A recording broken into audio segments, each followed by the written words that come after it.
Hello and welcome to Trial TV Live. I am the Squeegee of Justice. Thank you so much for joining us today as we are continuing our coverage of New Jersey versus Paul Caneiro. We are into day 8, and I would like to start this off with saying congratulations to our newest mod, Barry Adams. Barry up. Barry has a wrench. Be careful out there this weekend, even if you're just using equipment and shovels to move snow, and not do things that'll get you onto one of our future trials. That is true. So, yes, Barry's our newest moderator, so please congratulate him. And also, Hellrider, congratulations on your, is it your niece? Was it a niece? Your niece was born?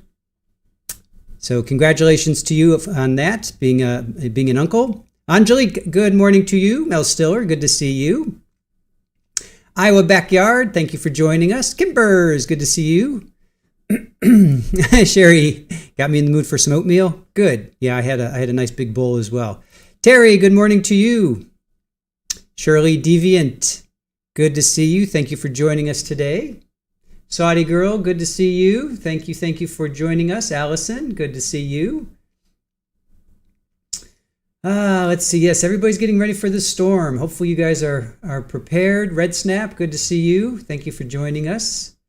Hopefully you guys are, I think everybody's pretty much prepared. It's been talked about enough.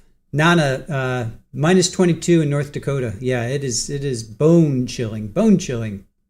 Brenda, good morning. Joy, water still gushing back today. Oof. Joy, that does not sound very good. Sassy, good morning to you. Thank you for joining us. All right, so Shirley is supposed to be minus 40, minus 50 with wind this weekend. Yeah, that's brutal. That's just brutal. Sassy is going to get 6 to 16 inches of snow. Oof, just brutal. And then ice too on top of it. Jane, good morning to you. Thank you for joining us. Jennifer King, hello. Lily Wayne, always good to see you. Thank you for joining us. Alice, good morning. Amby, thank you for joining us. Mel Stiller, it's usually cold here. Your bone marrow is frozen solid. Yeah, it's just wrong. Allison, you think the snow has decreased for New Jersey? All right, we'll keep an eye on it. We'll definitely keep an eye on it. And Deviant, another heat wave here in Australia. Yeah. Miss Business, we're only going to get some heavy rain here in North Florida.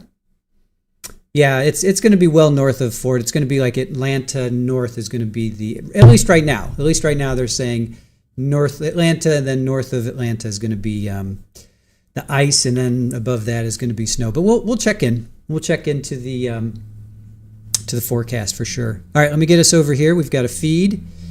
So let me get us in here. Make sure we're live, which we are. All right.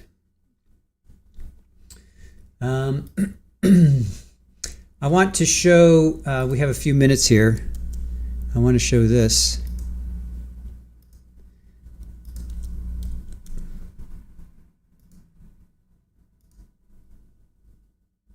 So this is the current, oh boy, that doesn't look good. Why is it doing that? Well, that's not a bad thing. All right, so this is the current house. So it's estimated at $991,000. It was sold. Let me see if I can get us here. It was sold. Oh, you can't really see. It was sold in September of 2022 for $916,000. So it was sold for $916,000. So I'm assuming that was Susan that sold that. And they definitely did some renovations because it was not yellow, right? It was kind of like a bluish color. So this is Paul's house. So they definitely renovated it. It looks nice, right? I think it looks pretty nice.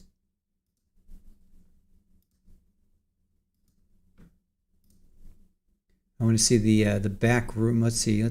Yeah, see, there's the Viking. Remember the Viking stove and the cabinets? They kept that.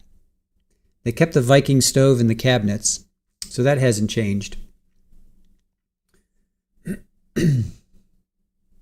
Yeah, I don't think they really did much to the kitchen, because the kitchen really maybe just had some smoke damage on the top.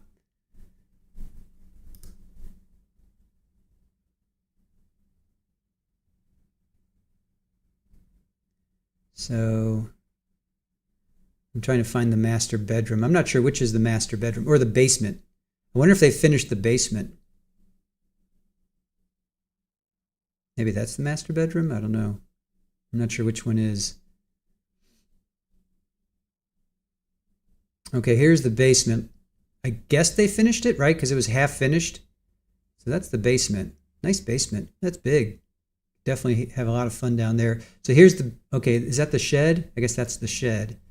Trying to find the back of the house. All right, there's the back of the house. So the fire was, and that's the garage, right? So the fire was on the, I think it was the far left corner, right? I think that's where the fire was. I'm trying to, and there's the porch. Yeah, they're not really showing pictures of that corner. And this is the front again. Yeah, they're not really showing pictures of that, of the back of the house very much. But that, yeah, okay. All right, so I guess this is the best we're going to do, is the fire was back here. So the fire was there. There's those 4 windows on the top, and the fire was in that far left corner. So, all right.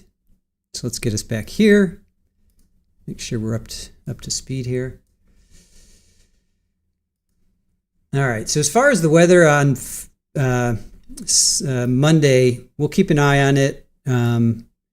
We'll be tracking this system, and we'll be live no matter what happens. We'll be live. We'll be fine in Florida. We may get some rain if that, but we'll be fine. So if you guys want to hang out, we'll do a snow day if they do cancel trial, and if not, we'll be streaming the trial.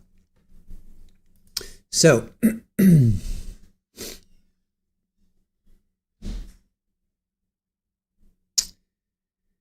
all right, let's see. Seagate, good to see you. Miss Business, not too shabby of a house. Yeah, it is. Yeah. Keith's house lot just sold for 160. Yeah, that's just a lot, right? But he's got like 10 acres too. He's got 10 acres in a very exclusive part of New Jersey. So 160 just for the plot of land, which again is 10 acres. So, hey, Mama, how are you? Good morning to you. JMS, good to see you. Molly, good morning from Southeast Michigan. I live on a spectacular river, but the wind chill here is approximately minus 25. That is cold. That is cold. I didn't see any pictures, Barry. I didn't see any pictures of the garage. Didn't see any pictures of the garage. Hold on. Let me scroll through again real quick.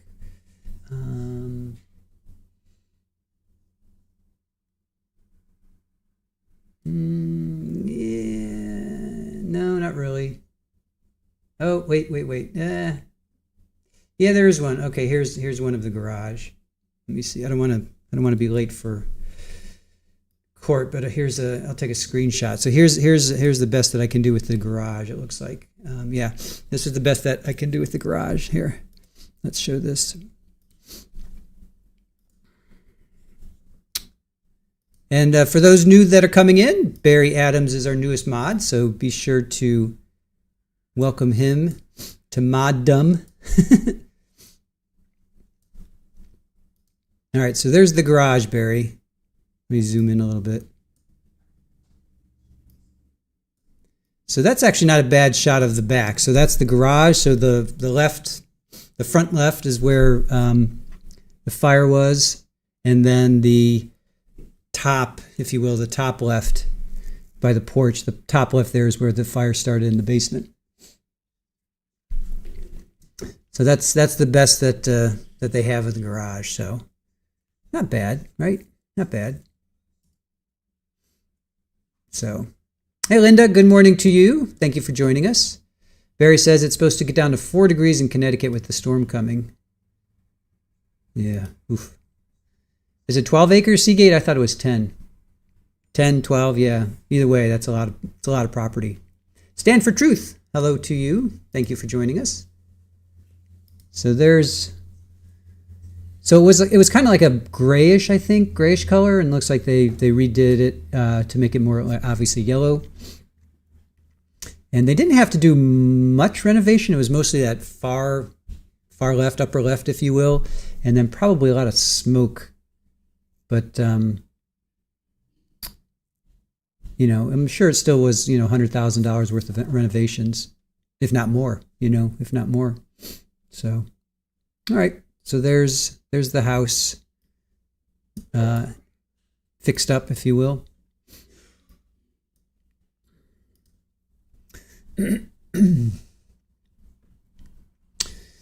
All right. Oh, Hellwriter, Maya Michelle. That's a nice name. That is a nice name. Pammy, hello to you. Good to see you. Auntie Ree, good morning from Maine. You're going to get some weather too, right? It's going to go all the way up to you. Irene, good to see you. I thought it was 10 acres too. I don't know. I thought it was 10 acres as well, but whatever. Doesn't matter. C. Gilmore, good morning to you.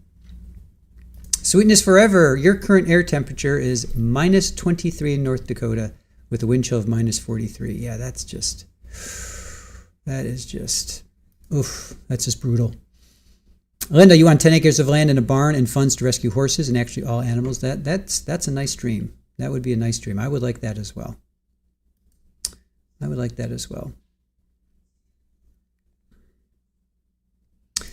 Jad Ziadax, good to see you. Thank you for popping in and joining us and saying hello. Happy Friday to everybody. Happy Friday. Bonjour, Juliette. Minus 22 in Toronto. Oof. And exploding trees. Yeah, we were watching Max Velocity yesterday, and I guess he posted something on X, and then it went viral, and everybody was talking about it. But you guys were talking about it yesterday. I had never heard of exploding trees, and then I looked it up, and it's a thing. I mean, it's the sap expands. It's warm, like 20 or 30 degrees, and then it gets really, really cold, like minus 10, I should say, minus 20, and then the sap expands, and the tree actually.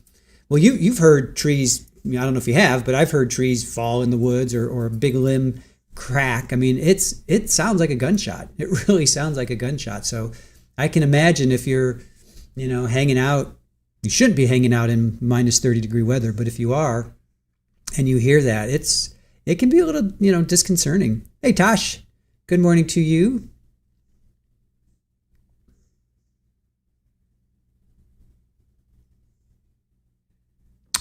Let's see, Seagate, yeah, whatever, 10, 12, same difference.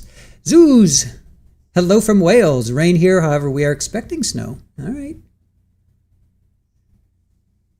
C. Gilmore, good to see you. Clairview, good morning to you.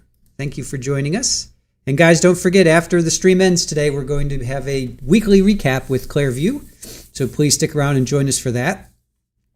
It'll be at 5:15, so whenever trial ends, we're going to jump on over and do a stream with Clairview and check out her insight and her wonderful notes and local perspective. So if you guys have any questions regarding the trial, please join us. We're doing a weekly recap after the stream ends today. True Crime, good morning to you. Seagate, you've got trees 100 years old? Yeah. Yeah, I grew up with a huge oak. I mean, this thing was huge. Like, I think we measured it. It was like 22 feet or something like that. It was massive. And that thing was probably at least 100 years old. At least we've got a couple of live oaks that they say are about 80 years old around us. Sharon, good morning to you. Alice, looking forward to that. Yeah. If you guys have any questions, please bring your questions.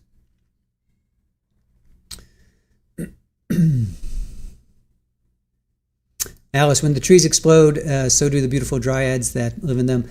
I don't think they actually explode, but they expand. And that expanding, I don't know if it kills them or not. I don't know if it actually kills them. Not sure about that. Debbie, good morning to you. Thank you, Iowa Backyard. So we got day 8 today, and you're right, Barry, they are late. Usually Judge is spot on. Oh, hopefully there's not a sick juror like last week. Oh, man. Can you imagine if it's a sick juror again? Oh, that'd be 2 Fridays in a row of sick jurors. Let's hope that doesn't happen. So we have day 8. Hopefully we'll be starting soon. And then I am up to date, right? Hold on, let me just make sure I didn't miss something. All right, yeah, no, they're not live yet. So we have day 8 happening hopefully soon. Then Claire and I are going to recap the week, which was a short week, which was because they had off on Monday. So it'll be Tuesday, Wednesday, Thursday, hopefully Friday. And a lot happened this week. So Claire, we have a lot to talk about. And then we have the storm on Monday. We'll see what happens on Monday. Storm is hitting today. It's supposed to hit Texas, Oklahoma, Arkansas, and then it's going to work its way across Tennessee, Virginia, up into Pennsylvania, Ohio, and then of course New Jersey. They're going to start to get it Sunday. We will be monitoring it. We will be monitoring it. And hey, JP Rabbit, good morning to you. Dream Horse, looking forward to the recap with Claire. Yeah, me too. Crystal, good morning. Your kids are home as school was canceled. Yeah, it's cold out there, you guys. It is cold out there. Fix Logic, afternoon from across the pond. We'll be working with a paint roller. Sounds industrious. Yes, Barry Adams is our newest mod, so please welcome in Barry. Agent 333, good morning from soon-to-be Alaska. Yeah. It's cold out there, you guys. I know everybody's aware of it now. We've been talking about it for a couple days. I know all the news channels and weather folks are talking about it, so everybody should be aware of it. We're going to keep our eye out for New Jersey, obviously, for Monday, because they're supposed to get hit Saturday night, Sunday. So, Little Lulu, good morning to you. So we'll stream on Monday. Whatever it is, whatever happens, we'll stream. And if they can get the trial, that's cool. We'll stream. And if not, then we'll do a snow day. You guys can join me, and we'll do a snow day. And we invite you to take photos and videos of wherever you are, safely, of course, and send those in to info@trialtvlive.com. And if you're okay with that, we'll post them and we'll just talk. We'll just chat. We'll show videos and photos. You know what would be really cool is if you guys got like a ruler and you put a ruler out and then you watch the snow accumulate. That would be really cool. And then I'll show that. So if you guys can do that, that'd be really cool. Oh, in Iowa Backyard, if it's okay, I'd love to use your YouTube feed, and we can show. Although it'll probably be over by Monday. But if you guys can safely do it, get a ruler and put it outside, and then take photos like every hour, and we can watch the progression. And then I'll show that. We can show that on Monday if it's a snow day for court. Green Eyed Cat, good morning. Please boop the like button. Thank you for that. Tosh says, starting here Saturday, Sunday overnight, straight to Monday evening. And where are you, Tosh? Is that you in Jersey? Joanne Jedi Platypus saying good morning and welcome and congratulations to Barry. Tosh, where are you that you're saying that? Are you in New York? Are you in Jersey? Hey, Fanny. Good morning to you.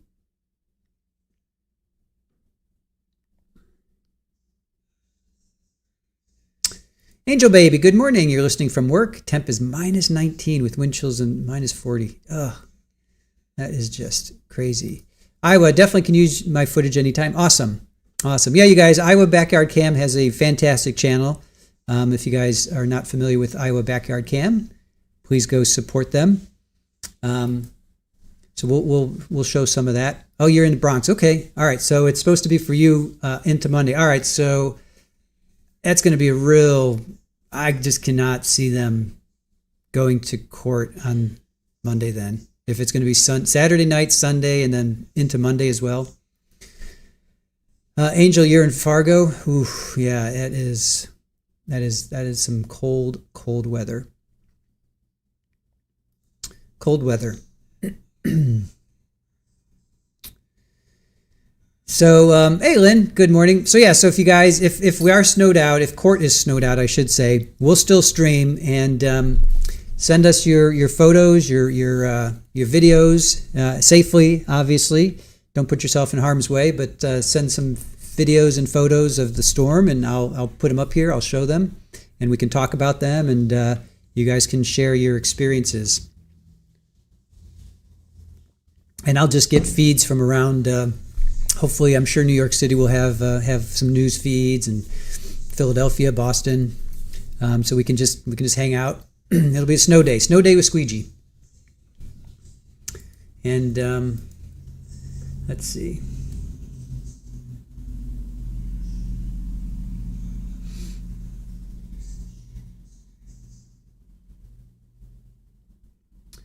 Let's see.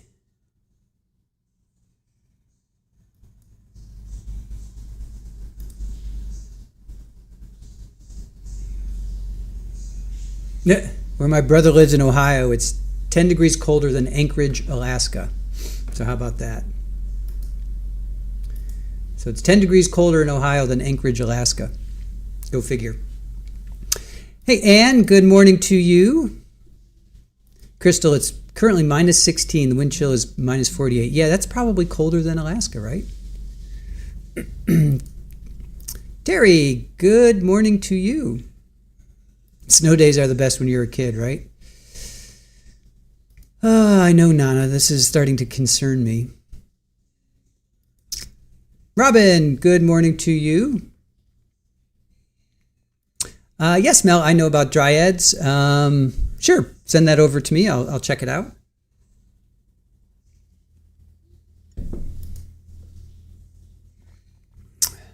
Right, Sherry, and then we have Aussie. Is Aussie with us? I know Devian is with us. Did Aussie come in yet? Yeah, then they're having a heat wave. It's like 110 in Australia, right? It's just crazy. This weather's crazy.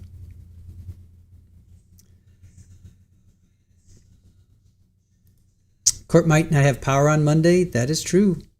That is true. Yeah, I mean, especially if they're getting... well, what's the latest, Tosh? What are you hearing? I can check here. Let's see. See if they've updated this. Let's see, how much snow for New York? Let's see, New York City snow forecast. Let's see what they're saying for the city.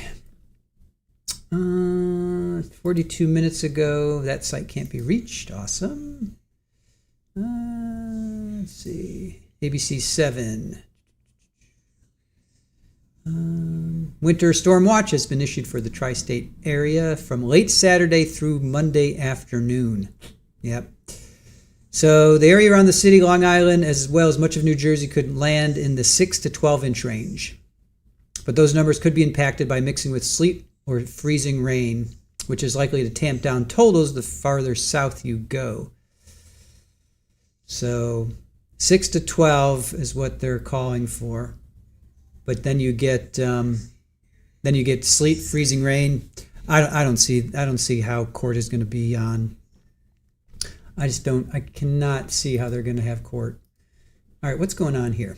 Why do we not have a feed? Let me check in with let me see over here.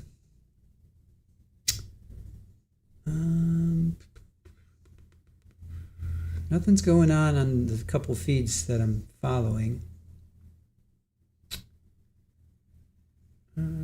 Yeah, they're never this late, you guys. This is definitely unusual. They're never this late. So something's happened. Sharon, it's 0.26 ice in court area, so it's a quarter of an inch. That's a lot. That's a lot. That's a lot of ice. Tree limbs are gonna come down. Power lines are gonna snap. That is definitely not going to be a pretty sight. Danielle, I live in the town over from this trial. In the next town over. Very cool. Danielle, if you're able to go, let us know. If you can get there, next week or the following week, or for closing arguments or something, let us know. And hoping the power stays on, we have electric heat. Yeah. Hey, Ionine, it's anytime you have freezing rain and then snow and sleet and then snow, that's just, you guys know, that's just never a good combination, because it's wet and then it freezes and then you have snow on top of that. So you have the black ice, and then you have power lines that are going to be, and tree limbs come down. It's just not going to be good. Danielle, cool. Yeah. Please do. And we are info at Trial TV Live. Info at Trial TV Live. So if you can get there, shoot us an email. Let us know when you're planning on going, and we can talk. And if you would be okay, call in afterwards, tell us your impressions of the jury, all that good stuff. Lily, do we have an Ego Takes the Stand as a backup? We're going to just do a snow day. Oh, for today? No. Actually, we don't have a backup. We'd have to figure out what we're going to do. So, Lily Wayne, we'll have to figure out what we're going to do. Red Snap, it's 55 here and you're cold. I know. Yeah, I know. It's what's it right now for us? Yeah, I'm at 57, so it's chilly out. Hell Rider says electric car won't run in freezing cold weather. Then there's that. Danielle, as long as you can get off from work, yeah, whatever. However you can sort it out, that would be cool. Okay. All right.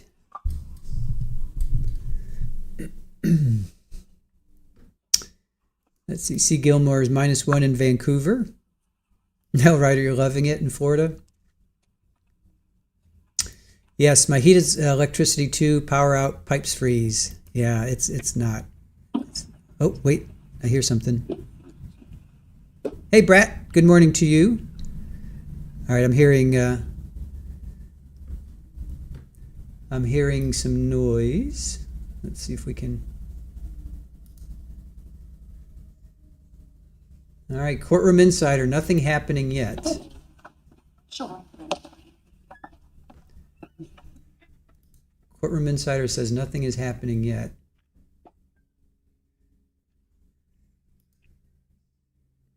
What the Healer, good morning to you. Good to see you. Terry, Judge Middleton had a flood in Michigan. Ooh, that's not good. JMS just got a weather alert saying 8 to 18 inches for snow in New York, New Jersey, and Connecticut starting Sunday morning to Monday morning. Yeah, I do not see how they're going to have, I just can't imagine that they're going to have trial.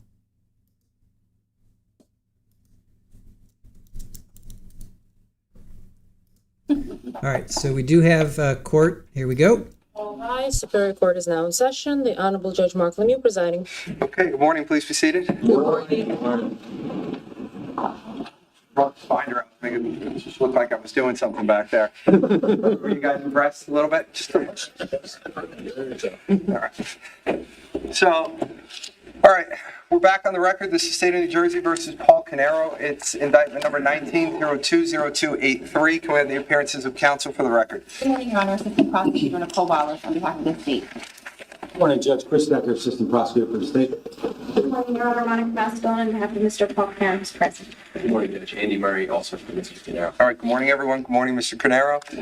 All right, prosecutor, you ready to call your next witness? Judge, the state calls Detective Brian Migler, AC. Okay.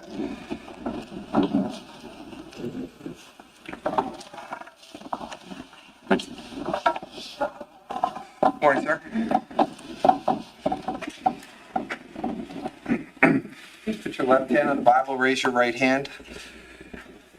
Do do you solemnly swear or affirm to tell the truth, the whole truth, and nothing but the truth, so help you God? I do, Your Honor. All right, once you get comfortable and seated, could you state your full name for the record, spell your last name, please? Sir.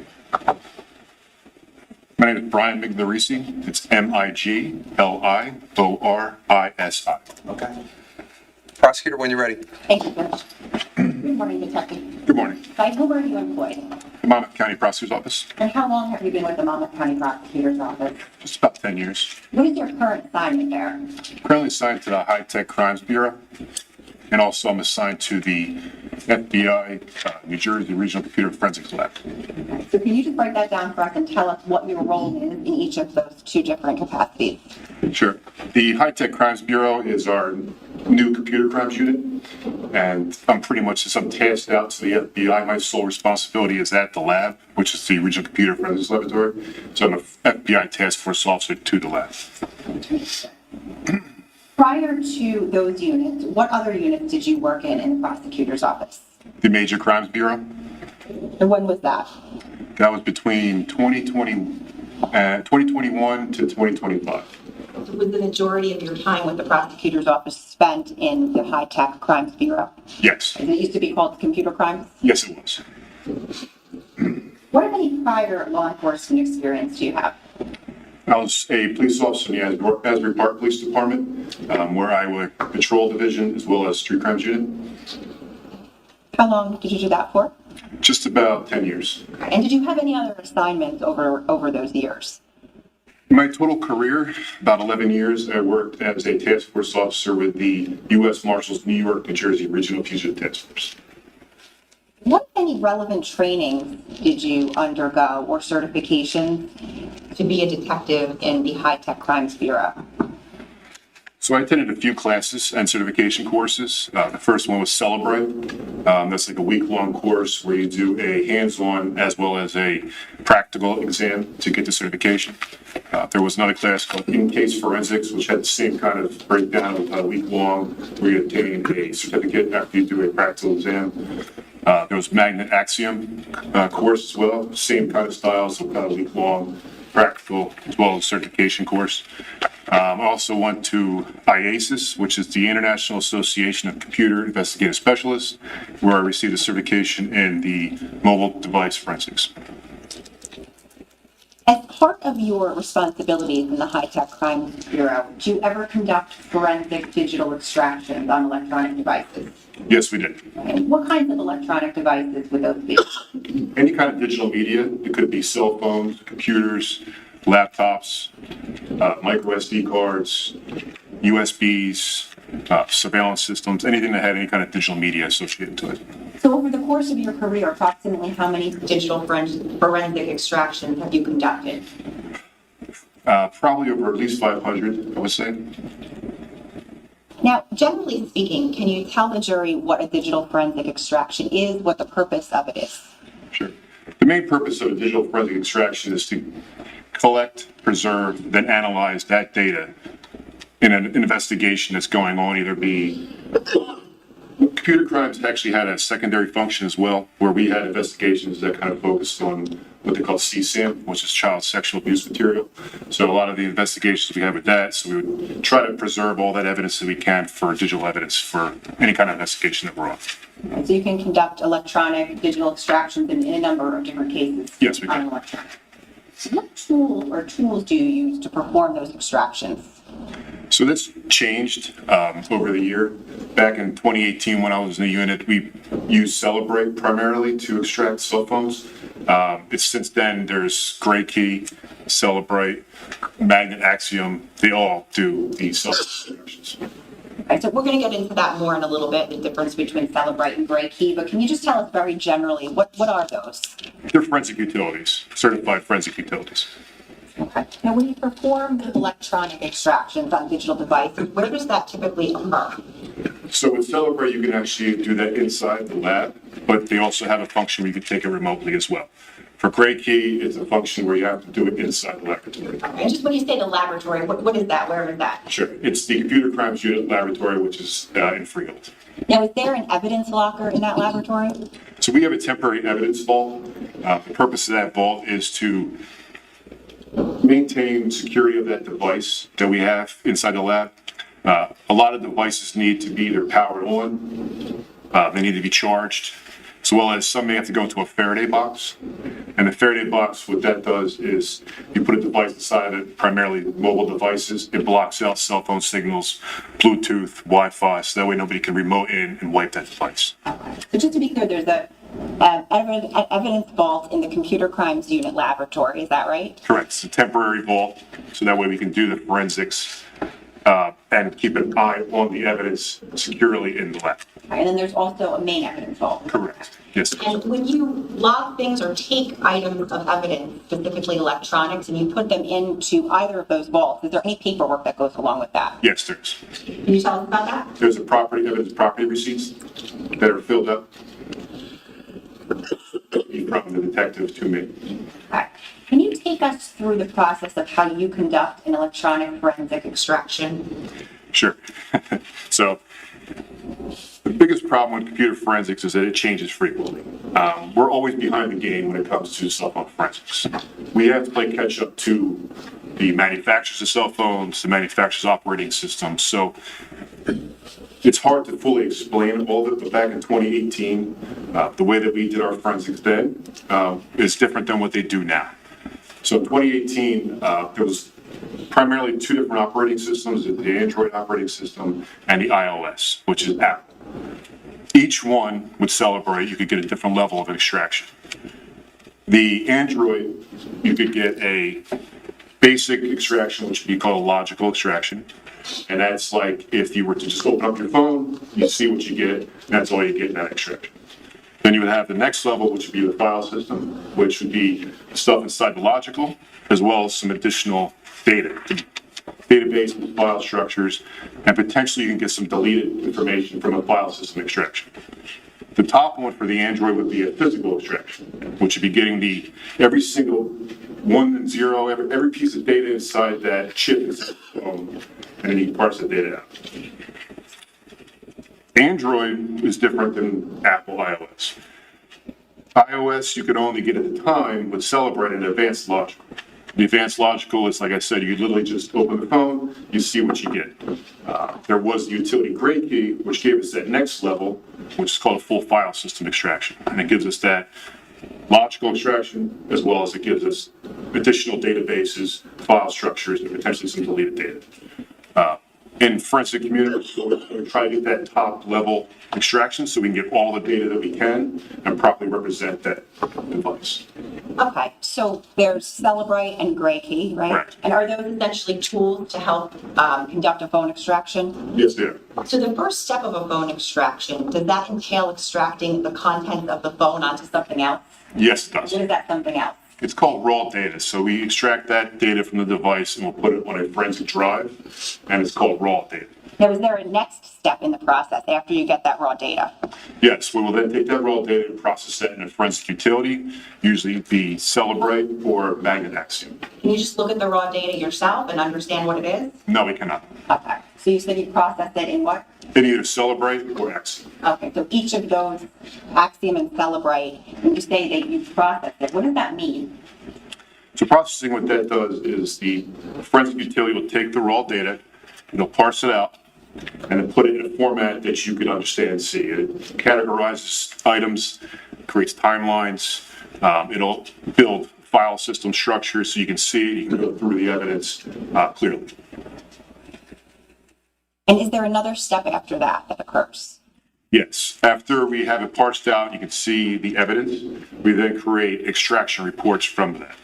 And you can make a working copy, which is the actual forensic file, and a reader, which reads that file. And then there's also the PDF copy that we create. And PDF could be hundreds of thousands of pages. So it's a little more difficult to go through a PDF file, but we do both of them at the same time. And the working copy and the PDF file, do they contain the exact same information? Yes, they do. When a forensic extraction is performed using Gray Key, what are some of the pertinent databases that are pulled from the phone? So there's a few databases that are very important when it comes to iPhone forensics. The main one is Knowledge C. It's a SQLite database. And what that is basically, looks just like an Excel spreadsheet, and the data is stored in individual columns and rows. And then when an app needs that data, it'll actually call that location on the spreadsheet or database, pull it, and present it on the phone so that you can see it as a user. And is that database, Knowledge C, does that only apply to iPhones? Yes, it does. Okay. Do you know what the purpose of having that database is on an iPhone? So it's actually created by iOS or Apple. It's a hidden database that actually stores pretty much just about every user activity on the device. It could be your web history, calls, texts. It also stores status of the device. So it could be if it's plugged in, charging, if the screen is on or off. You could pretty much take the data from that and build a timeline of the user's activity on the device. Now, is the purpose of it essentially to help the iPhone or Apple learn the user's behavior? Yes, It's also helpful, though, to forensic investigators as well? absolutely.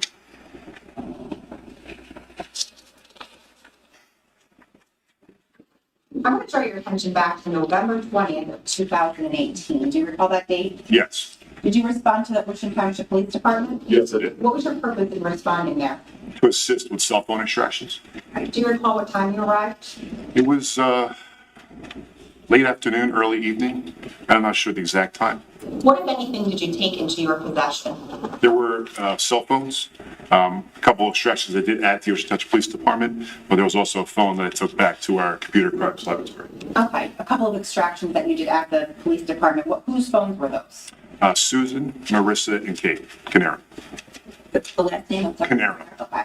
And you indicated there was another device you took possession of? Yes, I did. What was that? It was an Apple iPhone X that belonged to Paul Caneiro.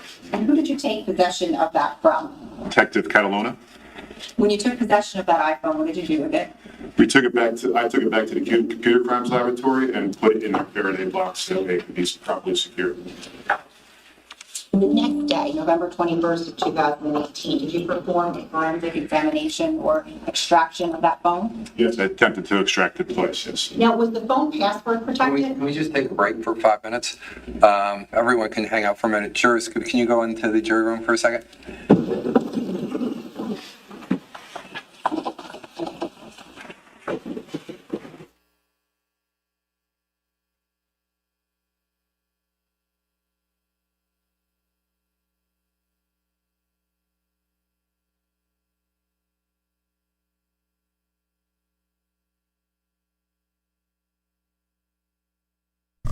What the heck happened?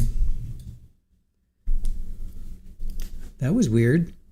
Judge calls for a break.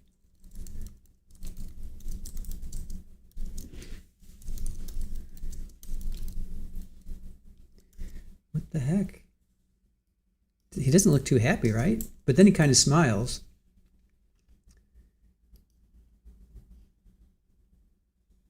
So he does smile. What's happening?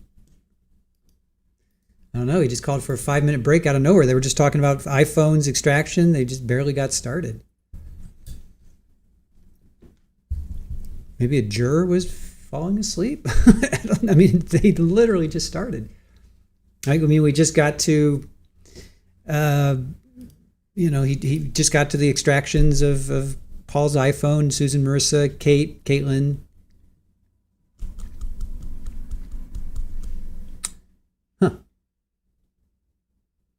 Yeah, Terry, a juror issue? Huh. Something happened.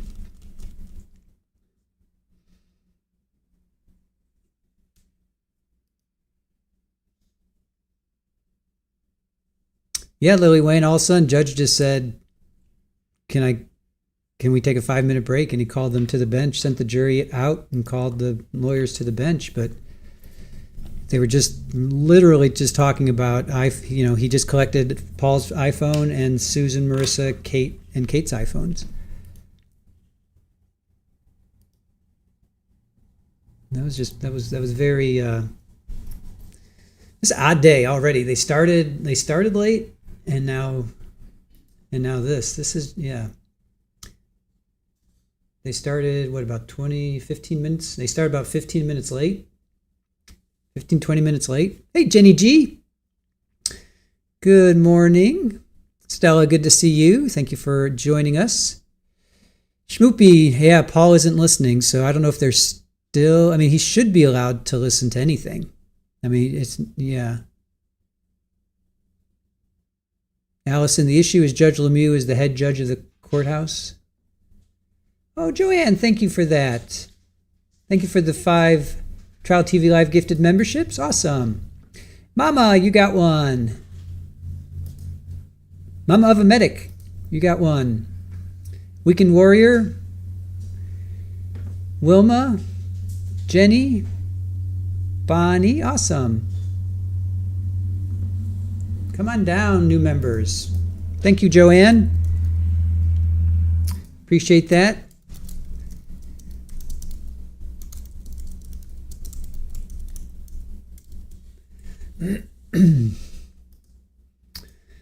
Barry says, I think to the degree it's annoying is the mute lasts longer, so if they put something on the record outside the jury's presence, we miss it. Yeah. I know we should, if it's something on the record, we should be able to hear it. That's what that is, truly, a high level of annoyance.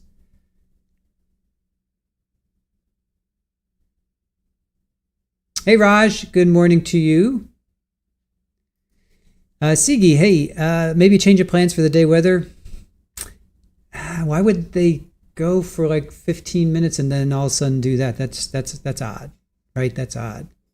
I don't see them. They started 20 minutes late. They've only been going for about 20 minutes. Maybe the jury's coming back in now. Hey, Canadian girl, good morning to you. Lori, how are you? Good to see you. Yes, please, please, please all be safe. All right, seems like the jury's coming back in. Seems like the jury's coming back in. Yeah, it wouldn't be the weather yet. Weather's not going to hit until Saturday night, Sunday, into Monday as well. So it wouldn't be the weather yet. All right, judge must have seen something. Clearly, the judge saw something.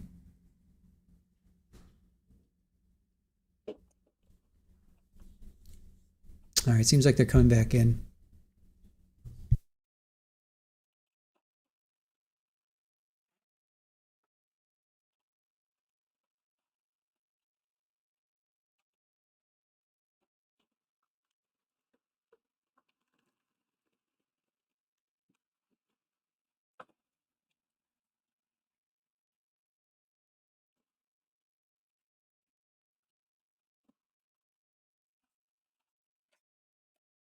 Everybody can stay seated. Okay.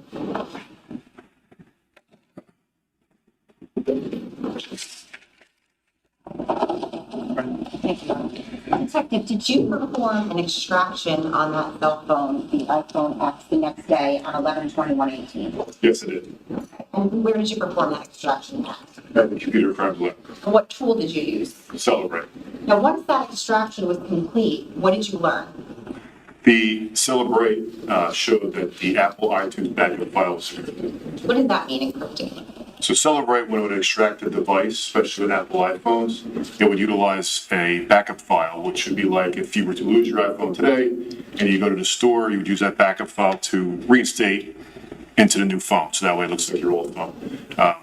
Could be a little bit of window depending upon the last time you backed it up. So the information could not fully be there, but it all bases upon when you last backed up your phone. A user can also set a password on that backup file to encrypt that file. So user set password, and it's usually set when you set up your new device. And were you ultimately able to extract that phone? Yes, I was. Okay, can you tell us the steps that you took? Sure. So I started researching on Apple's website about how to reset or the iTunes backup password. And on their site, it actually explained that you can go to the settings in the device, reset the settings, and that will take off the password on the backup file and not affect any of the data on top. Ultimately, was there information that was extracted off of that phone Yes, through Celebrate? correct. Okay, and what happened to that information? Where did it go? That information is stored on a digital forensic drive. Now, was there a second extraction performed on that device using Grid Key? Yes, it was. Do you recall when that was done? That was on November 28th of 2018, And where was that done? Burlington County Prosecutor's Office. Can you tell us about that process and what your role was? Sure. In the forensic community, we're fairly small, and once somebody gets a new tool, we all talk about it. You know, we're forensic nerds a little bit, so we knew that Burlington County got the Gray Key device, and it was something that we talked about in the forensic community, that it was good for getting an Apple iPhone extraction, especially with a full file system extraction. You get a lot more data, a lot more in the databases, and also Gray Key at the time didn't need that backup password, and it could pull the same data Celebrate could, plus the databases and file system structure. Okay, so on November 28th of 2018, what specifically did you do with that phone? I took it to the Burlington County Prosecutor's Office. And what did you do with it there? What happened to it there? I met a detective there, Jen Allen, and she then extracted the device. Well, I gave the device to her so she could connect it to Gray Key, extract it. Were you there when she connected it to Gray Key? Yes, it was. Okay, and just, how does that work? Is it just the port that gets plugged in, or? So when Gray Key first came out, or at least back then, we were kind of told it's a law enforcement sensitive device. And that was because it was created for law enforcement to help us, because Apple was creating features on the device or on the phone that stopped us from doing the examination. So it was kind of something that we tried to keep to the community of law enforcement forensics, so that way we can get into the device. So at the time when she connected the phone to the Gray Key, there is features the Gray Key does to extract that data that we weren't supposed to discuss at the time, because it was like a law enforcement sensitive features to that device. But also because of it being, it's a new device, it's a newer device that sometimes, as updates come out with iPhones, operating systems, our forensic utilities also have to update. So sometimes when you connect the device initially, it may say, all right, well, we need to update this device as well. And sometimes you have to wait for that update to come out. So it could be you plug it in, you could get errors, but then you can also retry it. And then sometimes after an update comes out, then you could connect it and it'll get that extraction. So how long did that phone extraction take to actually finish? She told me it was completed on December 10th of 2018. And on December 10th of 2018, where did you go? I went to the Burlington County Prosecutor's Office. Okay, what did you do? I retrieved the phone and the forensic drive. The raw data was off from Gray Key. And what did you do with that raw data? I brought it back to the Computer Crimes Laboratory at Monmouth County Prosecutor's Office, Computer Crimes Laboratory. And then what did you do with it there? I put that through Celebrate and parsed out the data. You know, once you did that, were any reports created? Yes, the working copy as well as the PDF.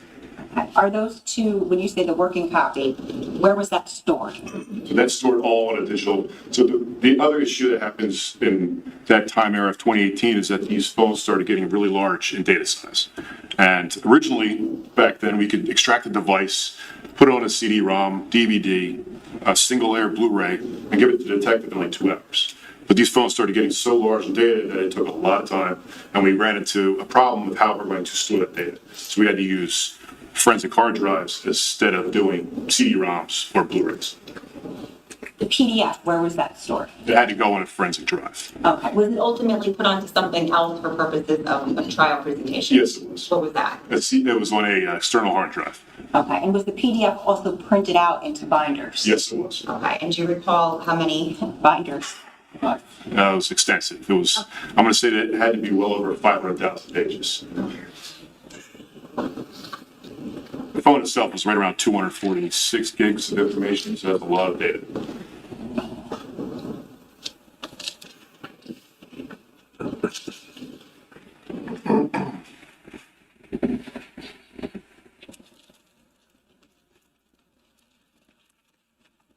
I'm showing counsel that's been marked as S42.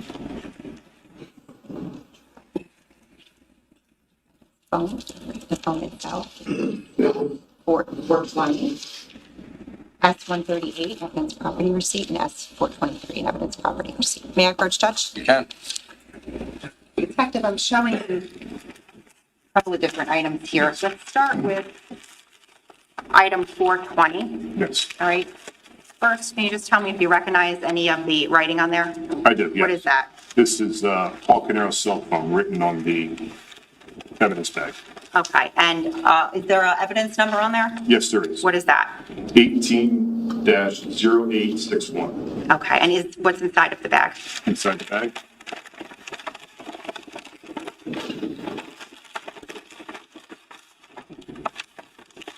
It's what we call a basic Faraday bag. It's basically like tinfoil, and it protects the phone additionally. And inside that is a black Apple iPhone in a black and clear case. Okay, is this the phone that we've been talking about, Mr. Caneiro's cell phone? Yes, it is. Okay, thank you. You can put that back in there. I'm going to show you now what's been marked as S138. Do you recognize that? Yes. What is that? This is a Monmouth County evidence property receipt. Okay, and specifically, what is the receipt for? On this one here, it was for multiple items. There's 4 items listed. Is the phone one of those items? Yes, it is. Okay, and does it specifically list the identifying information about the phone on there? Yes, it does. Okay, and is this, just to be clear, it's one page? Yes, it is. Okay, and the phone is marked item number what? Number 3. Okay, and is your signature anywhere on here? Yes, it is. Okay, can you just explain how your signature got on there and what happened with the phone when you filled out this document? Yes, when Detective Catalona provided me the phone, he also gave me this form, and I signed my name at the bottom stating that I received it. Okay, did you put the phone into evidence at that point? Yes, I did. I'm going to show you what's been marked as S423. This is 2 pages. Do you recognize that? Yes, I did. What is that? This is an evidence receipt from the Burlington County Prosecutor's Office. Okay, and what does that depict? This shows when I dropped the device off. The first page shows when I dropped it off on November 28th.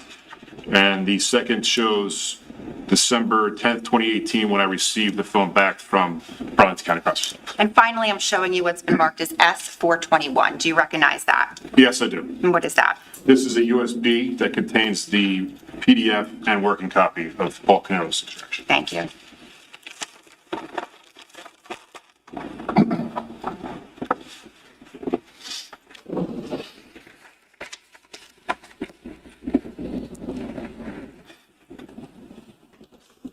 Detective, I'm going to show you what's been marked as S69.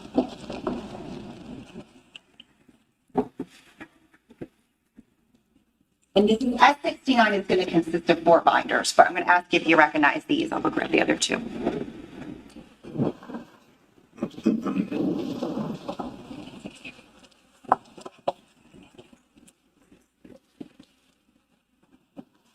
Could have carried him over. Just, Really? I just want the record, she told me that. I didn't hear that. Is that in the record? No, it's not. Detective, do you recognize these? Yes, I do. And what are they? These are binders that contain the PDF report of Paul Caneiro's phone. And just to be clear, there's for a certain time frame. Is that right? Yes, it is. And is that November 19th and November 20th of 2018? Yes, it is. Okay. Now these binders, do they have page numbers on them? Yes. Okay. And are the page numbers in each binder listed on the front of each binder? Yes. Yes, it is. And have you seen the contents of these binders before today? Yes, I have. Thank you. And is this exactly the same information that is on that USB drive that I just showed you? Yes, it is. There you go. Shivering's not dead. We're going to come back to the phone shortly. I want to draw your attention, though, to the next day, Thursday, November 22nd of 2018. Yes. Were you involved in conducting any digital forensic extractions of any other devices with regard to this case? Yes, I was. What was that? I was called to the scene in Colts Neck to retrieve and receive some surveillance systems that were recovered at the scene. When you say the scene in Colts Neck, is that 15 Willowbrook Road? Yes, it is. Okay. When you responded to the scene, what, if anything, did you take possession of? It was 6 Wise cameras and 1 GE surveillance unit. And who did you take possession of those from? Detective Steve Boat. Now, you indicated a DVR system, is that what you said you Yes. took possession of as well? Yes. Where was that located? I was told I was in the basement of the house. What, if anything, did you notice about that DVR system? There was a lot of fire damage to it, Well, now when I say fire damage, it's not just flames, but also smoke. There appeared some smoke damage to it, and it was wet a little bit, but it wasn't drastically drenched. But there was definitely some physical damage to the device. Now, on November 23rd, the next day of 2018, where did you make any requests with regard to that DVR? Yes, I requested the New Jersey Regional Computer Forensics Laboratory to try to do an examination on that DVR system. Okay, and did they try to do that? Yes, they did. Okay, were they able to? No, they were not. Why not? They stated that it appeared that the device wasn't functioning properly, and they did not get any kind of data from the device. So on November 22nd of 2018, when you took possession of those security cameras, what did you do with them? They were at our evidence vault, temp vault. Okay, and did you say there were 6 of them? Yes, there was. I'm going to show you what has been marked as S291. I'm showing counsel. Detective, do you recognize that? Yes, I did. What is that? This is an evidence property sheet. What does it depict? It shows 6 items that were signed over to me from Detective Stephenville. Now, are those the Wise cameras, just to be clear? Yes, they are. There were 6 of them? Yes. What is a Wise camera? It's a small camera that actually could be self-contained units. That way it actually will, inside the camera, there is a micro SD card that'll save some of the footage that camera itself is viewing. Did these cameras have SD cards in them? Yes, there are micro SD cards. Did you do anything with these particular cameras in regard to conducting an exam of them? Yes, I first document them with photographs, and then I would take the micro SD cards out and utilizing a write blocker, which protects the device, the original electronic device, or in this case, the micro SD card, so I can make a forensic image of that device, and then I can then work off that forensic image without disturbing any of the original evidence. Why is that necessary? So that way you don't have to do anything with the original evidence. You can actually write off the image because it's a direct copy of that micro SD card. Okay. I just want to back up for a second. Sure. So when did you perform that imaging of these cameras? Do you recall what date? It started when I received the cameras, and then that continued because it took some time to do each one. So I would say it was probably over the course of a week and a half to finish all the cameras up. Prior to conducting those examinations, did you take any photographs of them? Yes, I did. I'm showing counsel. It's been marked as S61. Let's read this report. I'm showing you what's been marked as S61B. Do you recognize that?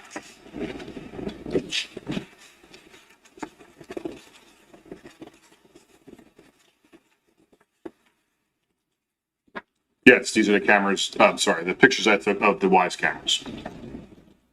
Going through those photos, can you tell us how many there are there? Sure.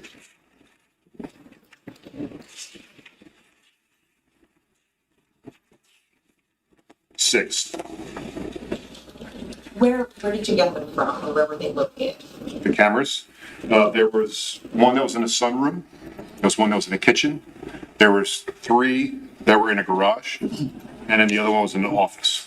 The ones in the garage, were they labeled a certain way? Yes, they were. And how were they labeled? They were labeled north or south wall, and a couple of them were under a shelf. So you indicated that you conducted a forensic imaging of these cameras? Yes. And once that was done, what did you do?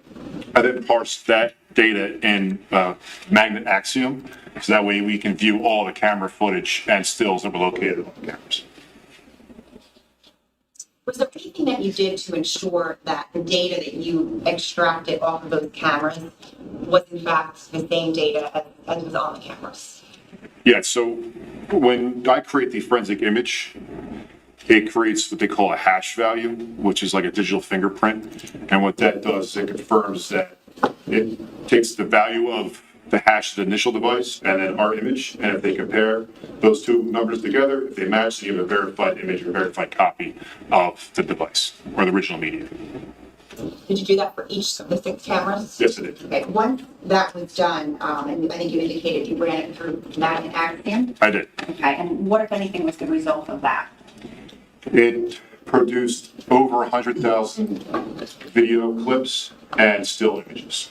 Okay, those video clips and still images, when did they date back to? Roughly October of 2018. Okay, and can you just explain to us how you observed them, how they presented on the data that you extracted? What did they look like? So on the Axiom has a built-in video viewer, so you can actually, as you're in the program Axiom, you can actually then replay the clips. And they were set in about roughly a 1-minute clip each. Are there timestamps on those clips? Yes, there is. Were those timestamps accurate? Yes, they were. How do you know that? Those times were compared to events that occurred on the Paul Caneiro cell phone. Did you review any of those clips, the 1-minute clips? Yes, I did. Okay. Do you recall about which ones and how many you reviewed? So with the Axiom program, you can actually make a timeline. So what I did was I went back roughly a day or so from when they shut down. I showed them shutting down right around 2:52 a.m. So then I went back roughly about a day and started reviewing some of the camera footage. Was there any other detectives that you reviewed the footage in conjunction with? Yes, there was. Who was that? Lieutenant Patricillo? Is he the lead detective from the Major Crimes Unit on this? Yes, he is.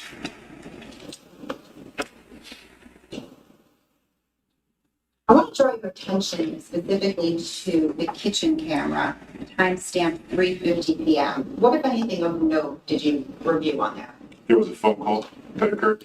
Okay. And can you tell us anything about that phone call?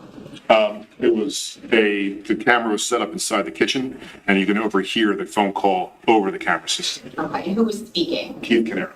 And I want to draw your attention now to 6:05 p.m., specifically to the office camera. Did you note any phone calls there? Yes. What was that?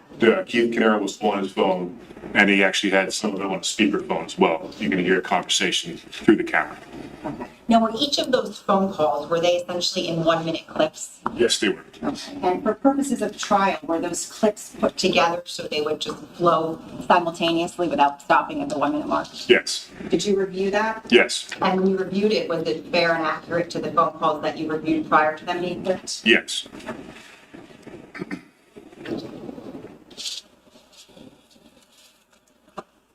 I'm going to show you what's been marked as S66, the kitchen office phone calls. Could you register that? Detective, what was the number of those photos? S61B. You want to be? Okay, great.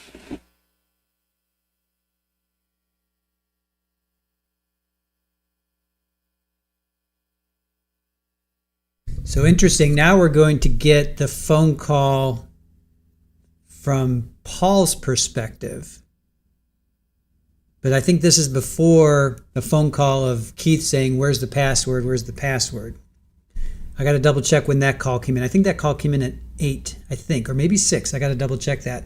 But there's a phone call at 3:50 and a phone call at 6:05. So I have to check. I'll have to check whenever they spoke. I forget who called who right now, but they spoke, and we heard it from Keith's side, and he's yelling and screaming, "I need the password. Where's the money? I need the password." So now we're getting that phone call, or a phone call, from Paul's side of things. So yeah, I can't wait to. I got to find out when that phone call was. Let me see if I can find it. It was 8. Has until 8 to call back. Hold on. 6:05. Okay, Keith calls Paul. All right, so that's what it was. It was at 6. All right, so it was 5:50 and 6:05. That's when Paul and Keith talked. Judge, at this time, the state would seek permission to hand out a transcript of S66A which is going to be marked, the transcript is marked as S67. Sure. So ladies and gentlemen, if you remember, we talked about the transcripts in the past, but we're going to talk about them again now. So you will be provided with a transcript, and that is something that has been reviewed to be supplied to you. But remember, you are the sole judges of the facts. You're going to listen to the recording. The recording's the actual evidence that you're going to make the determination on. This is just an aid for you if you decide to use it. If you hear something different than what you hear on the transcript, or you see on the transcript, you go with what you hear, not what you see on the transcript. Does that make sense? Yes, sir. Great. Thank you. You can hand those out. Ms. Paulus, what was the number on that? It is S67, Your Honor. All right.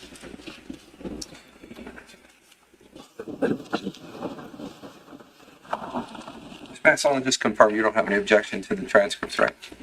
Oh.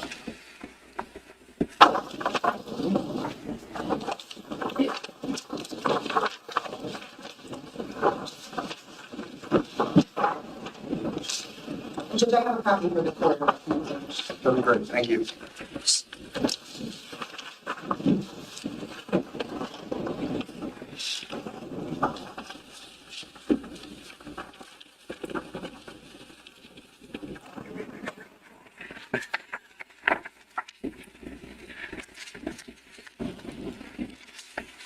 At this time, the state seeks permission to play S66. Before we start it, Detective, do you see a timestamp on here? Yes, I do. And what is that? 2018-11-19, which is November 19, 2018, 15:50 hours.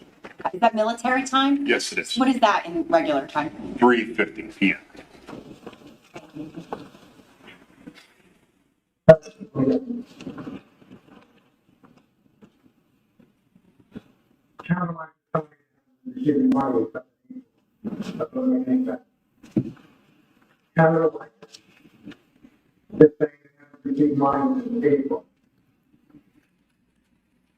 I know it's not true. I need you to send me the ticket.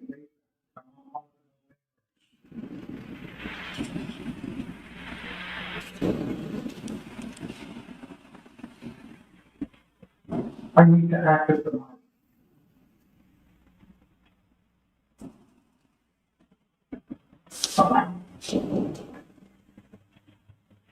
Fine. Do you have a scan somewhere?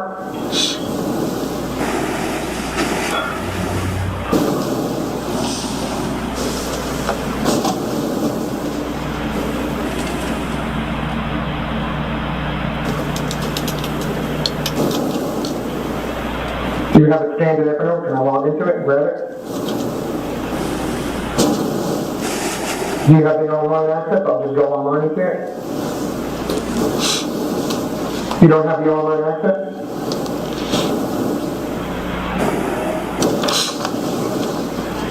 If you could just see a way to send me the password, and I'll do the research myself. Thanks.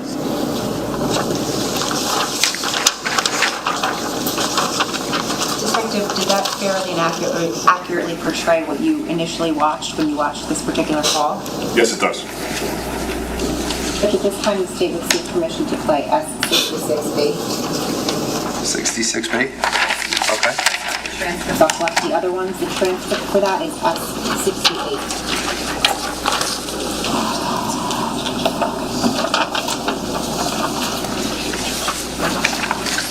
May I approach with a copy? Yes, please. Thank you.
Judge, at this time, the state would seek permission to play. I believe all the jurors have a transcript.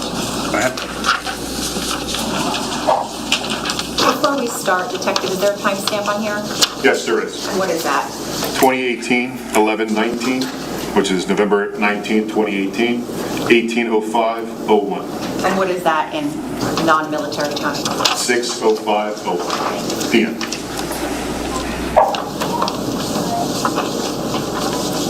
Hey, Tim, how are you? Sorry to call on the house line.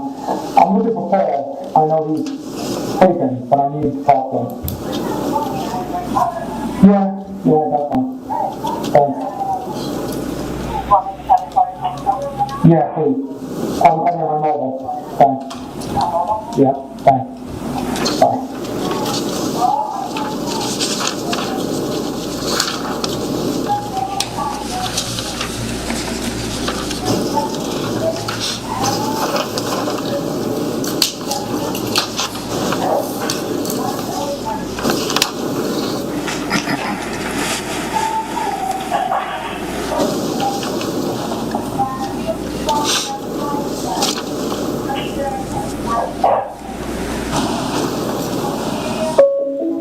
Pause it for a second.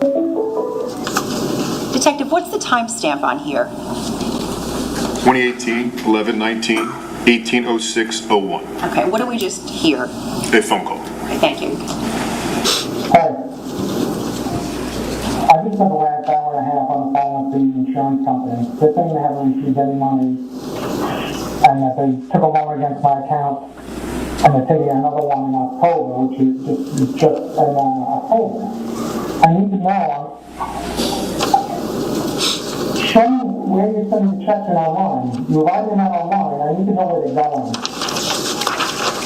I need you to wake up there and do it. Short of you being dead, I need to see this up. You need to log into your account then. You log into the TV account. You need to give me the log into the TV account. Your TV account, you don't know yours? You don't know your TV login. Go find it and give it to me. I need to see it now, Paul. I need to see it. I need to see it now. I understand, Paul. I understand that. I just spent half the day. Paul, I'm telling you. I need it. I need it. I need it. Give me the fucking login, Paul. Give me the login, Paul.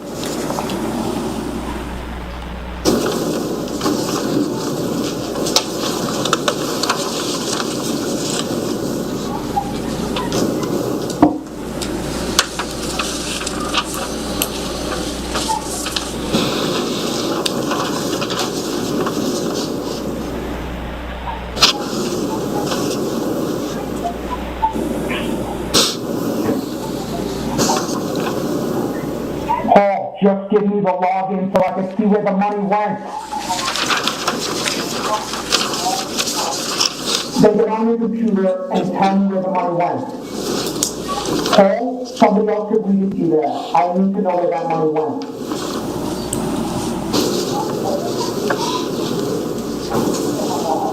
Wait a little while, Paul.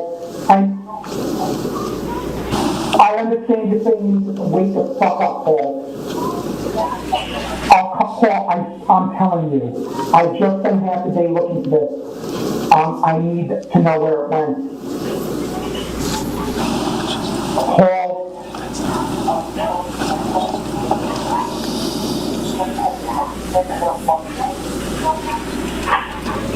Paul.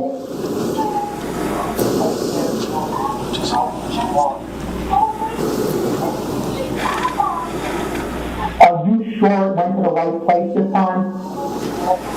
You have cash checks? You have cash checks?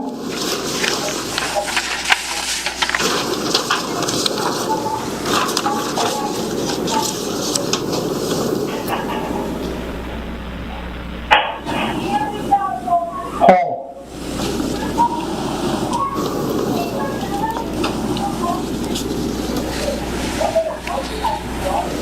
I hear what you're saying. Paul, I'm worried. I need to know where it went. Alright, an hour or two. An hour or two. An hour or two, Paul, 7 by 8 o'clock.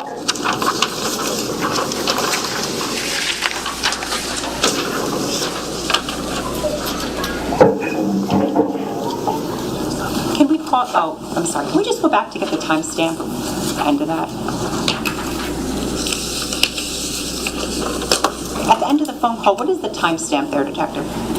2018, 11/19, 1809:57. And again, in non-military time, please? 6:09:57 p.m. Thank you. It was not a fair and accurate portrayal of the call that you had originally listened to from Axiom and then we clipped for trial. Yes. Judge, can I collect the transcripts? You can.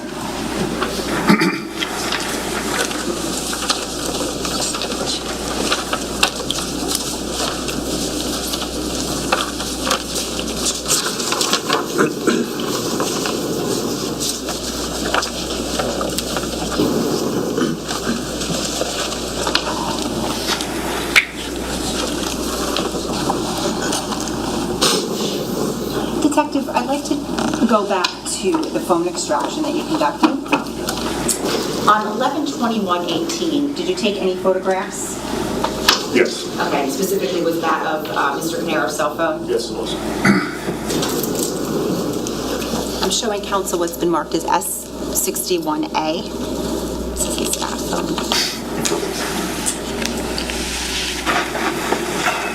Do you recognize those? If you could flip through and just let us know.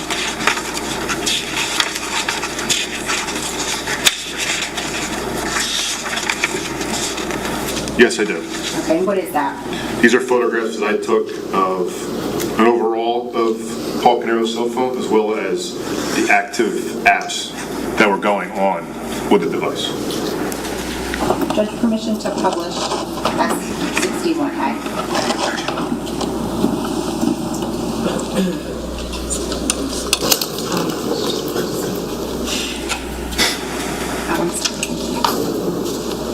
Can I just switch to Sophia?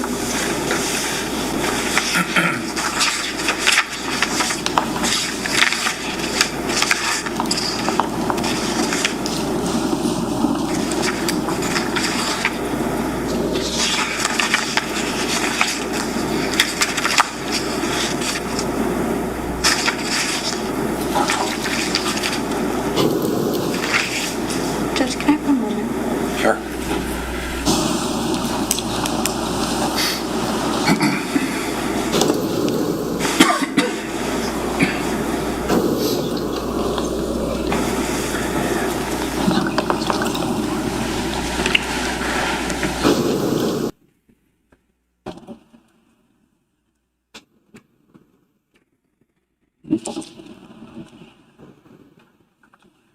No objection. Okay. We apologize. Detective, this is live. Okay, all right. So what are we looking at? This is the overall of Paul Caneiro's cell phone. Okay, we can scroll down, please. Another image of the front of the cell phone. Okay. An image of the rear of the cell phone, or the back of the cell phone. And just, are these the photos you're talking about? Yes, there. Okay, we can scroll down again. Detective, what are we looking at here? So on Apple iPhones, you can actually see the active apps that are running in the background. You have to kind of do it quickly when you take the photograph, but you can swipe off from the left over and you can see the active apps that are running. So this is a photograph of active apps that are running in the phone. Is this an app in particular or something else? They appear to all be apps, and it could be either be web browsing, it could be an application. There are various things that are running right now. Okay, we can scroll down too. Detective, what is that we're looking at? That is another application that's running called Secure Line. Do you know what application that is? I'm not aware of Secure Line. Okay, and can you scroll down again, please? What are we looking at here? This is a WhatsApp application that's open, and it states the name Paul Caneiro. And one more, please. And just for the record, this is the last page on S61A. What are we looking at here? This is QT View Device Info application. What is that? That appears to be a surveillance system application. Okay, and it is open on the phone? Yes, it is.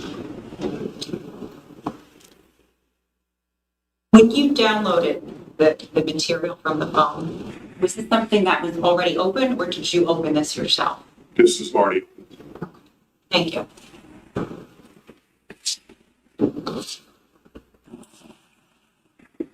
Now, you had indicated earlier that what I had showed you, I believe it was S421, the portable drive, Yes, that's essentially the same thing as what's in the binders, the PDF. correct.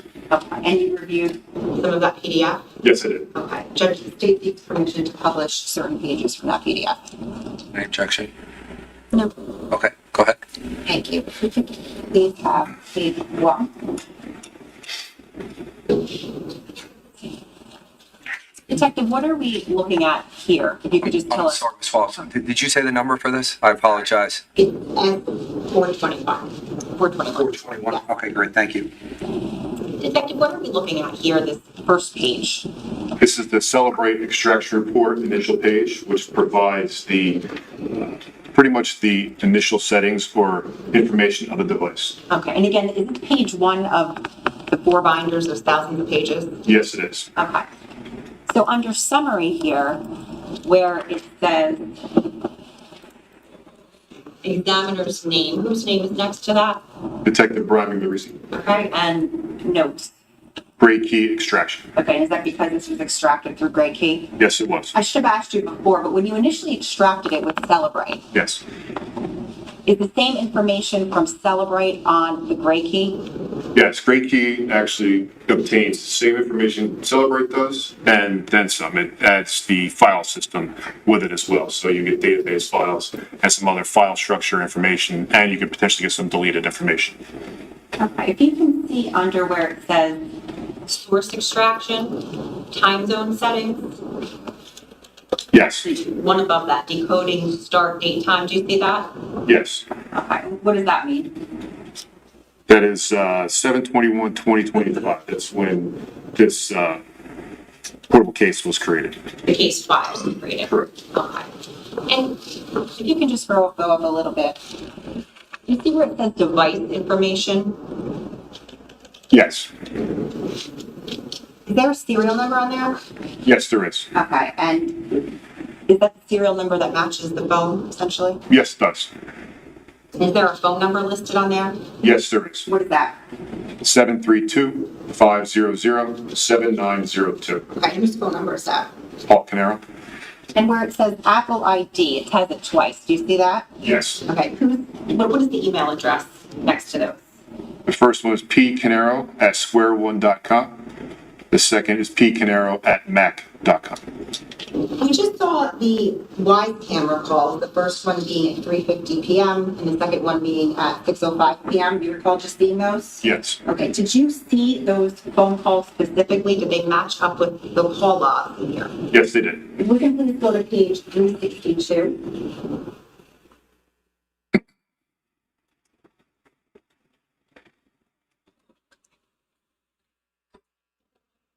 Detective, is this a page of the call logs? Yes, it is. Typically, is it the first page of the call logs? Yes, it is. Okay, can you just explain the top of the call log where it says number, parties, timestamp, what all of that means? The parties column states which direction the phone call is going and who the person is either getting the call from or it's going to. The timestamp is the timestamp of the phone call. Duration is how long the phone call lasts. The status is if it's going to be answered or not answered. Country code is where the network or the cell network connects from. Additional information is network name. Sometimes you can get, if it comes across a Verizon network or T-Mobile, it may specify that. And then the source info is where it's found inside the file system structure of the phone. You can please go to page 364 of the call log.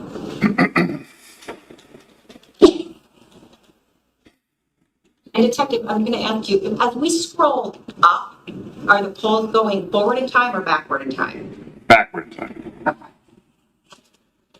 I'm going to direct your attention to item 37. Do you see that? I do. Okay. What is the time on there?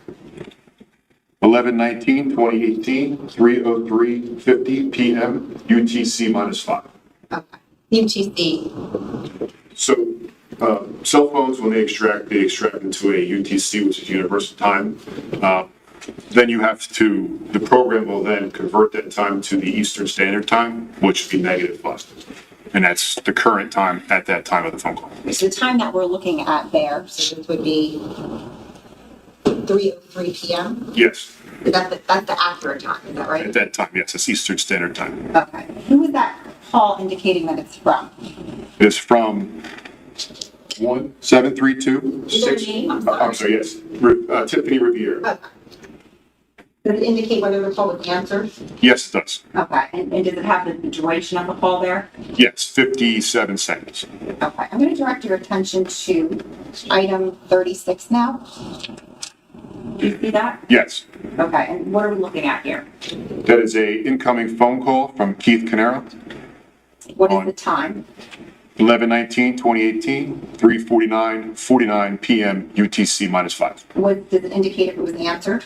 Yes, it does. Okay. And the duration? 48 seconds. Okay. And I'm going to direct your attention to item 35. Do you see that? Yes, Okay. And what's the timestamp there?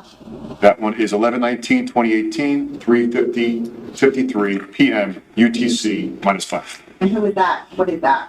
That is an incoming call from Keith Caneiro. Does it indicate whether it was answered? Yes, it does. And the duration? 30 seconds. I'm going to ask you to take a look at item 34. Do you see that? Yes, I do. Okay. And what is the timestamp on there? 11/19/2018, 4:55:26 p.m. UTC -5. Okay. And where does that call indicate it's coming from? A 1-800 number that states it's Discover card. Was it answered? No, it was not. Okay. Item 33. What's the timestamp on there? 11/19/2018, 4:56:23 p.m. UTC -5. And where does that call indicate it's coming from? States Porsche of Monmouth, which means Monmouth. Was it answered? Yes, it was. Okay. I'm going to direct your attention to item 31. Do you see that? Yes, I do. And what is the timestamp on there? 11/19/2018, 6:05:50 p.m. UTC -5. Okay. And what does that call indicate, or who is it calling? It is an outgoing phone call to Keith Caneiro. Is there a duration of that phone call? Yes, there is. What is that? 1 minute and 23 seconds. And I'm going to direct your attention to item 30 now. Do you see that? I do. Okay. What is the time stamp there? 11/19/2018, 6:07:38 p.m. UTC -5. Okay. And what does it indicate, who, if anyone, is calling? Is an incoming call from Keith Caneiro. Was it answered? Yes, it was. And the duration? 2 minutes and 3 seconds. Okay. You indicated before that when you watched the Wise cameras, you matched up the timestamps to the call logs. Correct. Just to be clear, does it look like there are two calls here? Yes. Okay. Were you able to determine why it looks like there's two calls there? It appears the phone call may have been dropped in between the conversation. Okay. And do you recall when we watched specifically the last call in the office that there was a little bit of a lag time? Yes, there was. Detective, based upon your review of the cell phone extraction, does Mr. Caneiro's phone ever call Keith Caneiro again on 11/19 of 2018? No. Now, the next activity in the call log, we can look at item 29, please. You see that? Yes. So we're now at 11/20/18. Do you see that? Correct. And what's the timestamp there?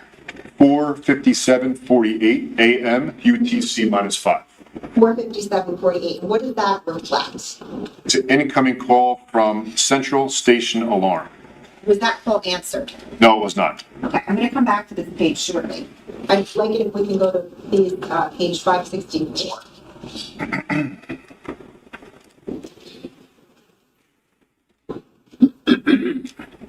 Detective, is this the page of the database called device events? Yes, it is. All right. The knowledge C date from the knowledge C database that you discussed earlier? Yes, it's the source, yes. Okay, if you can go to the top and just again explain to us where with the gray bar, each of those columns, what they mean. Sure. The first column is the number column. The second column is time. The third column is event type, which will describe what is going on with the device. Then they have a value, which could be further describing what's going on with the device. Additional info is there in case there needs to be more further description of what is going on with the device. And then the source is actually showing where that is located on the file system of the phone. And then the last column is deleted, which would show if that information was deleted off the device or not. We can please go to page 601, still device events. I'd like to direct your attention to item 354. Do you see that? I do. Okay. What does that indicate? It shows a start time of 11/20/2018, 1:27, 8 seconds a.m., UTC -5, with an end time of 11/20/2018 at 4:54:08 a.m., UTC -5, and it shows that the device plug-in status was plugged in. Okay, so explain to us, if you could, what that means in layman's terms. That the phone was plugged into a charger When? at 1:27:08. Okay, so the phone gets plugged in at 1:27:08 a.m.? Correct. And when does it indicate the phone gets unplugged? At 4:54:08 a.m. If we can go to item 357. I'm sorry, it's going to be on the next page. 357, do you see that? Yes, I do. Okay, do we see where it says unplugged there? Yes, I do. Is that essentially indicating that the phone was unplugged at the time 4:54:08 a.m.? Correct. Okay, why is it on there twice? It's just showing that this is the time frame when it was unplugged. Okay, and the unanswered call from the alarm company came in at 4:57:48 a.m., is that right? Correct.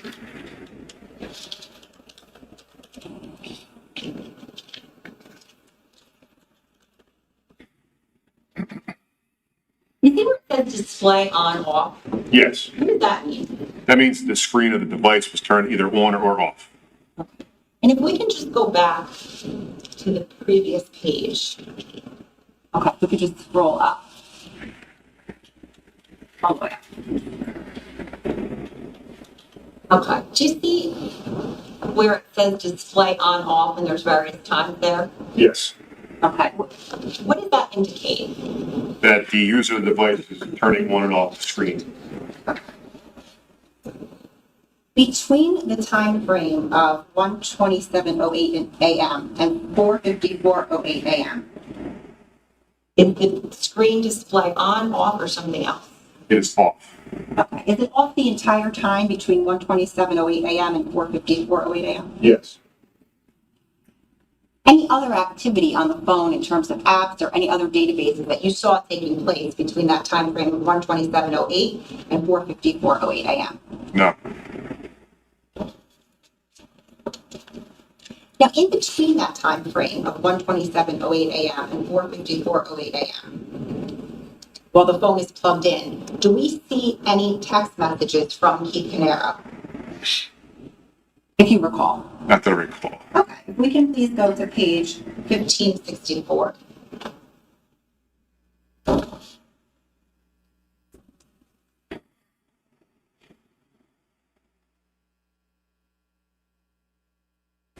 I'm going to direct your attention to item 4342. Yes, Do you see that? I do. Okay, what does that reflect there? It shows an instant message or a text message incoming From who? from Keith Caneiro. And what is the time there? 11/20/2018, 3:14:58 a.m., UTC -5. Now, is the content of that text message, what was said, located somewhere within that column? Yes, it is, in the second to last column. And what does it say? My power is totally out at home, total AC failure. I'm going to direct your attention to page 15 365, which is the next page over. It's going to be item 4344. Tell me when you see that. Yes. Okay, and what do we see there? It's an instant message incoming at 11:20/2018, 3:15:01 a.m.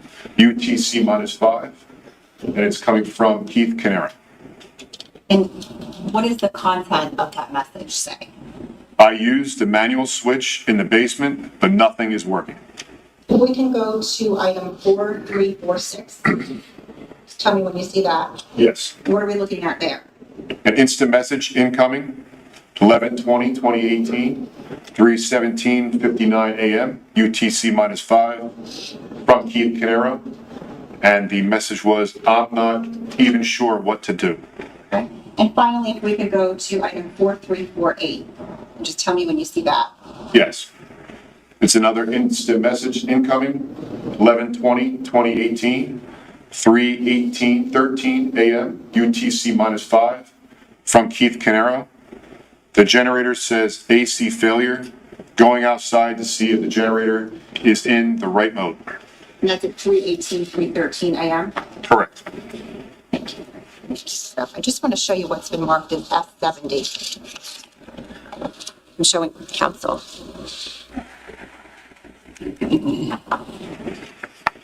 Detective, do you recognize that? Yes. What is that? This is a Celebrate extraction report showing text messages between Keith Caneiro and Paul Caneiro. Okay, and are those the exact same text messages as the ones you just read?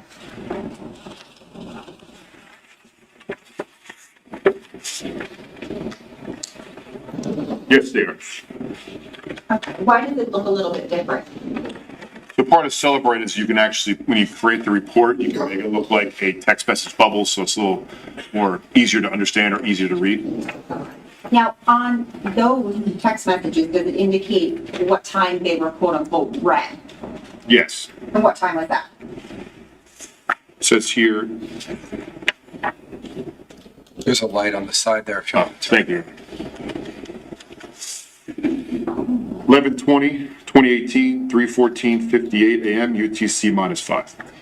They were actually, did you see where it says 5:03:28 a.m.? I'm sorry, yes. Okay, is that when they were actually Yes, they were. quote unquote read on the defendant's cell phone? Yes. Okay.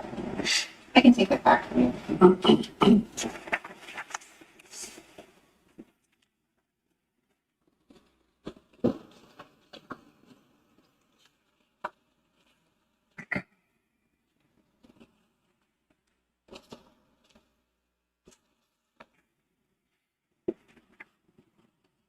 We can please go back. I want to go back to the call log, beginning on page 352.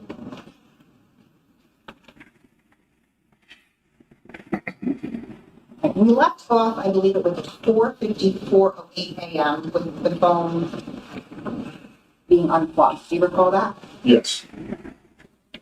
On page 364, in the back, I just want to draw your attention to item 28. You see that? Yes, I do. And what is that? It is a incoming from Watchlight/ALAR, 11:20/2018, 4:59:56 a.m. UTC -5. It shows not answered. Okay, item 27, what are we looking at there? This is a outgoing to Keith Caneiro, 11:20/2018, 5:04:09 a.m.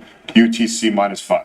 Okay, just to be clear, it's an outgoing call from the defendant's phone to Keith Caneiro's phone at that time? Correct. Okay, item 26, It is a outgoing call to Keith Caneiro, 11:20/2018, 5:04:37 a.m. UTC -5. item 25, Is an outgoing call to Corey Caneiro, 11:20/2018, 5:08:12 a.m. UTC -5. item 24, An outgoing call to Tiffany Rivera, 11:20/2018, 5:10:31 a.m. UTC -5. okay, we could go to page, item 23, Outgoing call to Keith Caneiro, 11:20/2018, 5:28:53 a.m. UTC -5. Item 22, what is that? It's another outgoing call to Corey Caneiro at 11/20/2018, 5:29:27 a.m., UTC -5. Item 20, Outgoing call to Jennifer Caneiro, 11/20/2018, 5:35:23 a.m., UTC -5. and then item 16. An incoming call from Chubb, 11/20/2018, 9:12:29 a.m., UTC -5, and it was not answered.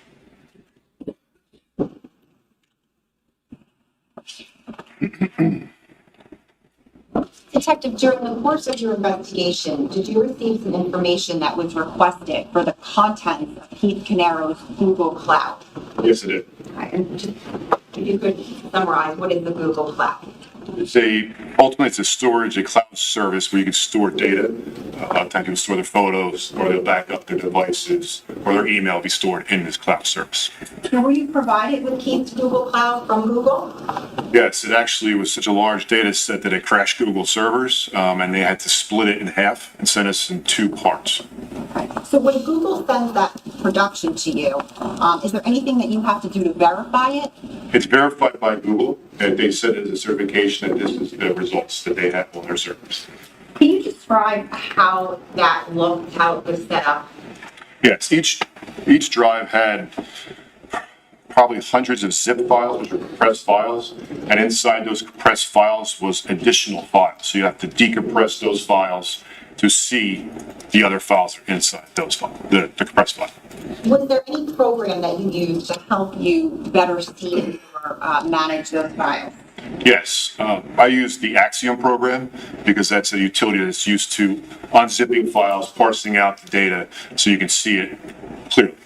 Okay, now was part of that data Keith Caneiro's Gmail inbox? Yes, it was called a kcaneiro.gmail.mbox file. Mbox is the file extension for their emails. Okay, did you use any apps to open up that Gmail? Yes, it was called Mozilla Thunderbird. What is that? It's an open source email viewer. It looks just like Outlook or Gmail. Anybody can download it. Anybody can use it as their main email viewer. And the advantage of that service is that it understands just about every single file for emails. So you could easily take that file, the Mbox file, put it inside the program, and it makes it look like an email viewer so you can understand the emails that are in that account. So it's just an easier way to read the data, the email. Based on your review of that, did Keith Caneiro use something called Google Hangouts? Yes. What is that? So it doesn't actually exist anymore. It's now called Google Chat. But back then, Google Hangouts was built into they had their own app, but it was also built into their Gmail suite. So as you're on your Gmail, you can have on the side window your Hangouts so you can do chat as well as you're doing your email. Also, part of their feature is you can actually have some of those alerts or Hangout messages sent to your email. So you can also get them as an email as opposed to just a text message. Now, are the emails and the chats, are they all commingled? Yes, Google puts them all together because they put them all in their suite of Gmail. Did you have an opportunity to review Keith's Gmail, including the Google Hangout app? Yes. Okay. And during the course of your review, were some of the communications that you found on there, chats and emails, identified and tagged? Yes, they were. And what was done with those? They were created, a report was created documenting all of those. I'm going to show you what we marked as S422. Showing counsel. Showing you what's been marked as S422. Do you recognize that? Yes, I did. And what is that? This is a disk that contains those tagged, or the emails that were on that Google Drive. Okay. And did you essentially put them on here, just an easier way to read? Yes. And when you open this, what format are they in? HTML. I'm going to show you what's been marked as S62. I'm showing counsel first.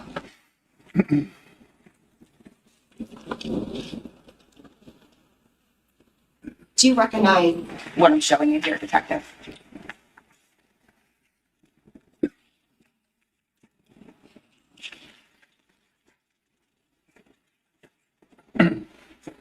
Yes, And what is that? these are some of the emails that were located in the Google Drive. Did the statement seek permission to publish S-422 specifically, content of S-62, which is the page that the detective had up there? How many pages, I'm sorry. Detective, just you can tell us for the record, how many pages is that?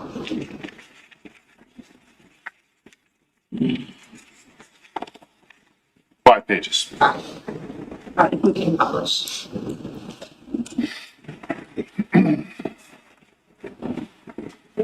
What are we looking at here?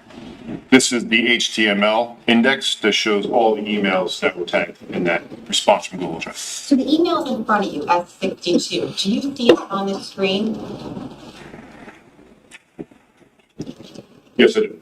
Are you able to draw maybe a box or a line demarcating when those emails end? And specifically, I'm referring to 4/11/18. On screen. Stylus or somewhere.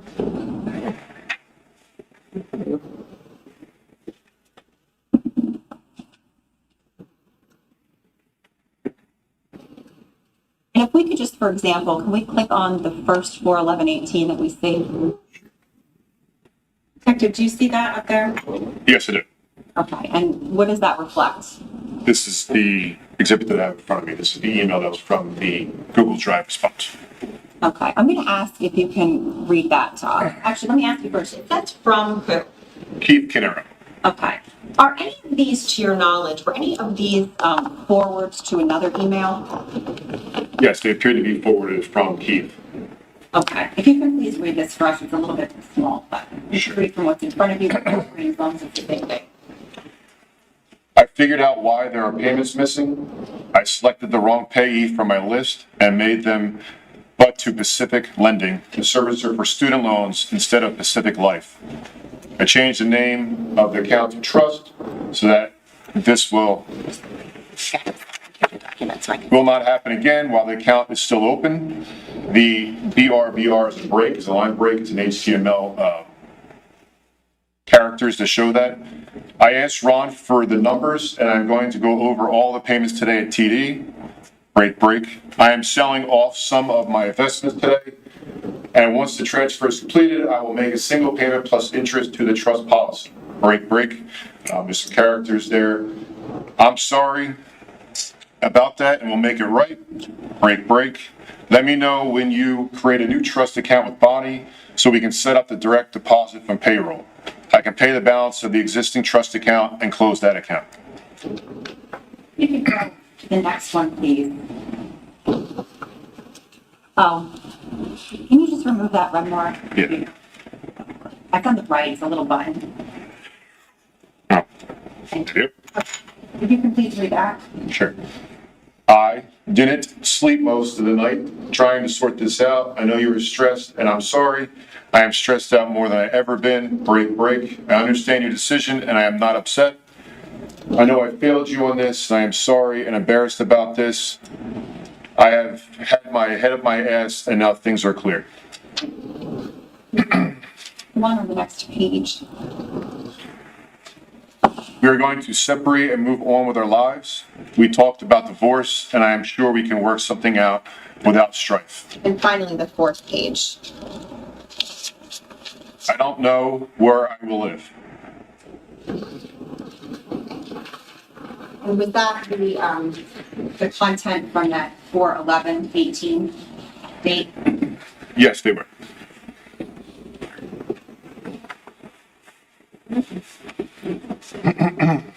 All right, we're going to take our mid-morning break now. Jurors have been at it for almost for a while. So I'm going to give you guys your mid-morning break. We will start back up at around 10:25, 10:30. All right, thank you. I'll discuss this case. Don't do any research.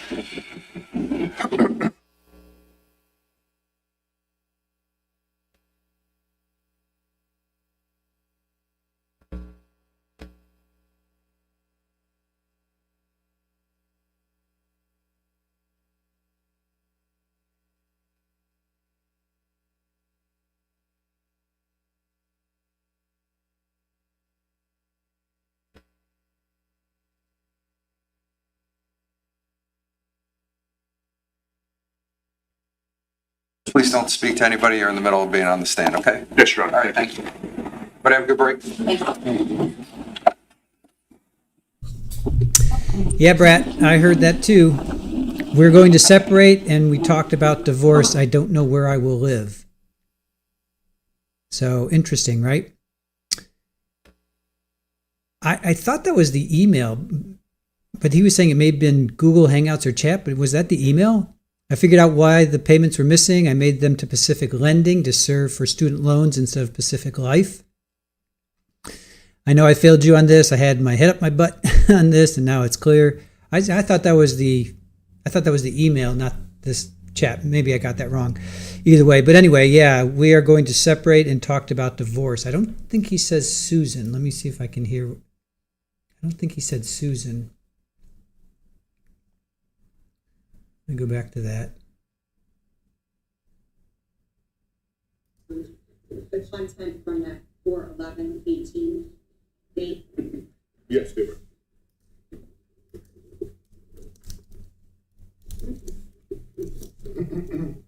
All right, we're going to take our mid-morning. Yes, they were. Content from that. I don't know where Right we here. talked about divorce, and I'm sure we can work something to separate and move. On the next page. We're going to separate and move on with our lives. We talked about divorce, and I'm sure we can work something out without strife. And finally, the 4th page. I don't know where I will live. All right, so he doesn't specifically say his wife or Susan, but presumably that's who he's talking about. We're going to separate and talk about divorce. This was April 11th. April 11th of 2018. So interesting. Sherry, that was Paul. This is Paul. I thought this was an email from April. I thought this was the April email. So I thought it was the April email. It was some kind of communication. I thought it was an email they sent to them, sent to Keith, and I think the accountant was on. What was his name? Steve Weinstein was on that, and I think maybe Ron Artigas was on it. Artigas, I think I think maybe Ron might have been on it as well. But all right, so let's go through Detective Brian Magliorisi. He's computer forensic expert, digital data. Basically, he's all about the phones. So he did phone extractions for Paul, Susan, Marissa, and Caitlin Caneiro. He analyzed a DVR and 6 cameras. I thought that was going to be Paul's house because it was in the sunroom, the kitchen, 3 in the garage, and the office. I'm like, oh, this is Paul's house, but no, it was actually Keith's house. So we heard this before. We heard this phone call between Keith and Paul the night of. So this is November 19th. Remember, Keith and his family were taken out on November 20th around 3:30 or so. So this was the 19th at 6 o'clock. So it was actually, we had seen this before. So I guess Keith calls Paul. Yeah, I think Keith called Paul. Well, actually we can go back to that. So Paul called Keith at 6:05. And then that's when we hear Keith says, if you could just send me the password, I'll do the research myself. I'm on the hotline. I'm looking for Paul. I just need I just spent the last hour and a half following up. I just spent the last hour. Sorry. I just spent the last hour and a half following up with the insurance. I need to know where you're sending the checks online. You don't know the TD login. I need to see it now, Paul. I need to see it now. See, I was hoping that we were going to hear Paul's side, but unfortunately not. This is just Keith saying this. Keith's like, I understand, Paul. I'm telling you, I need it. Give me the effing login, Paul. Give me the login. He's clearly getting more and more upset. Paul, just give me the login so I can see where the money went. I need to know where that money went. Wake the F up, Paul. I'm telling you, I need to know where it went. Paul. I mean, he's just imploring, Keith is imploring with Paul, are you sure it went to the right place this time? Do you have all the checks? Because remember, in April, Paul says, I figured out why the payments were missing. I made them to Pacific Lending to serve for student loans instead of Pacific Life. So that was in April. Now here we are in November, and Keith is like, are you sure it went to the right place this time? So Keith already knows there's a history, right? That there's a history of Paul not sending these checks to the right place. And then that call ends at 6:09. He says something about an hour or two, Paul. So I think he said, call me back in like an hour or two. And then we go to call logs. Then we have call logs from Keith to Paul. So a Discover card called. He did not answer that. Portia called. He did answer that. 6:05 outgoing to Keith, 1:20, a minute and 23 seconds. Then there's a incoming call from Keith at 6:06 that he answered, that last 2 minutes. Then there's a call from Central State Alarm at 4:57. That's the alarm, that the smoke alarm. That makes sense. That fits all this timeline. Then here's the big one. So at 1:27 a.m., his phone was plugged into a charger. And then at 4:54 a.m., his phone is unplugged. So he plugs his phone in at 1:30 and he unplugs it basically at 5 o'clock. And what happens between 1:30 and 5? Well, Paul's Porsche goes on a little ride over to Keith's house, and then it comes back. And then this is sad. Then there's these instant messages from Keith to Paul at 3:15, 3:17, and 3:18. So 3:15, Keith texts, I used the manual switch in the basement, but nothing is working. 3:17, I'm not even sure what to do. 3:18, the generator says AC failure, going outside to see if the generator is in the right mode. And then don't forget, when were shots fired? When did the neighbor think he heard shots fired? He said 3:20 something. So that's fitting our timeline. So Paul arrived at Keith's house at 2:27.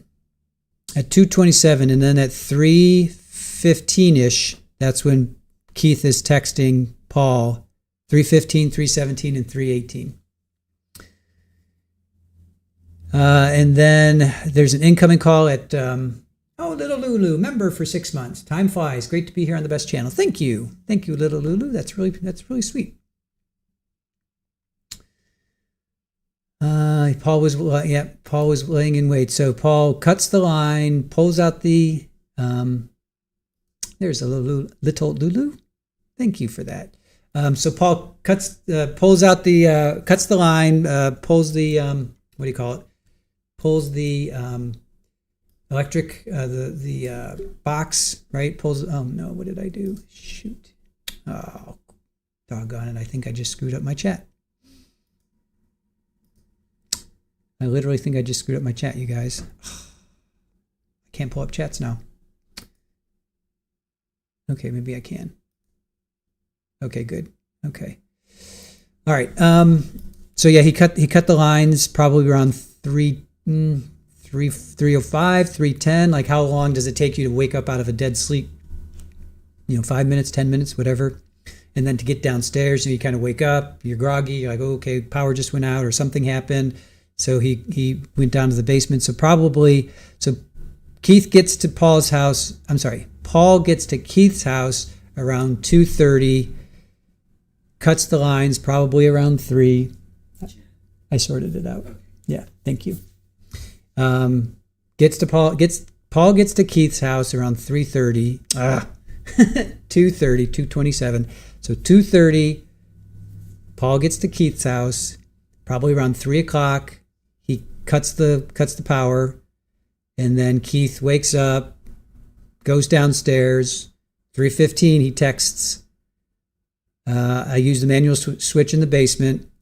And then at 3:17, I'm not even sure what to do. Then he makes it outside to the generator. The generator says AC failure going outside. Oh, the generator says AC failure going outside to see if the generator is in the right mode. So at 3:18, so he's still inside the house. And then at 3:20 something, neighbor hears shots fired. Oh, man. Don't swipe left on the chat. Michael, yep. Control Z. I wish. I wish. No, I think I did something. I don't even know what I did. I was trying to take a screenshot and I did something. All right. So then 5:04, he calls Keith. 5:05, he calls Keith. 5:08, Paul calls Keith. 5:10, he calls Tiffany Rivers. 5:28, he calls Keith. 5:29, he calls Corey. So this is when he calls Corey. So then somehow Corey makes it over because was it Lieutenant Brady? When he arrives, he sees Corey with Paul, and I think that was around 6:15, maybe 6:30 even. So now we know Corey, Paul called Corey. Paul called Corey at 5:30. Then he tried to call Jennifer at 5:35. And then Chubb Insurance calls at 9:12. So that's where we are. That's where we are. Ugh, just terrible. State's really making a good case, I think. So, all right. Piece of timeline that fits perfectly. Yeah, Sharon, it really does. It really does. Let's see. Terry, referring to his marriage. Okay, is Tirda asking a question? Sorry, I missed that. So, yeah, he was referring to his marriage. They were already sleeping in separate bedrooms. In fact, the fire started under his wife's bedroom. It was in the basement, but yeah, it was underneath the master bedroom, which is where Susan was sleeping. Exactly. Let's see. Iowa Backyard says, Paul, I went there to help with electrical issues, not to pew pew, stabby stabby, burn. Probably. That's what he's going to say. That's what he's going to say. Yep, Chris, this timeline fits perfectly. It really does. Sharon, wonder where Corey came from. Yeah, we need to hear from Corey. We need to hear from Corey. JMS, then the optician neighbor said he heard someone got whacked. Yeah, that was at 3:20 something, and it was like 3:26. It was registered on the CAD, which is computer-aided dispatch, 3:33. But there, Teardad says you're confused. Were those last messages both from Keith? First one is about creating a new trust, and that's Keith. Next one is about divorce. These are all from Paul. No, those were all from Paul. Those ones I've read, these are all from Paul. I figured out why the payments were missing. These are all coming from Paul. I made them to Pacific Lending to serve for student loans instead of Pacific Life. I changed the name of the account to Trust, and there's a couple other things I didn't catch. I know I failed you on this, and I had my head up my butt on this, and now it's clear. So these are all text and or an email. I thought it was an email, but it might have been, they were talking about Google Hangouts, Google Chat. So in any event, this is a communication from Paul to Keith saying, and then we are going to separate and talked about divorce. I don't know where I will live. So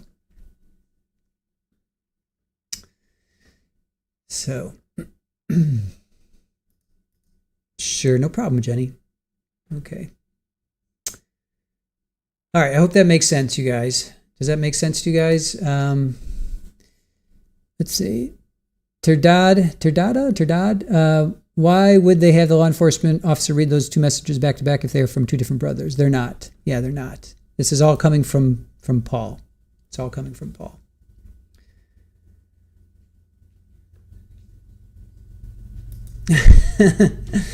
Me as a witness. Why do I have to say pew pew stabby stabby? Oh, it's to make it YouTube safe, right? Can you imagine if you're on the stand? So, could you tell us, Iowa Backyard, what you saw that night? Well, I saw pew pew and stab stab. And why are you saying that? Because Trial TV Live is watching, and we want to make sure that they don't get demonetized.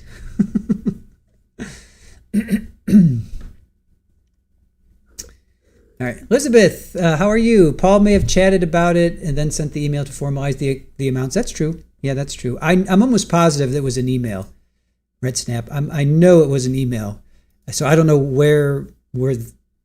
Yeah, you're right. It could have been. You're right. You're totally right about that. But I know that first part was an email. I may even have Did I take a screenshot of it? I don't know if I did. Let me see. I try to take screenshots of like important stuff. It doesn't look like I have. I took a screenshot of that. No, I didn't take a screenshot of that. Take transfer. Yeah. I did not take a screenshot of that email. But you're right. That's a really good point, Elizabeth. Yeah, it could have been he's texting and then. But no, this was in April. This was April 11th. Hold on a sec. Let me see what I can find for April 11th. April 11th at 11:01. Email with subject line "Trust Reconciliation" from Paul to Keith with Ron and Steve CC'd. I had selected the wrong bill pay for some of the payments for 2017, 2018. They went to a school loan. Sorry for all the confusion. I had my head up my ass. Paul Caneiro. So that was the email. So I'm not sure. I guess it was the email. She didn't say specifically what it was from. She just said, and let's talk about this from April 11th. So that was the email. That was the email from April 11th to the accountant and the insurance broker. So Steve Weinstein and CPA accountant, and then Ron Artigas, who is the insurance broker. So. All right, Mary, hope everyone is well this morning. Elizabeth, good morning to you. Just getting with it this morning. No problem. All right, what's up, Sherry? None of your, what's going on? None of your questions? Tulips, so was his phone plugged into his car? We don't know that. We don't know. All we know is it was being charged. That's all we know. Oh wait, hey Missy, good morning. Yeah, it is pretty interesting to be quite honest. It's not too bad. Jane, didn't Data Guy say the Google chat can be converted to emails too? If so, I didn't hear that. I missed that. Keith accepted Paul's excuse about where the money went in April, then laid off of it for a while till November.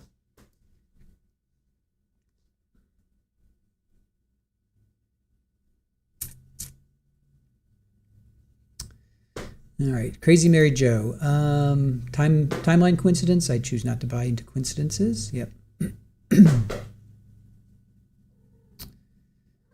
Okay.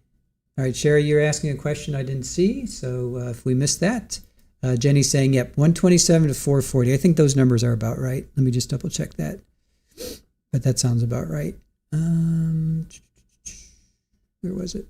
Yeah, 127 to 454. Yeah, I mean, yeah, pretty much. You're close, Jenny. Here it is. I'll put it in again. So this is when he's so there. Here, I'll pull it up. So 127. His phone was plugged into a charger. 454. The phone is unplugged, and this is all AM. So you know what? It had to be at home, and he left because then his car is seen leaving. Remember, his car is seen leaving at 2:07. Oh, and he unplugged the DVR at 1. Oh, I forgot about that. All right. So he unplugged the DVR at 1:28. Remember, you guys. Don't forget that. So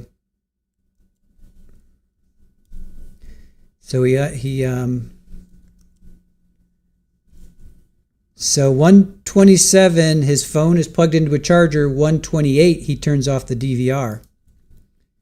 All right, here comes the judge.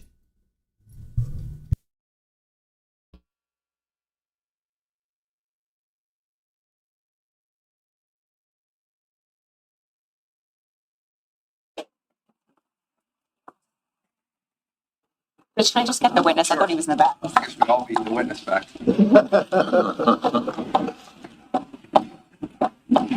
Happens.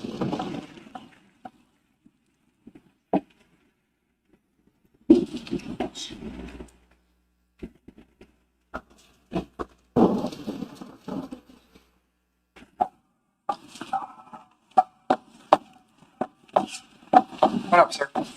Thank you. Sure.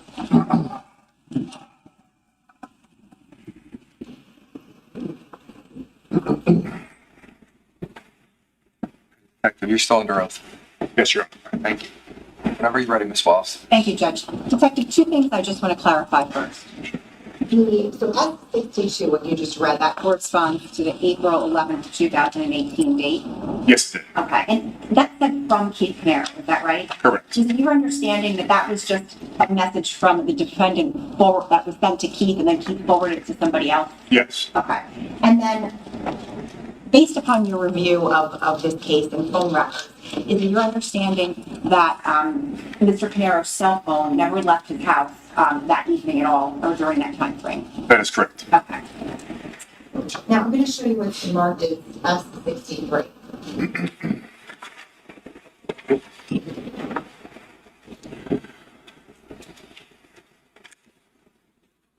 Detective, do you recognize that?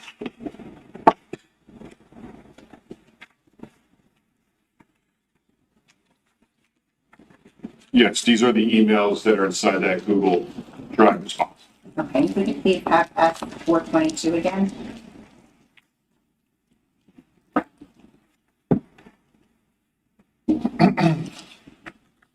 Detective, I'm going to ask you again to just demarcate maybe where the date starts and ends, so 9/13 of 18. Oops. And when you get to the bottom, we'll scroll down further.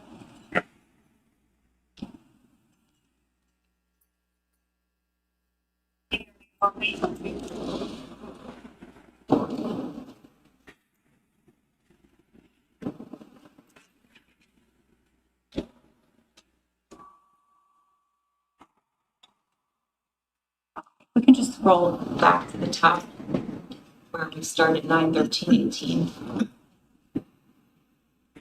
The next series of messages are between who on 9/13/18? It'll be from Paul Caneiro to Keith Caneiro.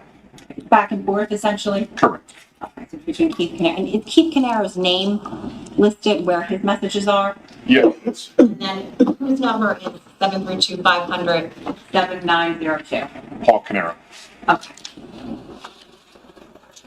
You could just undo that remark. Now, is what you have in front of you, which I'm going to take back, S63, September 13th, do those correspond with all of the September 13th that we see on the screen? Yes. And you've read these prior to today, multiple times, right? Correct.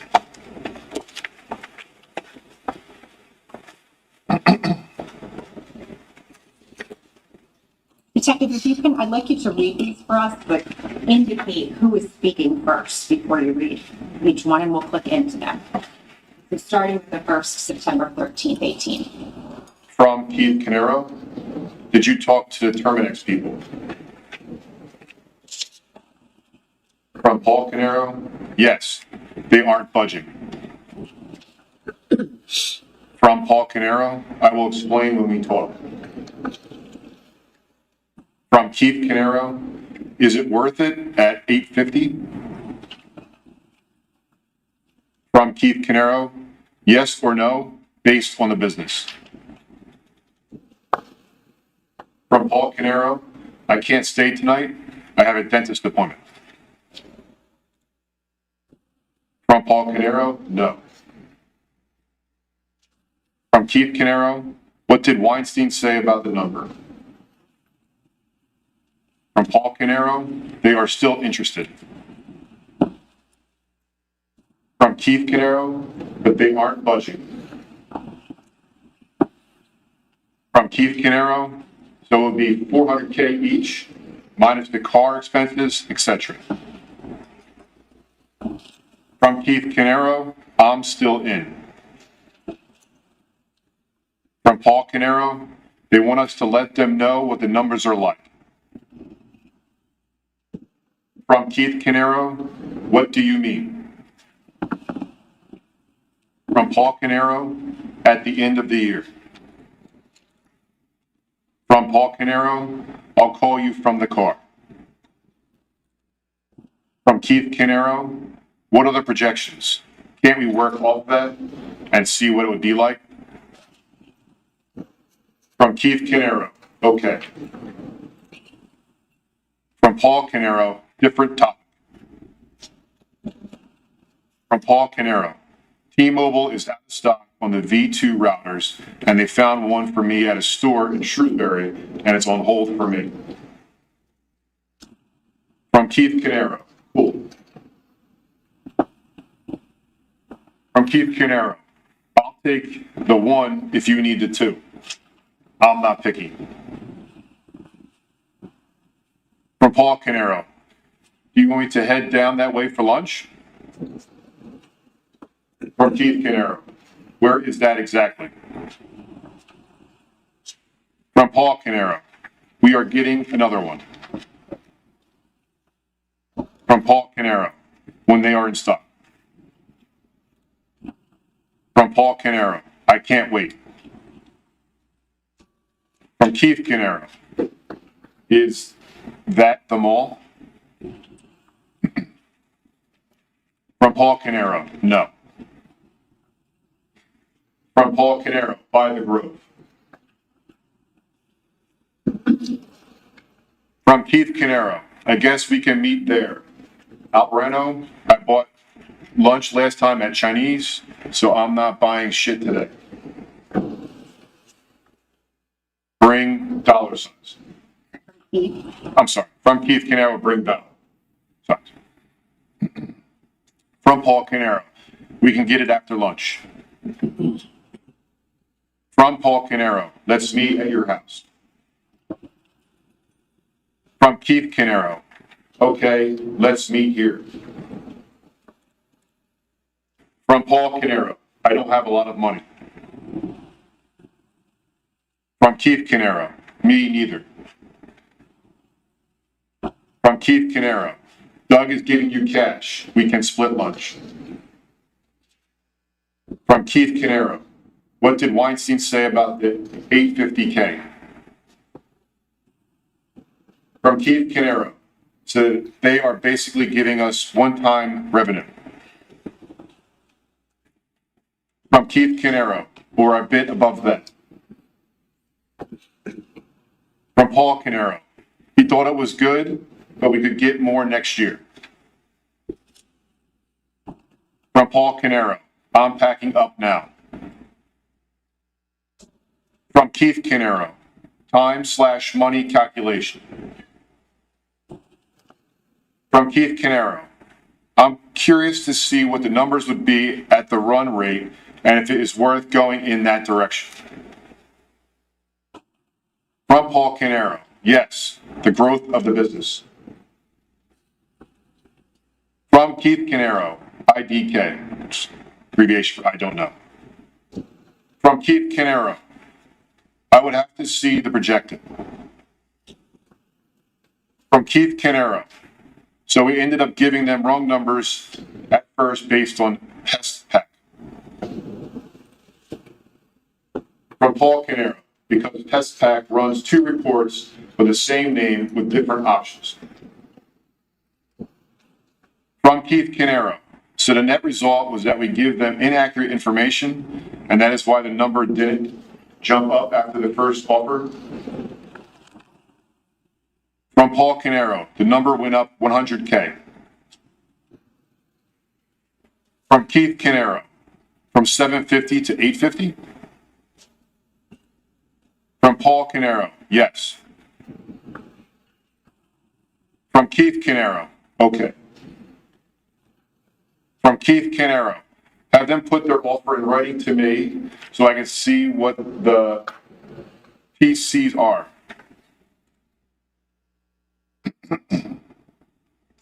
From Paul Caneiro, okay. From Keith Caneiro, let's see what it is. From Keith Caneiro, so EchoStar owes Square One money. We could take in the money, say 800K, and pay back Square One the money owed from the past, and then export it out to the loans to officers. I have 150K from last year, which could reduce the tax burden. From Keith Caneiro, Did you talk to Weinstein about that? From Paul Caneiro, yes. From Keith Caneiro, what did he say? Do we have a list of the money owed between companies that I can look at? From Paul Caneiro, your loan to officer is being reduced on the square one side. From Keith Caneiro, I get that. I'm curious as to what EchoStar owes to Square One for salaries, etc. From Paul Caneiro, I will ask Tiffany. From Keith Caneiro, I want to push that money through to that, to reduce it as a taxable capital gain. From Keith Caneiro, don't ask Tiffany, I'll ask Weinstein. From Keith Caneiro, these are numbers we should have because it can really frame how we do a deal like this. From Keith Caneiro, the company, EchoStar, wasn't paying its fair share of the rent, resources that it was directly using, etc. From Paul Caneiro, we don't have to. From Paul Caneiro, all of the proceeds will be to pay back loans to officers. For Paul Caneiro, no tax. From Keith Caneiro, so we have loans to officers on that side of the company already documented. From Paul Caneiro, yes. From Keith Caneiro, okay, I want to see that. From Keith Caneiro, for EchoStar. From Keith Caneiro, get something in writing from Terminus. From Paul Caneiro, I spoke to Steve and he said that was very easy. From Paul Caneiro, I already asked them. From Keith Caneiro, what was very easy, the documentation that we have, or creating the documentation now. From Keith Caneiro, we should have had documentation all along. From Paul Caneiro, we have whatever documentation we want. From Paul Caneiro, we are not a public company. From Paul Caneiro, and the buy-in was sweat equity. From Keith Caneiro, gotcha. From Paul Caneiro, YTD 402.2K. From Paul Caneiro, last year, same time. From Paul Caneiro, time. From Keith Caneiro, I just want documentation to stand up to any light that is shown on this transaction. I don't want assurances that this is the proper way and that we have complete documentation to show otherwise. From Keith Caneiro, what is the number 402.2K? From Paul Caneiro, 397.3. From Keith Caneiro, revenue, loans to officers, etc. From Keith Caneiro, I don't know what that is. From Paul Caneiro, revenue. From Keith Caneiro, so they are two-time revenue? I thought you said we were higher, 500 going to 800K. From Keith Caneiro, so we're basically flat in revenue? From Keith Caneiro, make the deal. From Paul Caneiro, no, we can wait a quarter and see how much more we can get. From Keith Caneiro, I'm not interested in waiting. From Paul Caneiro, that is a YTD. From Paul Caneiro, 2018. From Paul Caneiro versus 2017. From Paul Caneiro, the rolling 12 months is this. From Keith Caneiro, you can project it. From Keith Caneiro, it's not going to be much better and waiting isn't something that makes sense. Money today is worth more than money tomorrow. From Keith Caneiro, and we are within 5K of last year. We can look at last year's numbers, YTD number, and add 5K. From Paul Caneiro, past 2 years revenue, 17 and 18, YTD, 936.7K. From Paul Caneiro, prior full 2 years, 16 and 17, 813.4K. From Keith Caneiro, like I said, add 5K to the current run rate, and we're exactly where we should be. From Keith Caneiro, let's walk on this shit, take the money, pay down your situation, and get back to normal baseline. From Paul Caneiro, I don't understand. From Keith Caneiro, I'll take the money, put it into my 401k, and move forward. From Paul Caneiro, we are 5K more than last year. From Paul Caneiro, you can't put it in the 401k. From Keith Caneiro, okay, I see it. From Paul Caneiro, there is a max per year. From Paul Caneiro, and you are hitting it.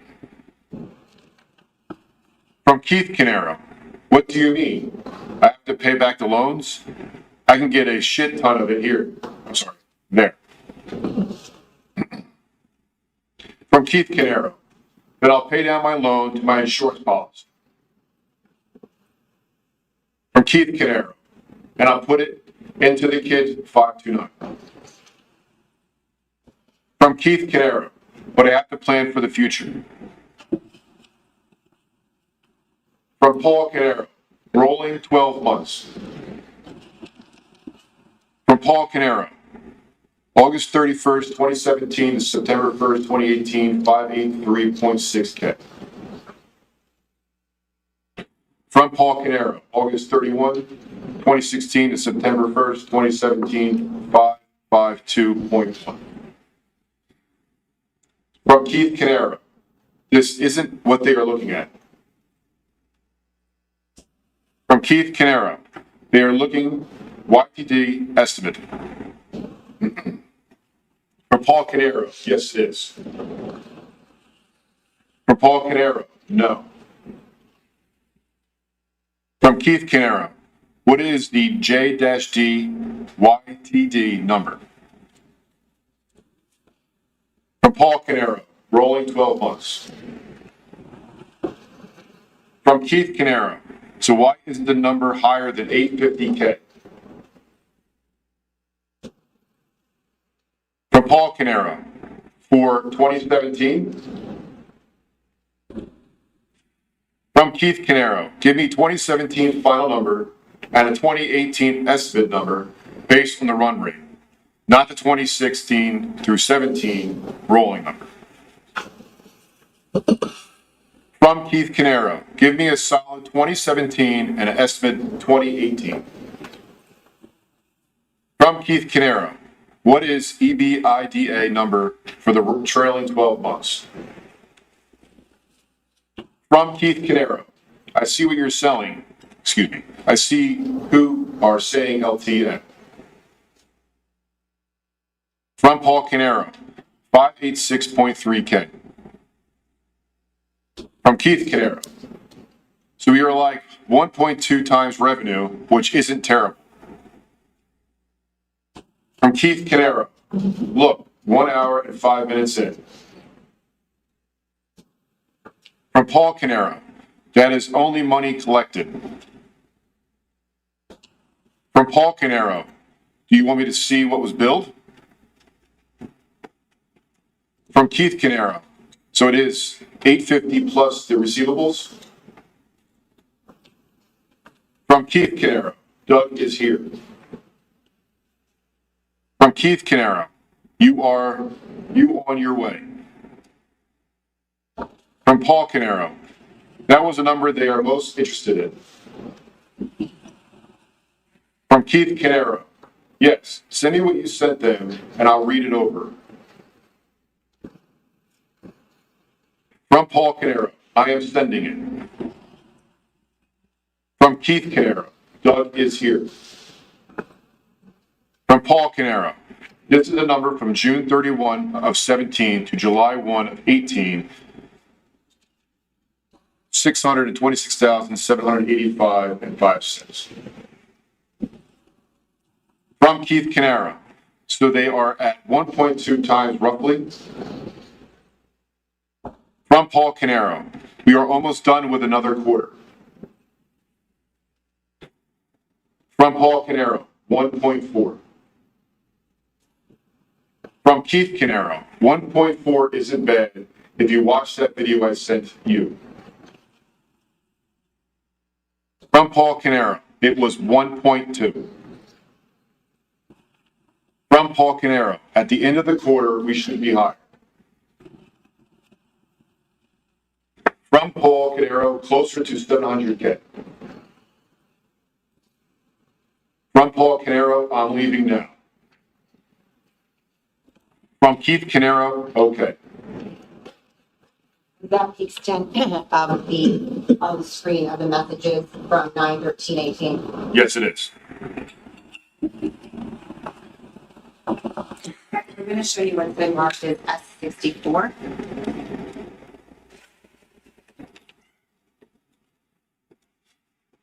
Do you recognize these?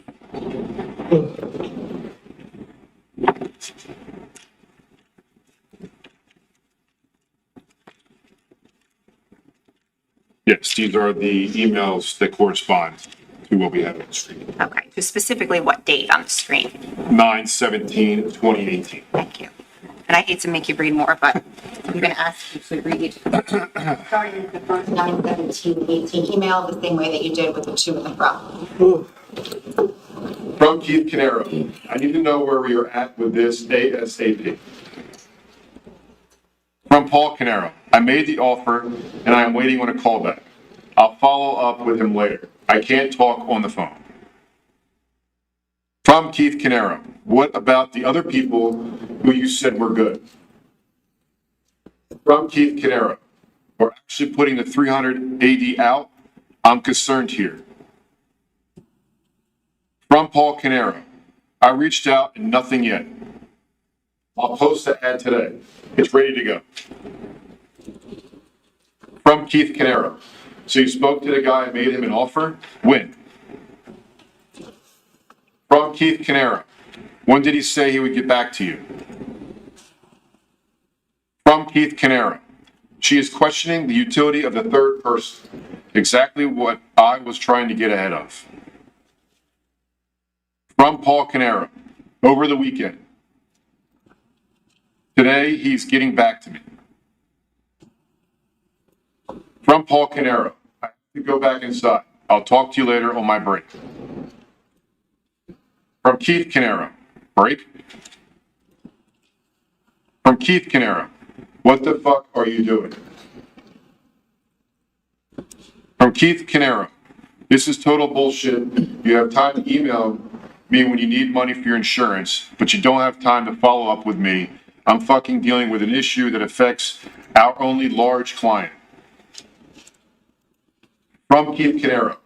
Don't put your insurance on my fucking card. I'll find my own fucking employee and put my own fucking advertisement out. From Keith Caneiro. I'm done with chasing you down on your fucking schedule. From Keith Caneiro. So fuck off with this shit already. From Keith Caneiro. 100 fucking emails and conversations, and you can't follow up properly on any of them. From Keith Caneiro. Where the fuck is my one-page explanation from the 401k fiasco that I asked you for months ago? From Paul Caneiro. I'm at the doctor's for my back in Philly. I told you yesterday I wasn't going to be around. I'll call you shortly. I've called all the people that were good and made an offer to Joshua Scott. He's getting back to me today. I'll follow up and find out if he wants the job. If not, I'll reactivate the ad. I didn't want to spend the $300 if we didn't need to. I called Joshua from my mobile and then asked the office to follow up with him, but he wasn't around, on vacation abroad, and called me back on Friday. I made the offer and he told me he would get back to me on Monday. The ad is ready to go if he doesn't accept. From Keith Caneiro. So you risked all our business for $300? Are you fucking kidding me? From Keith Caneiro. Don't call me. From Paul Caneiro. I called a bunch of people from the previous bunch. From Paul Caneiro. Okay. From Paul Caneiro. I'll post the ad now. From Paul Caneiro. Post it. From Paul Caneiro. I'll let you know what comes in. From Paul Caneiro. From the previous bunch, no response, where they took other positions. From Paul Caneiro. Both ads are posted, and I will let you know what I get. From Keith Caneiro. Question. Regarding the insurance payment, why can't we put it monthly? Why do I need to put the $5K on the credit card? From Paul Caneiro. Because it's late and I don't have the cash right now. I have to pay for Katie's emissions, and I was not expecting that. From Keith Caneiro. This is what he told me. From Keith Caneiro. Because it's late and I don't have the cash right now. I have to pay for Katie's emissions, and I was not expecting that. From Keith Caneiro. Can we do the monthly payment instead? From Paul Caneiro. Yes, but this needs to be paid in full. From Keith Caneiro. Because it is late? Why? Because it is late. From Paul Caneiro. Because it's past due. From Keith Caneiro. Who is the agent? From Paul Caneiro. Allstate. From Keith Caneiro. How late is it? From Paul Caneiro. I sent Tiffany the info. From Paul Caneiro. I got a cancellation notice. From Paul Caneiro. Either yes or no, I am still in the clinic. From Keith Caneiro. Hold. From Keith Caneiro. Hey, send me the cancellation notice for Paul's insurance via email ASAP. From Keith Caneiro. Did you send her the cancellation notice? From Keith Caneiro. How does it normally get paid? Does he pay it himself? From Keith Caneiro. I just noticed that I paid your entire thing last year, remember? From Keith Caneiro. Last year. Paul, put it on Amex. From Paul Caneiro. 6 months. From Keith Caneiro. I paid 6 months. From Keith Caneiro. Last year. From Paul Caneiro. I'm asking for a loan. From Keith Caneiro. You took money last year for insurance. From Paul Caneiro. I went to pay it and the check bounced. From Paul Caneiro. I'm late and received the cancellation notice. From Paul Caneiro. Is that a no? From Keith Caneiro. I'm working it now. From Keith Caneiro. I'll let you know in a few. Trying to figure something out with Allstate so I don't have to do the entire amount. From Paul Caneiro. We lose a discount. I'm going to give you the money back by the end of the month. From Paul Caneiro. As soon as my check arrives. From Paul Caneiro. Where I get the $10K from you. From Paul Caneiro. I usually get my check on the 27th. From Keith Caneiro. How much did I give you for the insurance last year when you charged it? From Paul Caneiro. I will have to look. I don't have that information with me. From Keith Caneiro. I'm taking that off the 10K. From Keith Caneiro, I'll pay this and we are done. I don't owe you 10K. From Keith Caneiro, you okay with that? From Paul Caneiro, no. From Keith Caneiro, then no. From Keith Caneiro, you didn't pay me back for that money. From Paul Caneiro, why would I not get paid for the rest of the 10K? From Keith Caneiro, Paul equals 5K plus 5K equals 10K. From Paul Caneiro, because the company was paying it. From Keith Caneiro, I'm the company. From Keith Caneiro, the company wasn't paying your 5K from last year. You put that on the credit card at the last minute. From Paul Caneiro, and I get 10% of the business. From Keith Caneiro, keep the fucking 10%. From Keith Caneiro, but I'm done paying you anything for a salary. From Keith Caneiro, you are on your own. From Paul Caneiro, okay, thank you.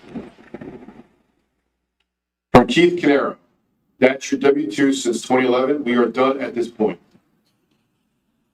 From Keith Caneiro, I'm not going to do this dance with you.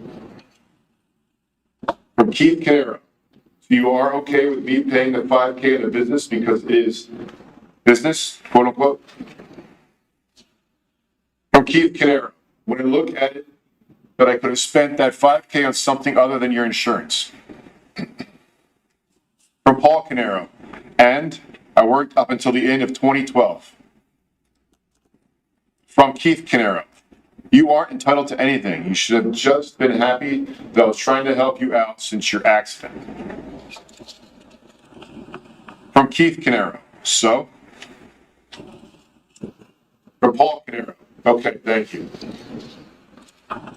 From Paul Caneiro, I'm sorry I asked. From Keith Caneiro, so do you want me to pay the 5K today and add it to the 5K that I quote unquote owe you? From Paul Caneiro, nothing else is needed to say. From Keith Caneiro, where you want to play fucking games. From Keith Caneiro, okay, I won't pay it. From Paul Caneiro, no, I said I'll pay it. I'll pay you the money back for this. From Paul Caneiro, I would have had it if I didn't have to pay for her school applications. From Paul Caneiro, so I'm asking you for a loan. From Keith Caneiro, you owe me 5K from last year. I'm taking it off the 10K. From Paul Caneiro, that's all. From Keith Caneiro, so I owe you 5K. From Paul Caneiro, how is that? From Keith Caneiro, I made a $700 payment to keep your insurance in play for now. From Keith Caneiro, Ed is going to call Tiffany tomorrow. From Paul Caneiro, the company paid for it and got deductions for it. From Keith Caneiro, deduction. From Keith Caneiro, are you out of your fucking mind? Do you know the difference between a deduction and a tax credit? From Keith Caneiro, a deduction is 30% that amount. From Keith Caneiro, I don't get 5K off my taxes. I get 0.30% of that number off our taxes. From Keith Caneiro, whatever, Paul. From Paul Caneiro, I understand that. From Paul Caneiro, and I am paying plenty of taxes for the company. From Keith Caneiro, you are paying your taxes based on your ownership. From Keith Caneiro, Paul, we are done. I'm not paying you moving forward. You have to find a way on your own. From Paul Caneiro, I said, okay. From Keith Caneiro, okay. From Paul Caneiro, I want my 10% of the profits and or money you took from the business. All of your quote unquote cash payouts reduce the profits. From Keith Caneiro, fuck off. From Paul Caneiro, ask Steve if you don't believe me. From Paul Caneiro, he will tell you. From Keith Caneiro, Paul, we are done. I'm going to stop paying you this week. From Paul Caneiro, okay, I said that was fine. From Keith Caneiro, you don't get to strong arm me. From Keith Caneiro, I'm going to put that money towards paying down the fucking debt. From Keith Caneiro, and I just put $150K into the business. Your kids are done with college. I need to start saving for my kids' education. From Keith Caneiro, I can't do it by putting $150K into the business, never to see that again. From Paul Caneiro, I'm not. I'm just telling you that you don't take other factors into consideration. From Keith Caneiro, I'm taking it all into consideration, trust me. From Paul Caneiro, you're getting paid back for every cent. From Paul Caneiro, ask Steve. From Keith Caneiro, I'm not asking Steve shit.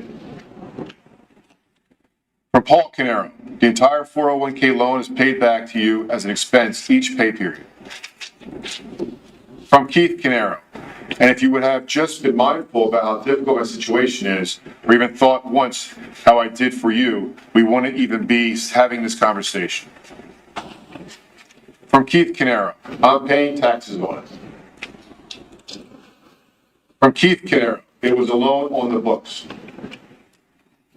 From Paul Caneiro, no, you are not. From Keith Caneiro, whatever, Paul, don't threaten me. You wouldn't like where that goes. From Keith Caneiro, trust me. From Paul Caneiro, and the payback is not taxable. From Keith Caneiro, I put Susan on the books. I match your taxes for your kids. You give yourself a giant raise in 2013. Our employees didn't get raises for years while we were losing customers. From Keith Caneiro, then you quote unquote helped me by never helping me, making me fucking crazy, undermining me with the people. From Paul Caneiro, she was doing that for the first few payments and changed it to a reimbursement against loan from officer. From Paul Caneiro, like who? From Keith Caneiro, we are done. You want me to be the villain? I'm the fucking bad guy. From Keith Caneiro, every single thing I've asked you for, hundreds of emails, did you ever get me the 401k one-pager? From Paul Caneiro, I'm not saying anything about you.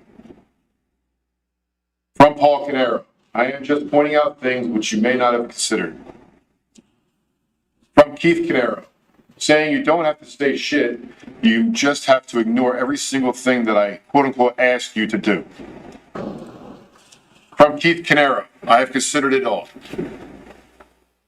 From Keith Caneiro, if we can get $850 for EchoStar versus 1M at the end of the year, I'll wait, otherwise let's sell.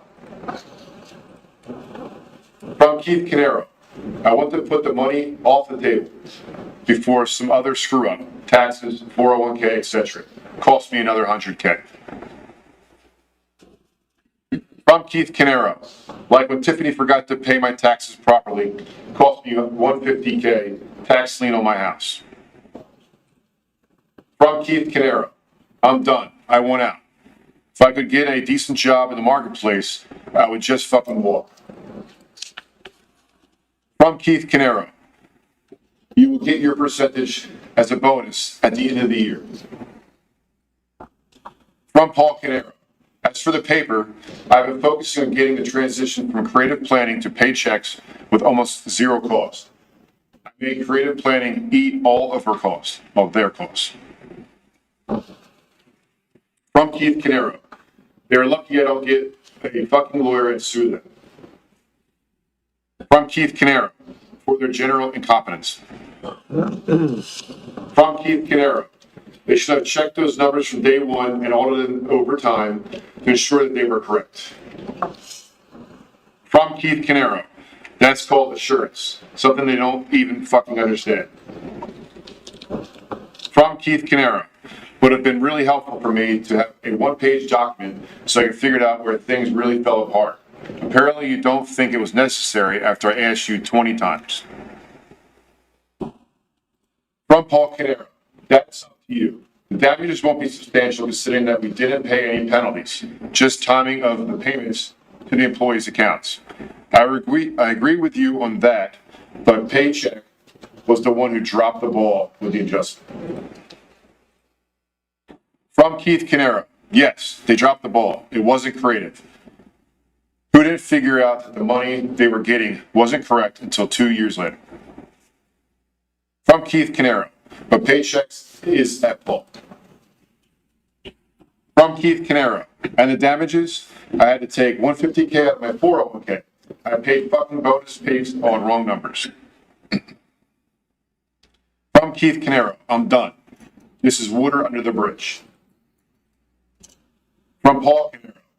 I've been working on other things like interviewing for both companies, managing EchoStar and accelerating the collections process, dealing with clients, and heading out on proposals. From Keith Caneiro. You are my brother. I'll help you as best I can, but I'm not doing this. From Keith Caneiro. As far as square one, you were getting paid for the work that you did, interviewing and all that. From Keith Caneiro. EchoStar is 50% yours, so it is not going to pay off when we sell. Just to clarify, so that is going to pay off when we sell, right? I'm sorry. If you go back to it, I'll clarify. EchoStar is 50% yours, so that is going to pay off when we sell. From Paul Caneiro. Thank you for helping me out with the $700. I appreciate it. From Keith Caneiro. It's not the $700, Paul. It's the rest of it. From Paul Caneiro. Agreed. From Paul Caneiro. Agreed. From Keith Caneiro.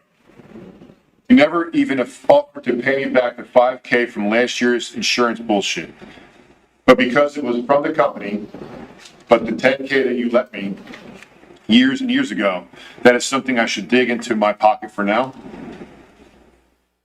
From Paul Caneiro, not $150K. From Keith Caneiro, this is just total bullshit. Like I didn't give you the $10K back over and over again. From Paul Caneiro, it was $80K. From Keith Caneiro, so leave me the fuck alone. From Keith Caneiro, $80K? I don't even know what you're talking about, and I don't give a shit. From Keith Caneiro, $80K out of mine, the rest of Jennifer's. From Keith Caneiro. So yeah, I don't really care, and it isn't your concern at this point. From Paul Caneiro. I never hassled you over the money. From Keith Caneiro. $80K for the 401k problem. The rest removing debt, but yes, $80K. It is what I want to do at age 50. Remove money from my savings to fund the business. From Paul Caneiro. Okay. From Keith Caneiro. Nope. You never asked me because I thought I gave you the $10K. From Paul Caneiro. And all the interest went back to your account. From Keith Caneiro. But apparently the money that I gave you over the past few years doesn't compare with the $10K that I owed you from 2011 when I couldn't make ends meet. When I was at graduation in 2014. You know what I remember? From Paul Caneiro. It's not like it was just quote unquote lost. From Keith Caneiro. My fucking wife not being able to buy fucking coffee at Starbucks. She sat outside with all of her credit cards expired. From From Keith Caneiro, and waited for the ceremony to end. From Keith Caneiro, but yet you made almost $350K that year. From Paul Caneiro, all the interest collected on the loan is yours and goes back to you. From Keith Caneiro, and I have my credit destroyed, tax liens, debt, and not even the ability to get it caught. From Keith Caneiro, I know that, Paul. That is, if Square One is a going concern. If it isn't, if I lose my only big client, we are done. From Paul Caneiro, what about all the times that I went without to make sure you had money? From Keith Caneiro, then what? The money comes from where? From Keith Caneiro, we help each other out. This is what brothers do. From Keith Caneiro, I can't help you anymore. From Keith Caneiro, I need to start thinking about paying for my kids' college. From Paul Caneiro, and I didn't complain, and I'm not starting now. From Keith Caneiro, I'm putting away money for retirement. I don't have insurance policies to pay me if I don't work. From Keith Caneiro, you have that. So figure out a way to restructure things to live within that. I'll do what I need to do to ensure that my kids will be able to afford college without giving them loans, which is exactly what you did. From Paul Caneiro. Right there for a second. Can we go to the next one?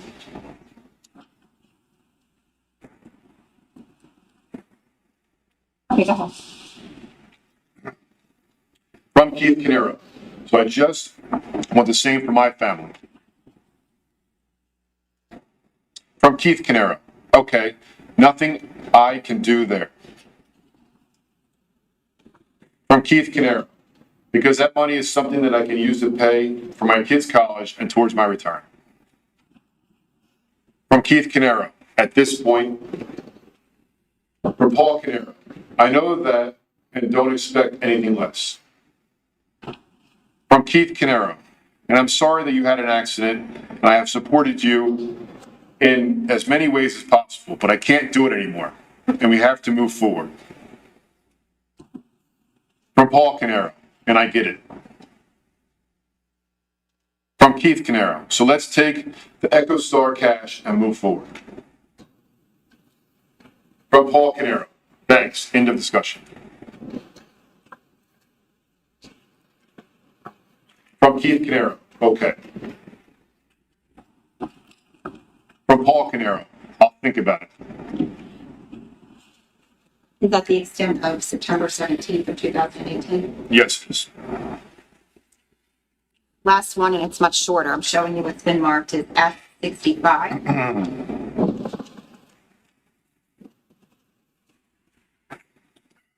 Detective, what is this?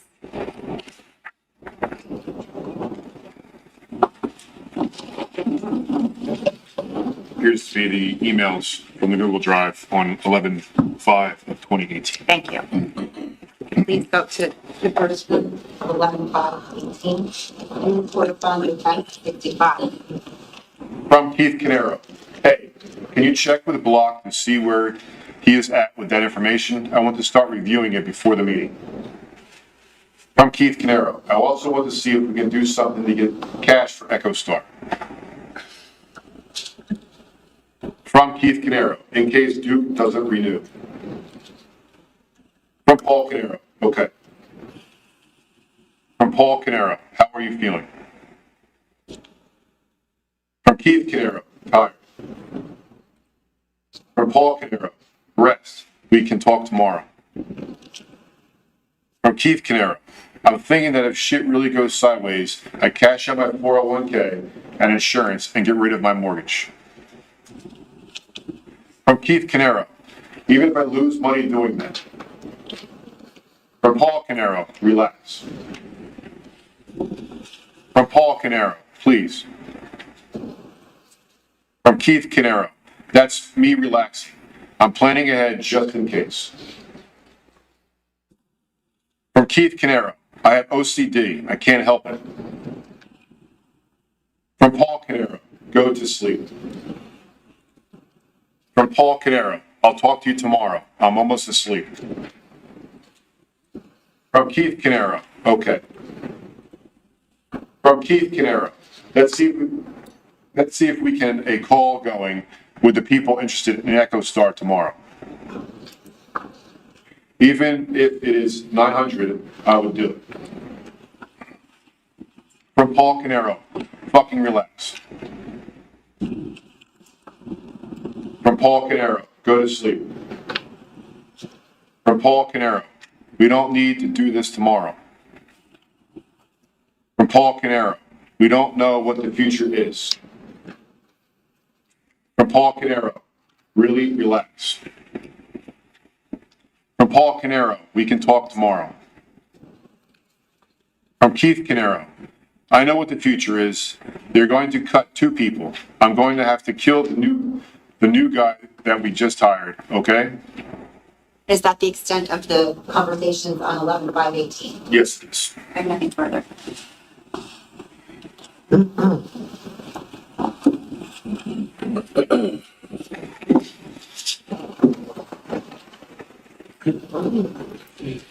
Can I see the counsel's report, please?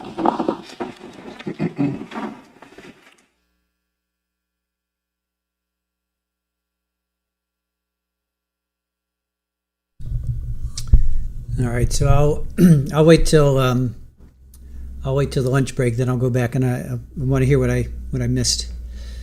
So you guys are saying that Paul was threatening him? That's pretty big. That's definitely pretty big.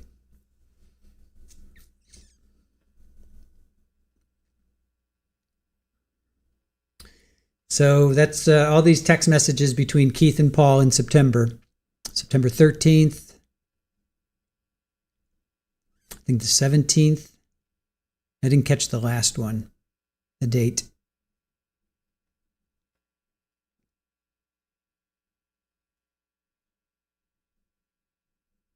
So they're talking about this sale to Terminix. Is it Terminix or Terminex? Terminix. They were talking about the sale being $850,000. What I got out of that was that Keith wanted to sell, but Paul didn't. He wanted more. Paul wanted more money. So Keith was saying money today is worth more than money tomorrow. I'm not interested in waiting. Keith was saying they're basically flat in revenue, make the deal now. And EcoStar owed Square One money, so they could use that money in the sale to pay back Square One. Let's see. Lots of swearing going back and forth between the two. Keith is talking about putting the $5,000 on his credit card.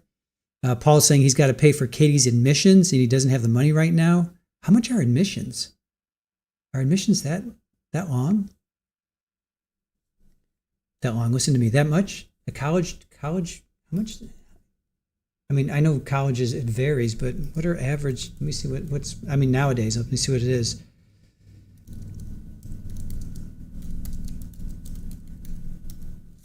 How much are college application fees? They're $0 to $100 per school, with the average cost of $45 to $50, and that's now. So why he's saying he has to pay for Katie's admissions, so he doesn't have. $5,000. That just doesn't make sense, right? Are college admissions really that much? Bestcolleges.com, for U.S. students, the average undergraduate application fee is $48. And this is now. This isn't back in 2018. It may have only been like $20 for an college admission. All right, Mallory. I don't think Paul was threatening. Keith had found Paul out and was over it.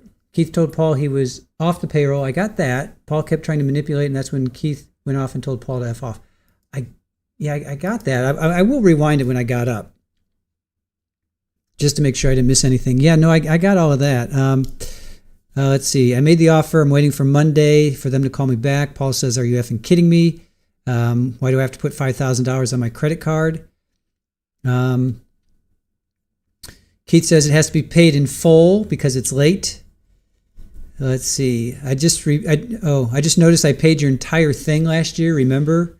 Paul says I'm asking for a loan. You took out money last year for insurance. Let's see. When did I get up? Okay. Paul, we are done. I'm not paying you moving forward. You have to find a way on your own. Keith says F off.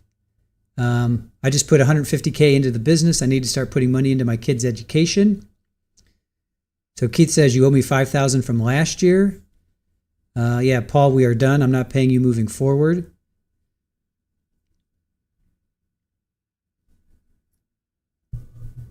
Can I ask you to retire into the, should I just say retire and leave it there? Wow. Or me retire?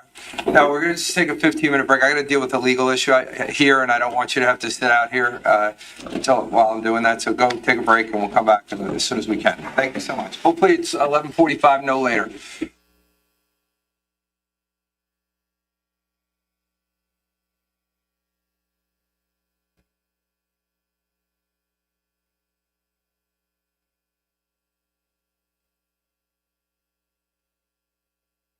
Oh, okay. You're right. I'm thinking applications. It's admissions. You're right. You guys are right. I have to pay for Katie's admissions. I'm thinking applications. So. Okay, you got 15 minutes. So my bad. That's my bad. All right. I'm going to rewind. I want to see what I missed. You guys said it was juicy. I can rewind here. Let's rewind. I'm just going to rewind it here. All right, this is when I stepped out. All right, I'm going to play here. From Paul Caneiro, no, you are not. From Keith Caneiro, whatever, Paul, don't threaten me. You wouldn't like where that goes. Okay, there we go. On the book, taxes on it, having this conversation. From Keith Caneiro, I'm paying taxes on it. From Keith Caneiro, it was a loan on the books. From Paul Caneiro, no, you are not. From Keith Caneiro, whatever, Paul, don't threaten me. You wouldn't like where that goes. From Keith Caneiro, trust me. From Paul Caneiro, and the payback is not taxable. From Keith Caneiro, I put Susan on the books. I match taxes for your kids. You give yourself a giant raise in 2013. Our employees didn't get raises for years while we were losing customers. From Keith Caneiro, then you quote unquote helped me by never helping me, making me fucking crazy, undermining me with the people. From Paul Caneiro, she was doing that for the first few payments and changed it to a reimbursement against loan from officer. From Paul Caneiro, like who? From Keith Caneiro, we are done. You want me to be the villain? I'm the fucking bad guy. From Keith Caneiro, every single thing I've asked you for, hundreds of emails, did you ever give me the 401k one-pager? From Paul Caneiro, I'm not saying anything about you. From Paul Caneiro, I am just... All right, that's the line we were all startled at. Which line? I'm not hearing anything spectacular yet. I'm not paying taxes. No, you're not. Whatever, Paul, don't threaten me. Was that it? When he says don't threaten me? Just pointing out the first few payments were helping. Didn't give raises for years while we were Caneiro, and the payback is not taxable.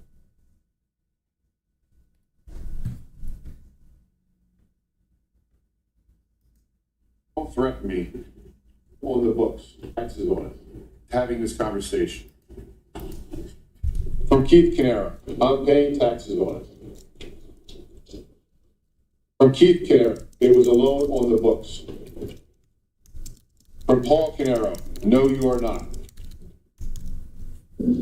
From Keith Caneiro, whatever, Paul, don't threaten me. You wouldn't like where that goes. From Keith Caneiro, trust me. From Paul Caneiro, and the payback is not taxable. From Keith Caneiro, I put Susan on the books and match taxes for your kid. So, yeah, I didn't hear anything super threatening when I first listened. I'm not really hearing it. Ooh la la, great name. I'm behind watching the video surveillance calls from Keith to Paul. Keith has on a maroon short sleeve shirt. Was at the color of the shirt outside the garage door behind Keith's house. Yeah,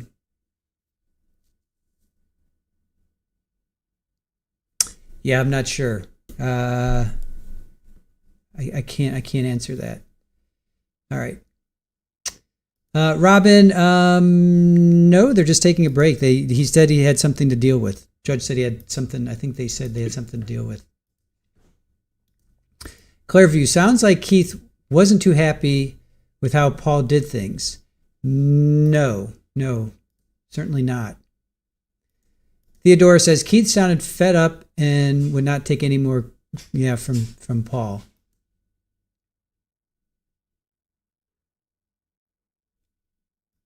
All right. So just that Paul don't threaten me, but all he really said was, I'm paying taxes. It was a loan on the books. No, you're not. Whatever, Paul, don't threaten me. You wouldn't like where that goes. If anything, that sounds like Keith is saying, hey, don't threaten me. You're not going to like where that goes. All right.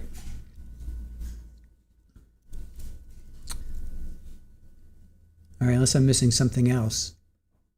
It doesn't help that I'm 20 seconds ahead of you guys. Keith really had to come to the end of putting up with don't threaten me. You won't like where it goes. Paul was threatened. Okay. Thanks, Ola. Yeah, okay. So that's what I heard. Or that's what we all heard. Okay. All right. So I think we're all in good shape here, right? Janet, defense is going to say that they've talked this way for years. Probably. Barry, maybe judge has to go as the head of the courthouse and judge has to announce they're closed Monday for the snow. Maybe. Sally, was the threat Paul was not going to pay the taxes? Oh, maybe that's what it is. So Keith says, I'm not paying taxes. Keith says, it was a loan on the books. Paul says, no, you're not. Keith says, whatever, Paul, don't threaten me. You wouldn't like where that goes. Keith says, I put Susan on the books and you gave yourself a giant raise. And then we are done. You want me to be the villain?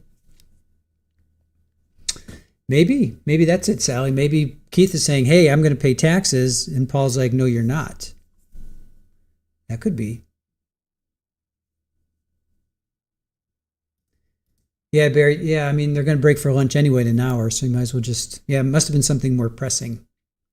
So Paul wasn't physically threatening, Mallory says. Keith was done with Paul's BS and was calling him out. Paul was still trying to manipulate him with the money. All right. I gotcha. That makes sense. Sherry, I think it had to do with the income taxes. It seems like it.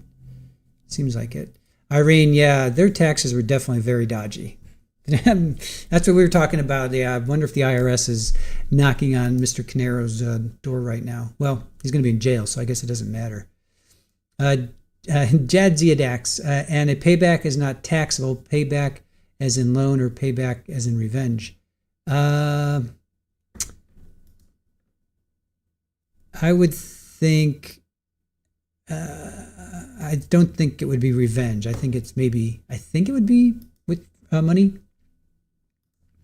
Clairview says, then Keith mentioned putting Susan on the books, ergo the illegal paying of wages while on disability. I think that is it. Yeah, whatever, Paul. Don't threaten me as you wouldn't like where that goes. I put Susan on the books and you gave yourself a giant raise. So don't threaten me. You wouldn't like where that goes. See, again, that's going to go more for the defense saying, if anybody's threatening anybody, it's Keith saying, hey, I'm going to pull gonna pull Susan off the books. Right? I mean, I'm not that this is, making Paul innocent by any stretch of the imagination, but I can see the defense spinning this of like it's Keith that was the aggressor here. Right? What do you guys think? It seems like the defense can spin this.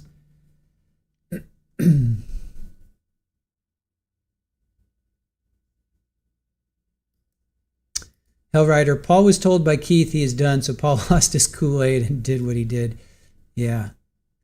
Agreed. Jane, little did Keith know how bad it really was. Claire says, they dig about how Paul does things shady and he isn't really cool with it. Yeah. Mallory, no, just more motive for Paul to act desperate.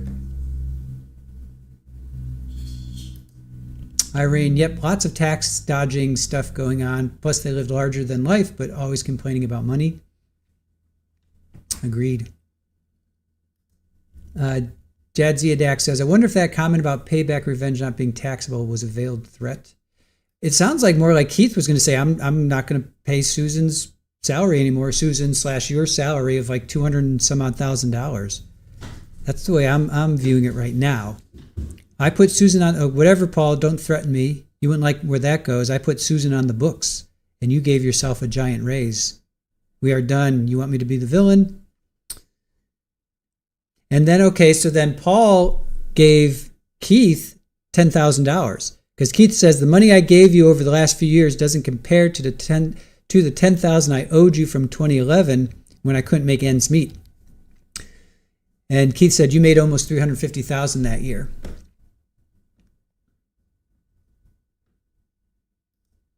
Hellrider, yes, but Paul was causing the stress on Keith, so I would have not been nice as Keith. Yeah.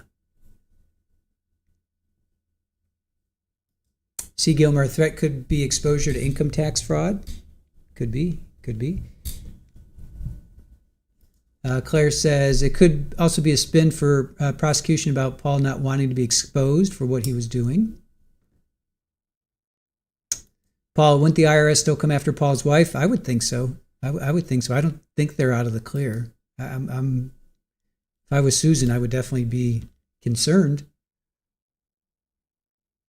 I'm sure she's been talking to lawyers.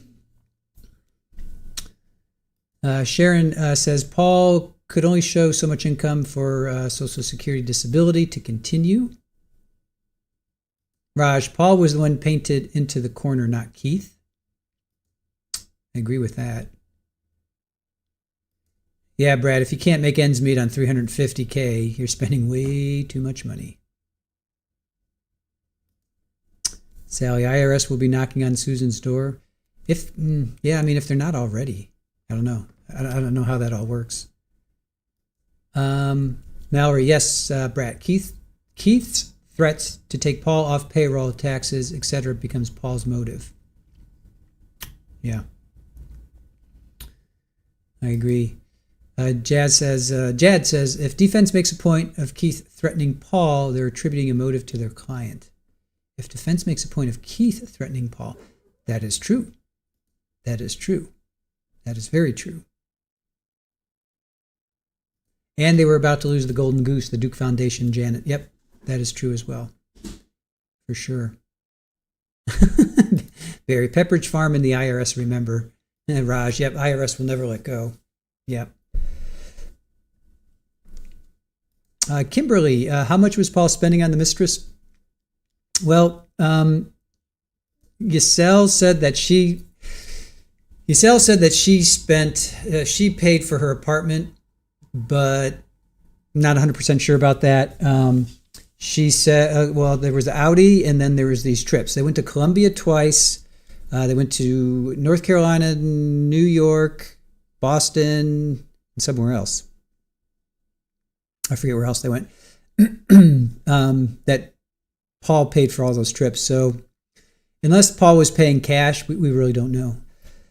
Excuse me, we really don't know how if he was giving her money. We do know he was paying for her Audi, and there was apparently like $2,000 paid to her to her apartment. Kittens. Kittens being kittens.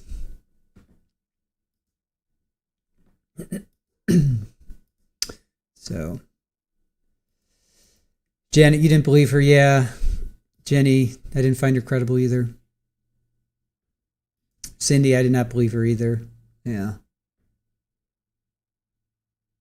Yeah, Janet, people live beyond their means. This was definitely a case of at least Paul living beyond his means. I'm not sure about Keith. Sounds like Keith might have been a little, well, he just wanted to sell. He wanted to sell EcoStar, I guess, pay off whatever. Let's see. EcoStar gave Square One a loan, so they could have sold it for like even $800,000. That's $400,000 each. He said he wanted to pay down his mortgage, or he was going to, he said he was going to cash in his 401 and his insurance and then pay down his mortgage. And it sounds like Keith just wanted to focus on his kids. He wanted to save money for his kids' education. So, and he said he wanted to go work in the marketplace. He just wanted to get a job as a, CFO? No. Information officer, CIO.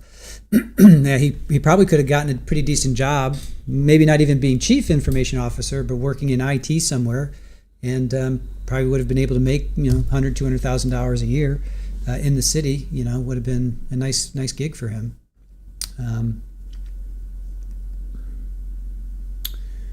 So each Porsche was $800 per month. Was that was? Yeah, Sharon, it's a lot of money. Oh, Las Vegas. Thank you. Yep. Thank you, Claire. And Amby. Yep. Vegas. Yep. It was. Yeah.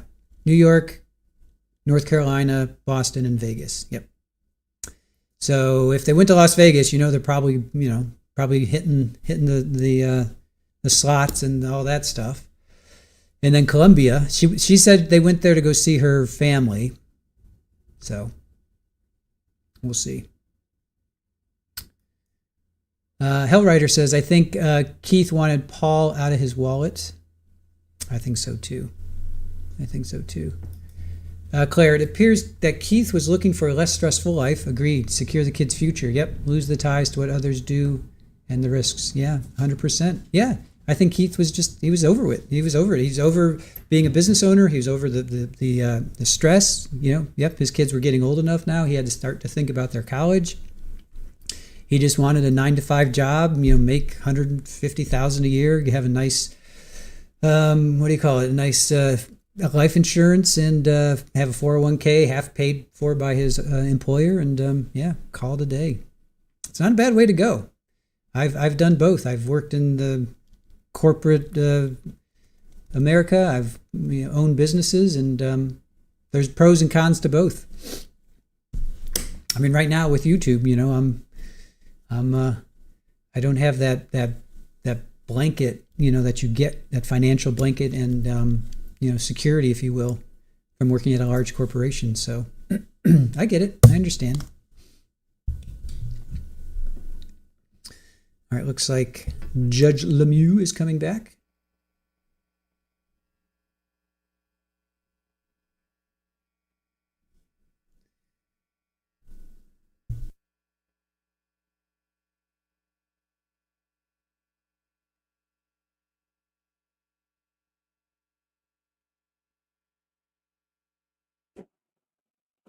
You got our witness, please.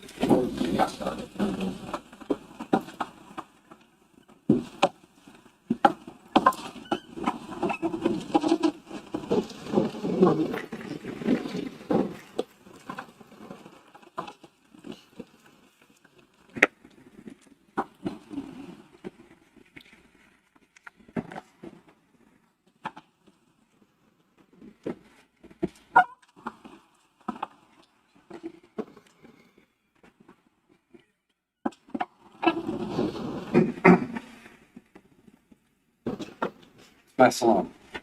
Thank you. Good morning, Detective. So I want to take a step back and just start with extractions, generally speaking. I think you had testified on direct that you performed many extractions. Yes. And you explained how you extract the information from the phone and use certain programs to basically parse out that data. Correct. I just want to make it clear for us what exactly that means. So correct me if I'm wrong, but when you take a phone and you extract the information from it, essentially what you're doing is you are plugging the phone into like a program, and that program basically takes like a mirror image of the data on the phone. Is that right or wrong? It's sort of right, and the thing that when you connect it to the device then goes and extracts the data from the device. It securely takes, it's not writing anything to the device, it's not modifying any of the data, it's simply going in and carving out the data that's inside the device, putting it in a raw data package that you'd have to use another program to steal the data. So the data is a mirror image in the sense that it's not altered, modified in any fashion once it's copied. Once it's extracted from the device, correct. Okay.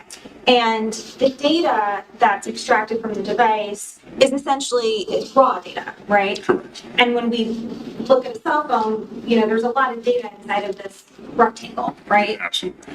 So the data abstractly is not something that you can just look at and understand, right? It needs the program. Correct.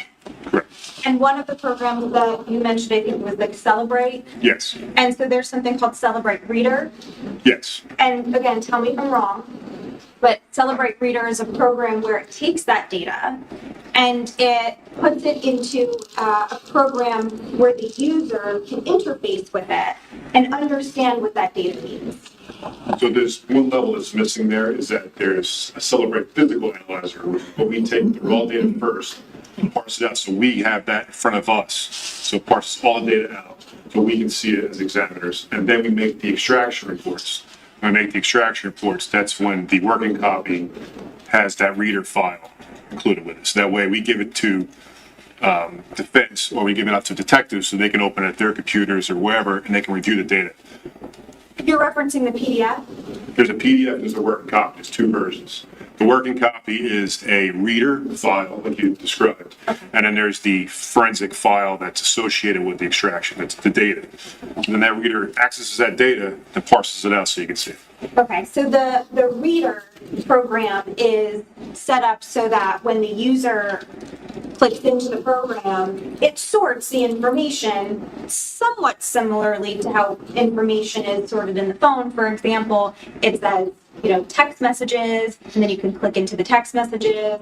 It says photos, and then you can click into the photos. It might say other applications or calendar. You can click into the calendar, things like that. Yes. Okay. So the user has the ability to basically see what's inside of the phone by using this program. Correct. And then I think you mentioned also another way that the user can understand the information that's on the phone is by either receiving or creating an extraction report, which is the PDF.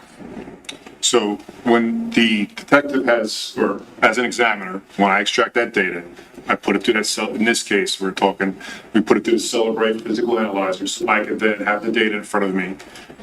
Then I make the extraction reports, which create that working copy, and it creates the PDF.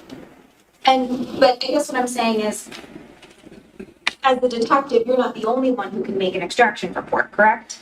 If anybody's gonna make a report, they'll make a report off of the working copy. It wouldn't be the extraction itself. It would be from the reader version, which is the version that's separate from the original evidence as well as the original raw data. It's just the working copy that they have. They can go through and make any reports that they want. Right. So let me see if I can help clarify. So earlier you mentioned on direct that like if you wanted a PDF version of what's on the phone, it could be hundreds of thousands of pages. Absolutely. But another option is you could just select that you want text messages between these two people between these dates, for example. Yes. And you could create a report based on that, right? Yes. And that report would be, instead of hundreds of thousands of pages, it could in theory be anywhere from a few pages to maybe 100 pages, depending on how lengthy their conversations are.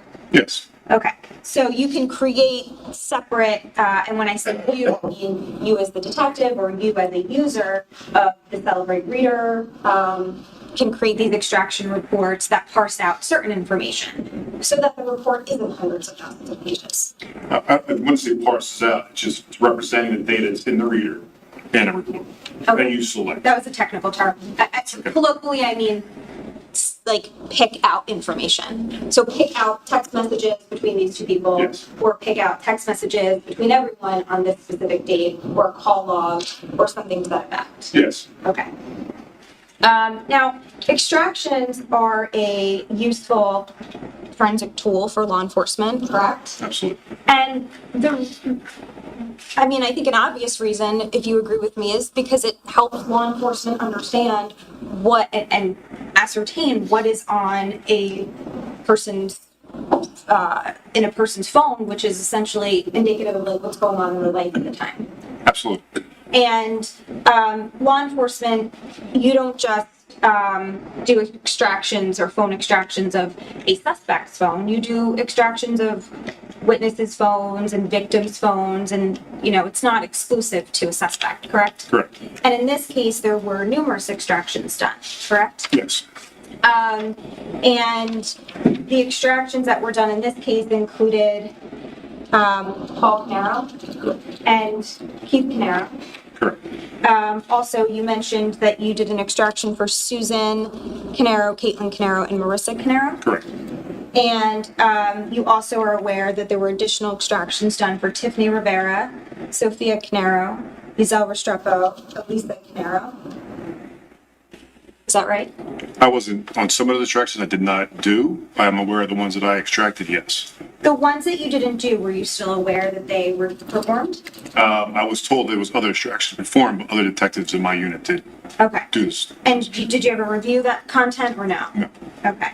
So the extractions that you reviewed included Paul, Keith, Susan, Caitlin, Marissa? Correct. Now, did you review all of the information contained within those devices personally yourself? Or did you just review some of the material and give everything to the lead detective in this case? Because of the data that's there, the volume of the data, I couldn't review every single aspect of the devices, but we did try to focus around certain dates around the incident of 11/20 or 11/19. So we kind of focused on those type of dates. When you say we, are you speaking for yourself and Detective Petrozello? Yes. So do you have knowledge of whether Detective Petrozello looked at everything, or are you indicating you don't know, or are you indicating that, to your knowledge, he only looked at certain parts? I can't speak for Detective Petrozello. Okay, but you did give him the full extractions, Correct. and so he had access to all of the information. Yes. But you don't know whether he reviewed it all or not. And you personally, your role was you just reviewed some things with Detective Petrozello. I was also showing him some of the features and how to use some of the programs as well. When you say that, what do you mean? What were you showing him? So, not many people use Celebrate Reader, or they use the Axiom program. So just to get a knowledge of the basis of what the program is, I showed him, this is how the timeline is set up. This is how things are broken down. You can tag things if you like things as evidence and push that report out like you stated before. You can make that separate report, so showing him how you can use that program. I'm glad you brought up timeline. A timeline is another way that you can essentially, that the program can organize the data. Is that right? Yes. So we talked about how you can see just text messages, you can see just photos, you can see just calendar or internet searches. The timeline puts every single thing, every single action that's basically occurred on the phone, and it puts it all in chronological order. For the most part, yes. So it would say like a text was sent, this is like an example, it might say a text is sent, and then another text is sent, and then a photo is taken, and then the screen turns off, and then it turns on, and then then the person has a calendar invite or something to that effect. Yes. Okay. And just so that we understand the types of information that can be extracted from a phone. We've talked about a few of them. We've talked about text messages, right? You can also get phone call logs. Yes. And the contacts that are saved in the phone. Yes. And we talked about calendar events, right? Internet search history Yes. is a common one. Emails, Yes. and you also the media files like photos and videos Yes. that are taken on the phone. Messages on social media apps like Facebook. You can sometimes see the Facebook or WhatsApp messages sometimes. You can't really generally speak because of the fact that some of these programs now have encrypted data, so you actually can't get some of the messages extracted from the phone because they are encrypted. So some of these apps now encrypt the data, so you can actually get it. That's a newer feature now. A lot of these apps have that feature where you can't actually see the message on an instruction. Okay, so is it fair to say that the encryption has increased over time? Absolutely. Back in 2018, there was probably less encryption than there is present day. I would say yes. And, but there have been occasions, I'm not saying every occasion, but there have been occasions where you can get social media messages like Facebook and WhatsApp Yes. in the past. Sure. And also, you can get location data from inside the phone, Sometimes, yes.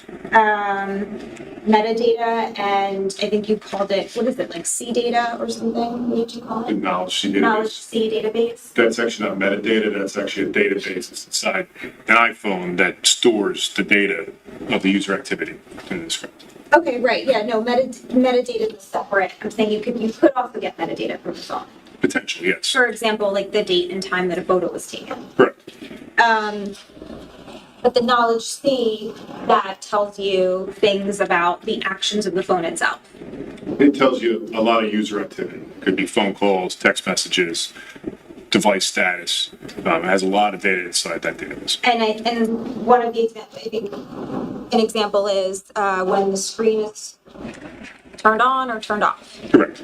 And that would suggest that a user is like interfacing with their phone. Yes. And what you testified to on direct, if I'm understanding correctly, is that with respect to Mr. Caneiro's phone, it was plugged in at approximately 1:30 a.m. or so, 1:27 a.m. 127. And we know that from the knowledge C data. Correct. We also know that the phone was unplugged at approximately 4:54 or 4:55 a.m.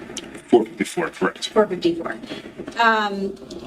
And so that would suggest that the phone was plugged in for that duration, correct? Correct. Because otherwise it would tell us it was unplugged sooner.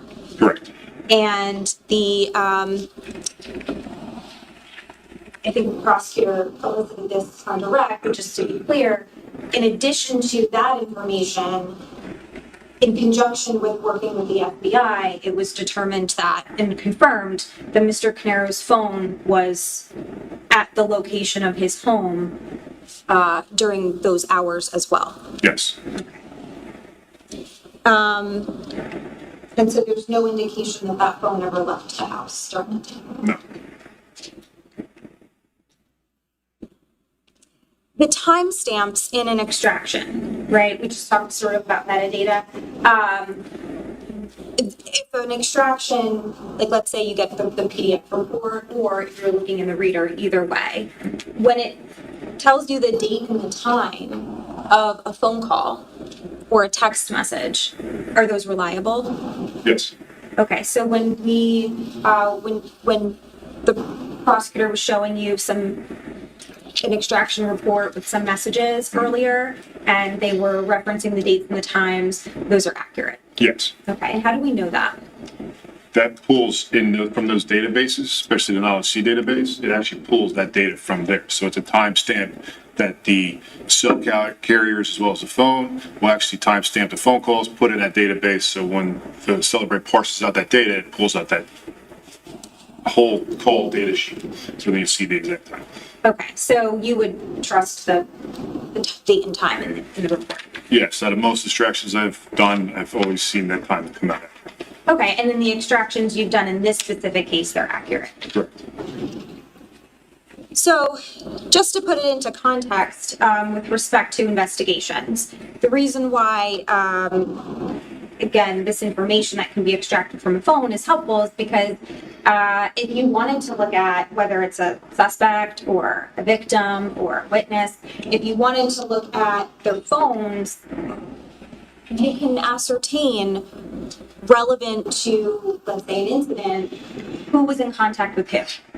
Yes, And who sent who a text message and who read the text message? correct. Who called who received a call, how long those calls lasted for? Yes, And if you look at location data, for example, you might even be able to see who's in the same area at a certain time. you see an area, you see some GPS location, potentially, yes. Law enforcement has even used, I think, health app data to try to see how many steps a person took at a certain time. Yes, they have that feature turned on, yes. And emails and internet search history might also be insightful to an investigation. Yes.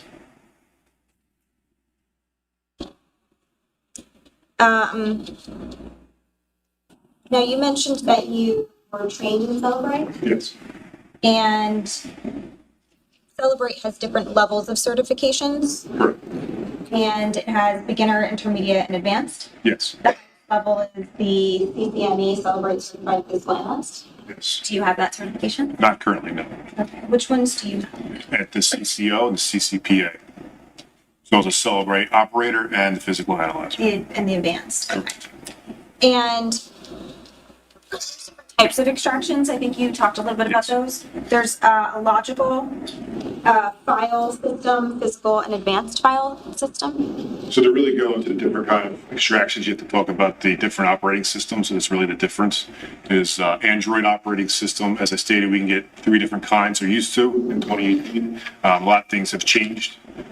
Anytime you get an update on your phone, it's adding another layer of security that we have to bypass as a forensic detective or the forensic utilities have to get around. So every time you get an update or a new phone comes out, their biggest thing is let's make it secure, which then puts us behind the 8 ball.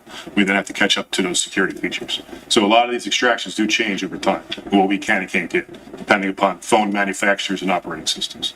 The Android at the time, you could get potentially 3 different kinds of extractions. Is that logical, file system, or the physical?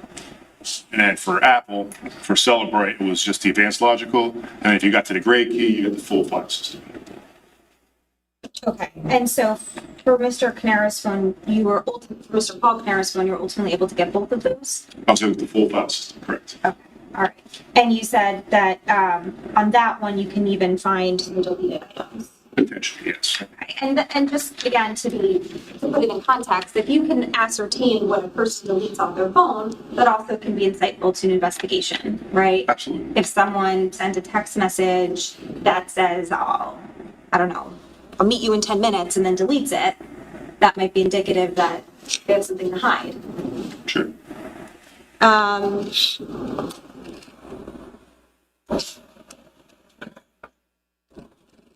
Other than you and Detective Petrozello, are you aware of anyone else who reviewed the information in these extractions? I am not. You were involved in this case beginning on November 20th of 2018, Correct. and you responded to the Ocean Township Police Department. Correct. And you guesstimated what time you arrived there? I would say it's more towards the late afternoon, early evening. Probably around 5 or 6 o'clock by the time I actually got to the police department. 5 or Roughly. 6 o'clock. Do you know how long you were there for? Off the top of my head, no. Probably, I mean, I did a few extractions. Some say at least good 2-3 hours. Extractions do take time, depending upon the data set. And that was for Susan, Marissa, and Katie? Correct. And do you know what time you left the police station? Not the exact time. Okay, it's not in your report, is it? No, it's not. No. No.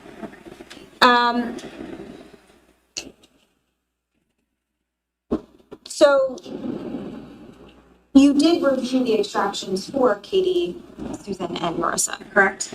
I reviewed them to make sure they were working correct. You reviewed some of the content? Minimal, just because of the time, and like I said, the time it took to make the copies. With Detective Petrozello, did you review it? No, I did not. Did you look at the call logs that day?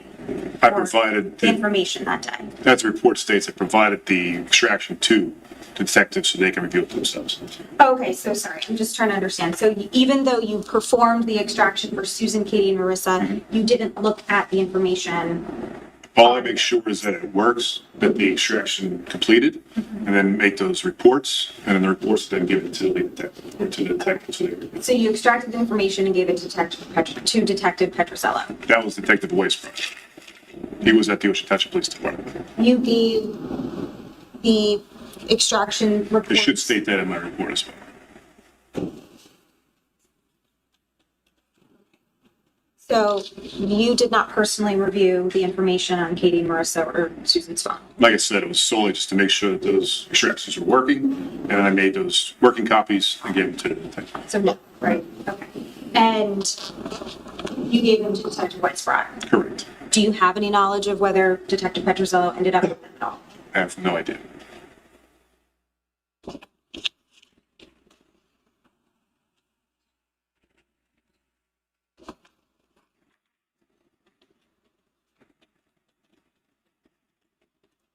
But the information that you did extract, again, you acknowledge it's accurate, right?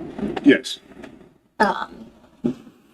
And you wouldn't be providing Detective Weisbrot or Detective Petrosello with anything that's not accurate or anything that's been compromised in some fashion? No. The information you gave them is reliable?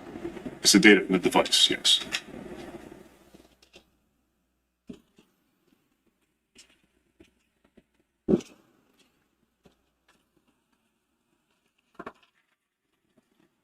Now, you testified on direct about some of the things that were found on Mr. Paul Caneiro's phone, right?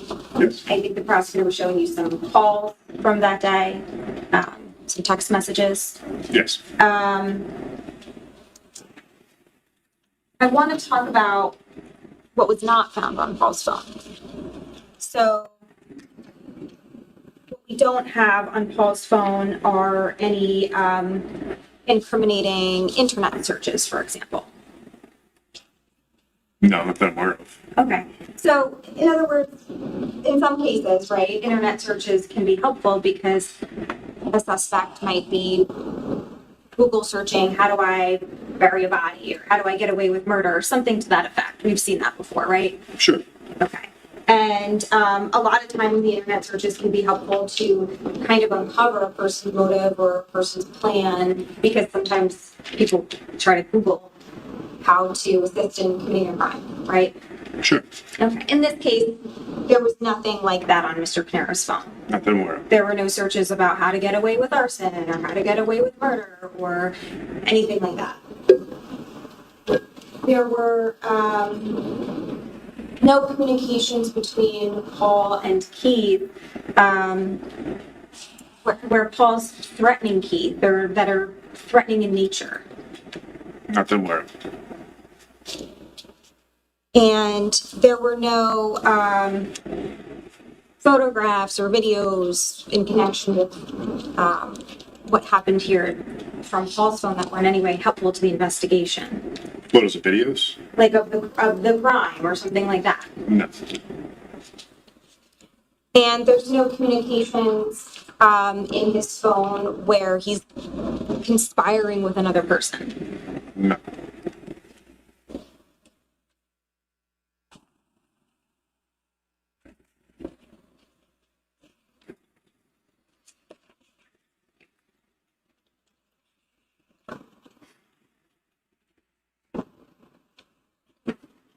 He had a variety of different chat applications on his phone. Do you recall that? I did actually not do Keith's extraction. So I'm not aware of what Keith fully had on his phone. Oh, you didn't do his extraction. You just did the Google Cloud? Cloud Drive, yes. Okay, so just so we're clear, so at some point someone extracted the information from Keith's phone, right? And you're saying you did not do that. Correct. But what you did do is you were involved in reviewing information that was received from Keith's Google Cloud. And because he had an Android phone or a Google phone? Google, yes. He had a Google phone. So in his Google Cloud, correct me if I'm wrong, he had like hidden text history and call history and things of that nature. Most of the stuff that was in there was photographs, and then they had the email file in there as well. But the messages that we saw just before, those were from the Google Cloud. They were inside the email inbox file. Okay. But they were originally text messages? They were from the Google Hangout application. Okay, so like Or- a message application. Yes. So you're not aware of the variety of other applications that he had on his phone No. for chatting? No. You are aware that there are a variety of other applications a person can have, right? Yes. Those might include Skype, Snapchat, Google Duo, Instagram, Signal, WhatsApp, things of that nature. Sure.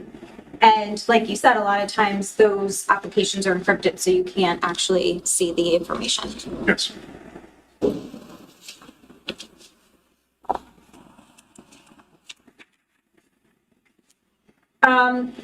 We talked about the cell phone extractions that were done in this case, and whether you did them or not, you were sort of aware of which ones were done. Not fully, because my full focus was in the phones that I did and the landscapes. Okay. You never extracted information from Jennifer Caneiro's phone, No. and you never extracted information from Corey Caneiro's phone, No. nor did you have anything to review. I did not review that, no.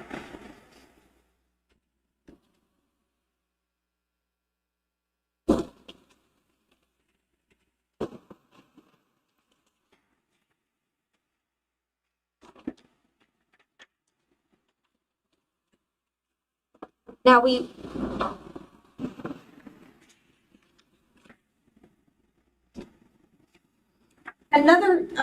another thing that you did pursuant to this investigation was, did you attempt to get a SIM card from the Porsche McCann? No.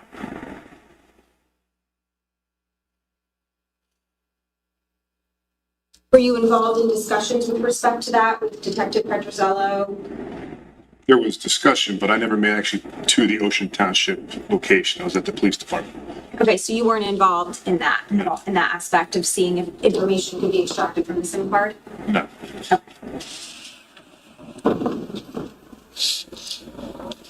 There were also a variety of electronic devices that were searched through the RCFL. Yes. Okay.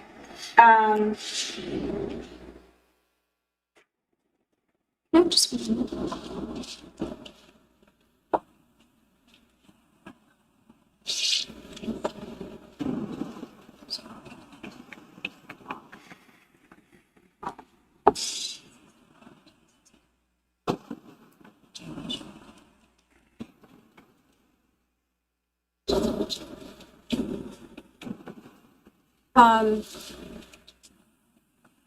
The Asbury Park business location was searched, right? Yes.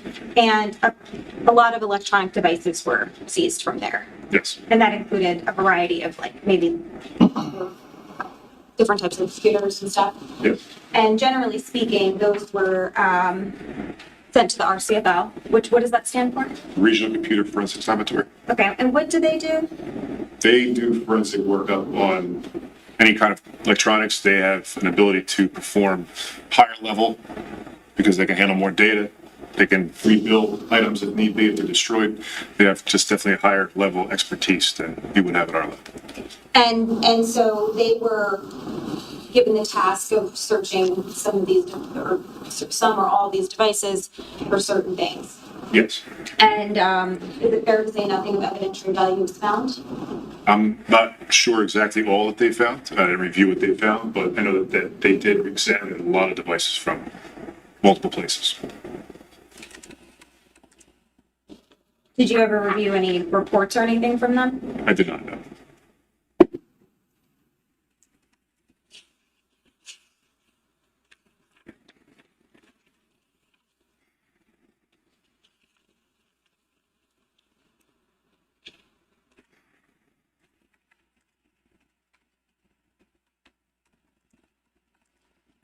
There was an exhibit,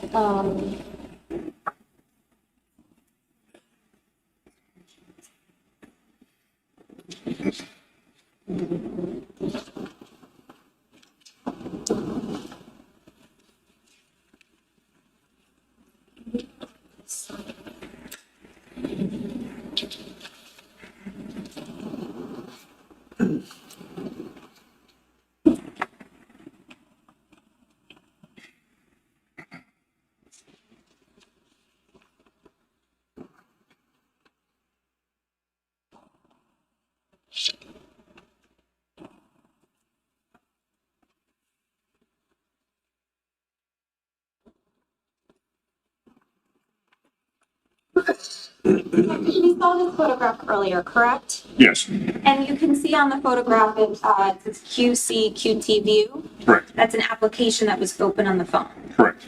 And are you aware that that's in reference to the DVR system that Mr. Caneiro had in his home? Yes, Okay, so there's an application that Mr. Caneiro can access on his phone that would enable him to see video from the hardwired system. yes. And that's something that would be connected over Wi-Fi. Or cell service.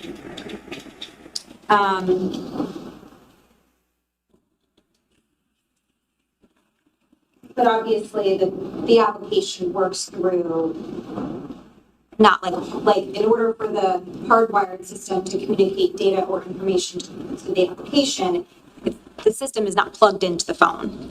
No, you can view it remotely.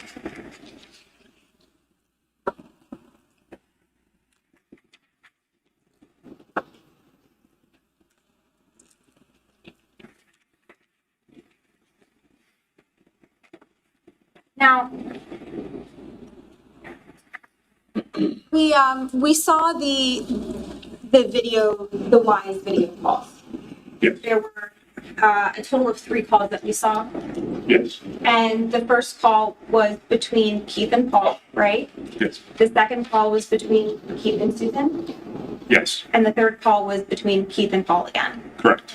Now, and just, I don't know if this is clear, but these are, I don't know if you're aware, these are the same 3 calls that we saw earlier this week from Detective Bassender. Are you aware that the jury's seen them? No, I'm- Okay. These 3 phone calls, though, the very next call after Keith is speaking to Paul is Keith calling Corey, correct? I'm not aware of that. You reviewed all of you stated on direct that you reviewed all of the WISE calls during the time frame? No, I said that there was over 100,000 clips that we reviewed some in that time frame. That we could not go through all of them because it would take hours upon hours to go through every single clip that was there. But the last call we saw, you would have watched the very next call after that, right? We tagged that one, we left it as evidence, and then that was all we got to.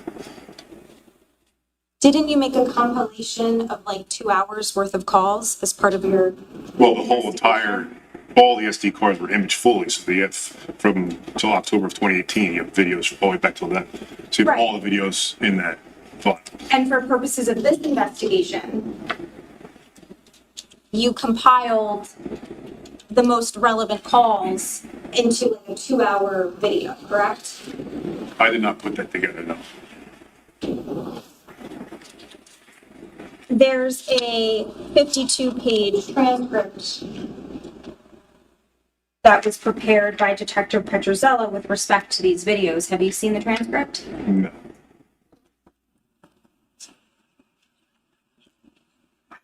So you're not aware that the next call was to Corey or what the content of that call was? No, I'm not. Okay, well, with respect to the text messages that we saw, right? The ones that came from Keith's Google, Yes, there were messages from 3 different dates, correct? correct, And those 3 dates were April 11th, right? correct. And there was only a few messages from April 11th. Yes. And then there were messages from, what was it, September 13th? 13th? And then it was November 5th? Correct. So And with respect to the April 11th texts, right? We saw a couple texts that talked about divorce, right? Or one text that said divorce. Okay. Right? Yes. Do you agree we saw that? You read it? Yeah. Okay. That was back in April of 2018. Yes. You don't know the context of that statement, correct? No. You don't have any personal knowledge as to what is being referenced in that text message. No. And obviously, that was April of 2018, correct? That was in September. Emails of the divorce. The divorce text was April 11th. That was an email. Email. Okay. It was April 11th? Yes. And you're saying it's an email, but isn't it like a text that's forwarded as an email? Well, an email has text inside of it, yes. So it'd be but the documentation that we show here is on the other ones were text messages because you could show the phone numbers going back and forth. The other one was just an email, and it's the email format that was provided. Okay. So, again, you don't know the context of some of those messages or emails. No. And in fact, it's January 2026, and Mr. Caneiro has been here. Don't, counsel, you know better than that. Do not. Come on. Next question. Judge, He has no idea what happens of Mr. Caneiro's relationship in 2026. He doesn't know that. can I be heard at separate?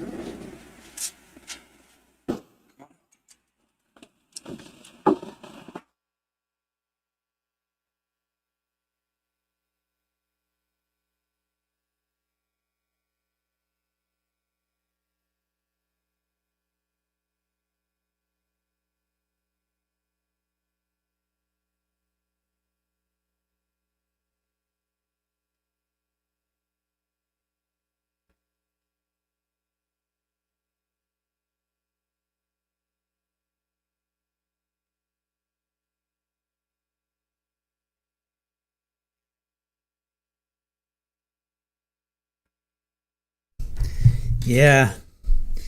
Judge, he doesn't know anything. She's asking about a text message from January of this month, like right now. He has no idea. He has no idea what's going on. Meaning from January.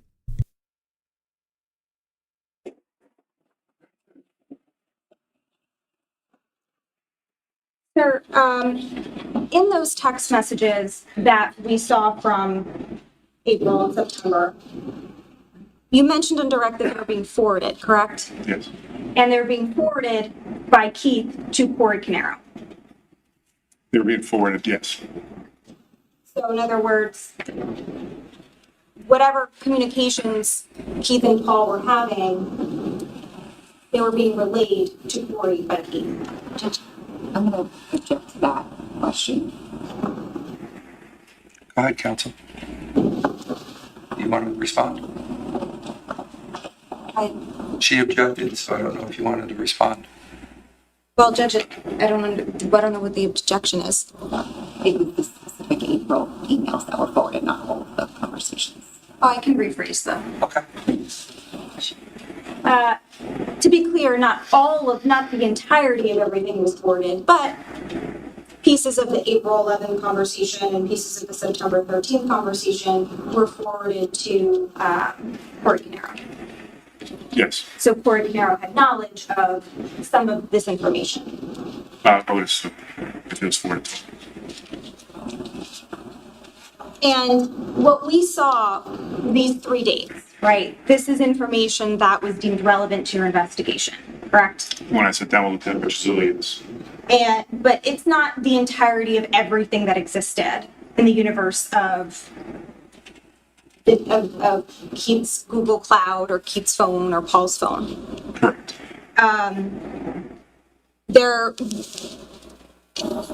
Without going into any of the content specifically, there's many messages between Keith and Paul and Keith over the course of, let's just say, 2018. Sure. and prior to that. Yes. And there's many phone calls back and forth. Yes. And one of the messages that the jury heard indicates that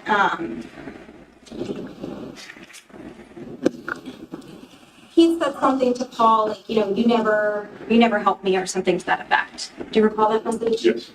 Okay. But we do know from the messages in the phone that that's not true, and that Paul does help Keith with things, correct? Objection. What's your objection? It's what the messages say, not that he knows if Paul helps Keith or Keith helps Paul. We need to talk about focus on the messages, that's one thing, but not his knowledge of whether they help each other out. He would have no knowledge of that. A message was read to the jury that suggests the state's trying to create this picture that he felt Paul didn't help him, but there's information in the messages where Paul is helping Keith with a variety of things. So why don't you be specific?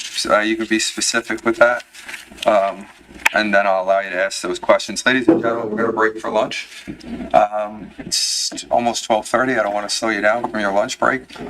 Please don't discuss this case or do any research. I'll get you back up here at 1:35 so that you guys have a full lunch hour.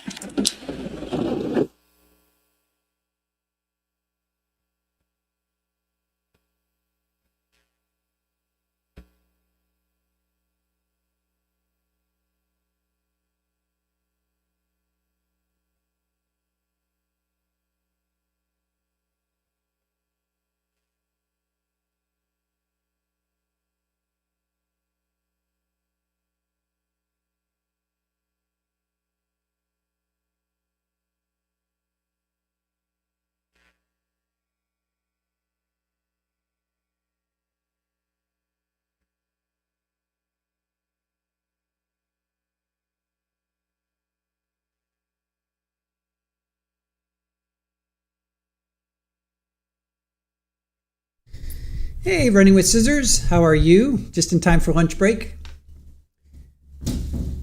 Oh, off. Aaron's getting ready to feed the kitties.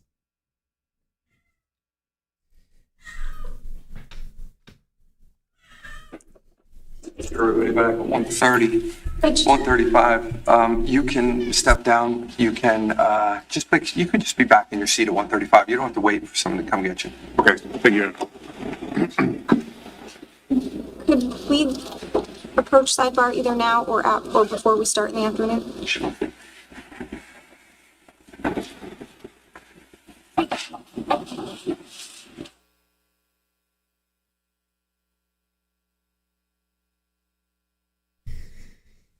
All right, Valerie, hello. Mallory, what's going on with you? Oh, let's see, you got hit again. What did you say? Huh? And you had an exclamation point too. The bot is learning, Mallory. That's all I can say. The bot is learning. It's evolving and it's learning. So sorry, Mallory. All right, this is all right. Hold on, guys. Aaron's getting food ready for them. Sorry, Mallory. Well, it was but an exclamation point. You did P and then exclamation point. I don't know. All right, hold on. I'll be back in a sec.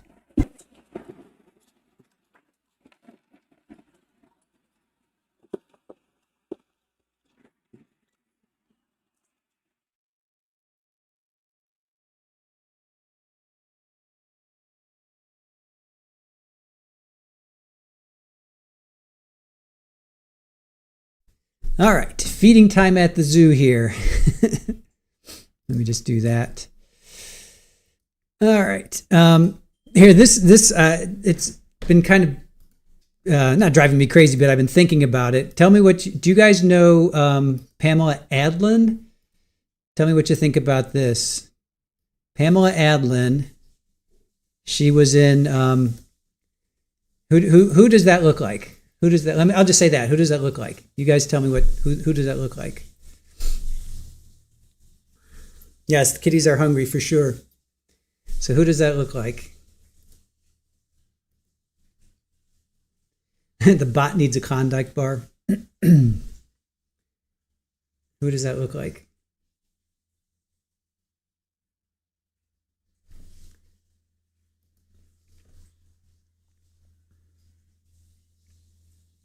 I'll wait for you guys. Think about it. So, well, it does kind of look like Keith's wife, but no, I'm thinking more Monica. Yeah, that's what I'm thinking. Attorney make no sense. Bammy.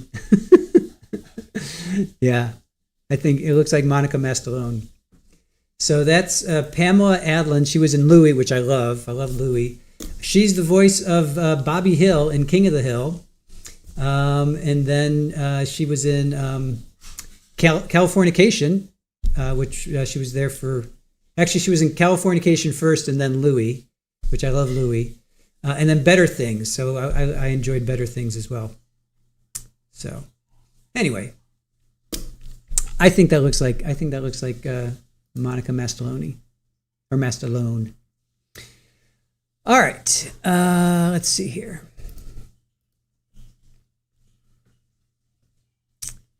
Sassy, you think she's more like AOC? Could be. All right, so let's review what we have seen so far, and then I'm going to grab lunch. It's Pizza Friday here, so we got our pizza. Pizza stone is heating up. Pizza's going to be in the oven in a second.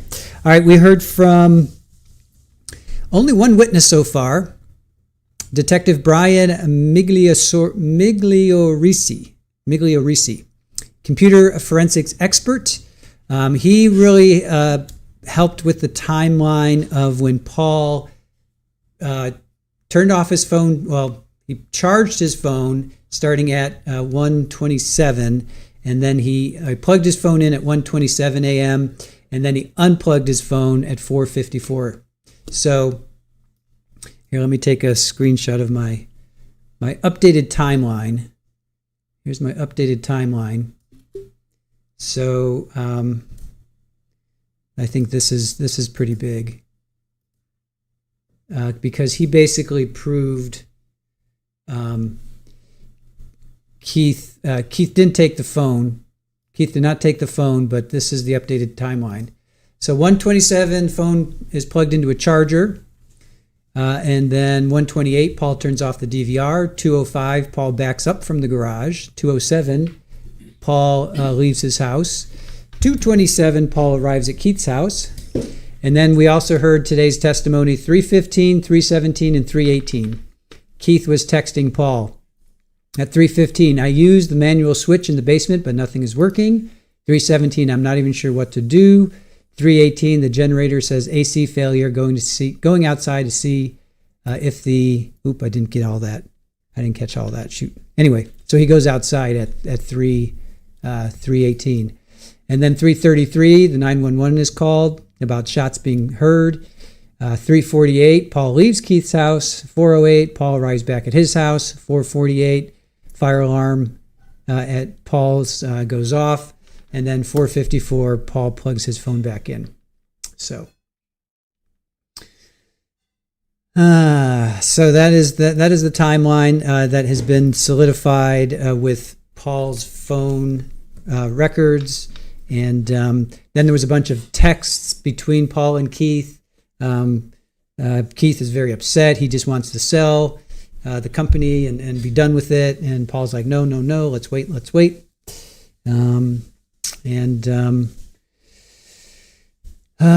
So that's we're gonna have more cross obviously when we come back from lunch.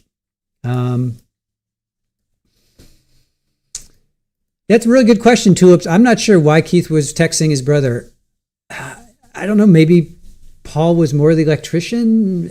I really don't know. I don't know. Keith was definitely a computer guy, but maybe Paul was more of an electrician. I don't know. You guys were asking that as well. I really don't know. Oh, there's a, don't forget we have a poll going. if you guys have had a chance. So far, what is the most compelling evidence presented? Paul turning off the DVR, video showing the SUV at Keith's house, pile of bloody clothes in the basement, and an angry texts and phone calls. And yes, we could definitely say all of the above or none of the above, because there's still, I'm sure, something more. But I wanted to just be specific, and I wanted to know what you guys thought, specifically what you guys thought. So, Victoria, I have it scrolling on the bottom there, 1:30. Well, 1:35, but 1:30. So another, you got about 50 minutes or so. You got about 50 minutes. Betty, you thought that was your Fergus meowing? No, that was 6 out of the 7 kittens were in the room here, and right now they're cleaning. Here, let me show you. I'll show you. Here's Polly. Here's Mama. Hi, Polly. Yeah, sweet little girl. Hi. And Dwayne, for you, we got Super Ball over here. Yeah. That's a good girl. Yeah. So, all right, we'll get some kitty cam going for you guys. I'm going to go have some pizza because it is Pizza Friday, and enjoy your lunch. I'll put some music on for you guys so you can just kind of hang out, chill out, listen to some music. So, all right, see you guys in about 45 minutes.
A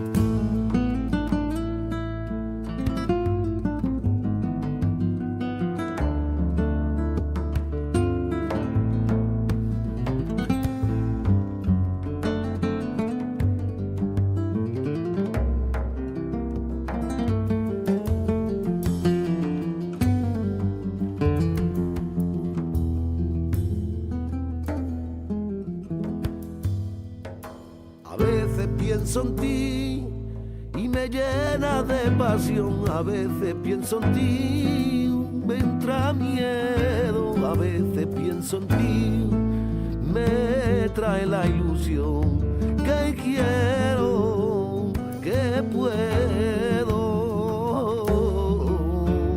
seguir mi camino.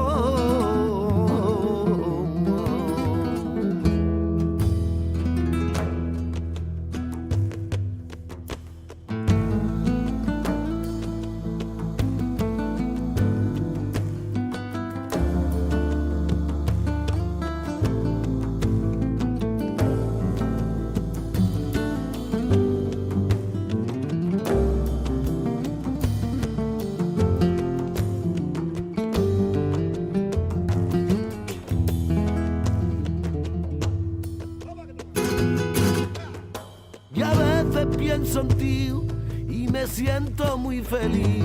Y a veces con mirarte y me mareo. Dicen que el miedo y el amor son los dueños del sentimiento. Si eso es verdad, por ti me muero.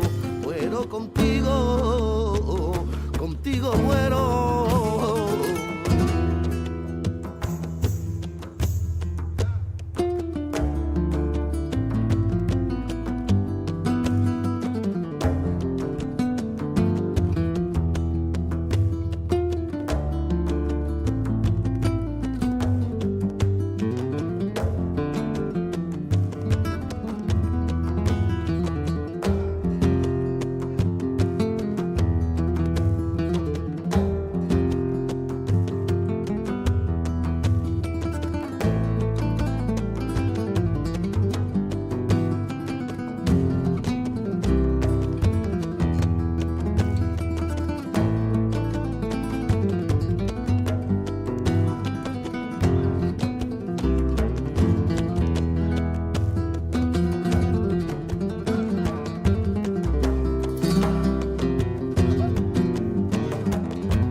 se acuerda ay,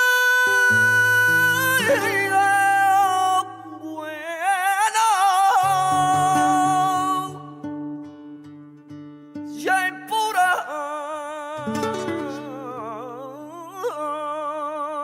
frialdad y en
mi corazón se alegra cuando te tengo un fleje.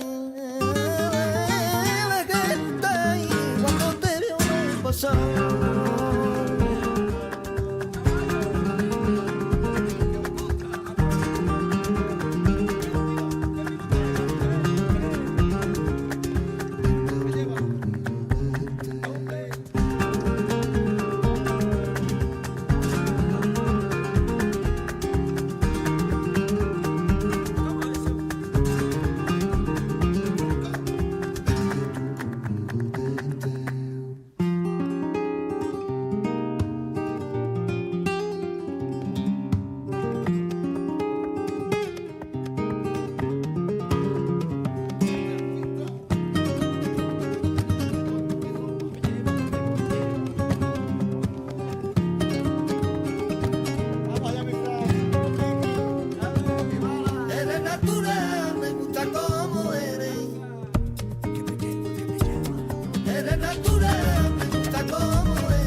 natural, me gusta como eres.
lotería. Ay, la persona más feliz del mundo te quiere pa' tu la vida.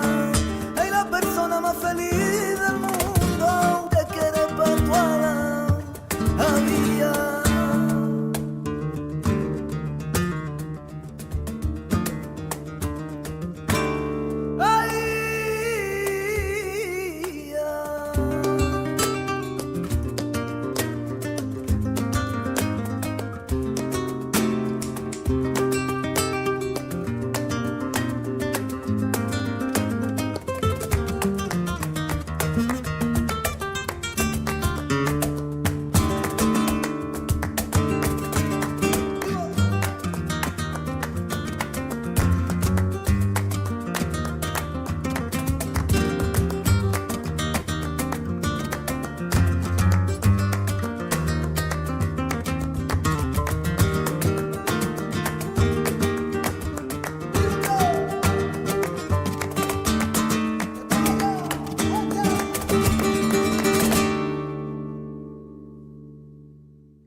trau, trau, trau, trau.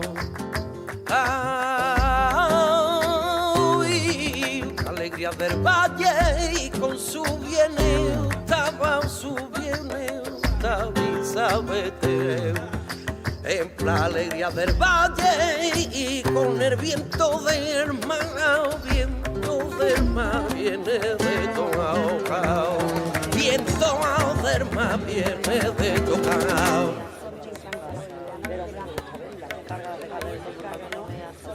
Ay, ay, tú que mandas capata, manda callao al pueblo entero.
All right, welcome back, everybody. Welcome back.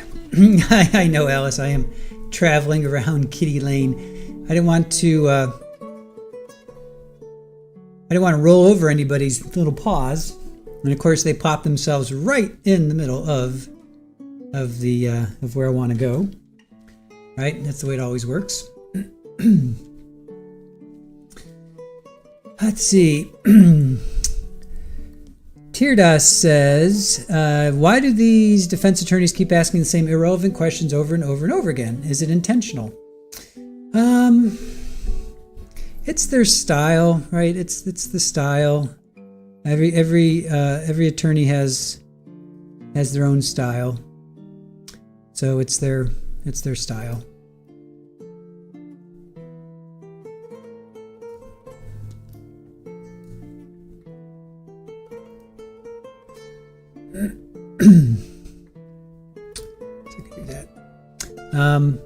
Sometimes it's to, maybe throw a witness off. Sometimes it's to make a point. Sometimes it's to muddy the waters. It's. I guess there's a lot of reasons. Sometimes it can be annoying to us that are watching, but yeah. Pammy, chores are done. The Lazy Boy says, does Sid still have 8 lives? Yes. Yeah. As you saw, she's doing fine. She's actually really playing quite well. So she's doing great. She's doing great. Joanne, welcome back. Weather map update. Yeah, let's see. What is let me see. I don't know if this has been updated or not from, this is the Weather Channel again. Let me see if I can. Nope, it's not that one. Let me do this.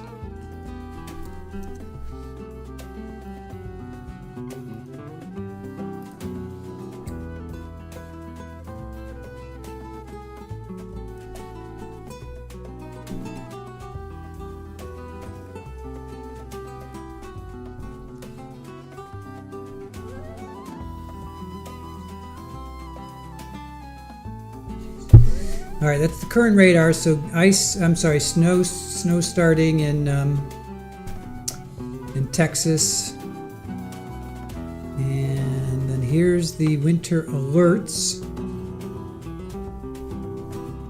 Winter storm severity index. Let's see, that's through Sunday night. This is precipitation forecast. That's for Friday. So all the way, the Dakotas all the way down. Oklahoma, down into Texas, New Mexico is going to get it. And then look at the ice. Look at the ice around Dallas and just west of Dallas. Then it's going to spread. Now here's Saturday. This is the forecast for Saturday. Again, Dallas, you're going to be in ice for a while, like a day of ice. Again, not good at all.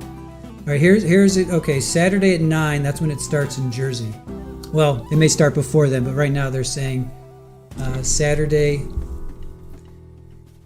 New Jersey's going to start to get it Saturday night, and then it's going to switch over to a wintry mix.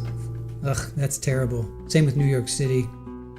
And that's Sunday, and then Sunday into Monday. There's your snowfall. So it looks like northern New Jersey is looking at 12 to 18, and then central to southern New Jersey, which is where Monmouth is, they're already closing courts in New Jersey. Aaron checked out the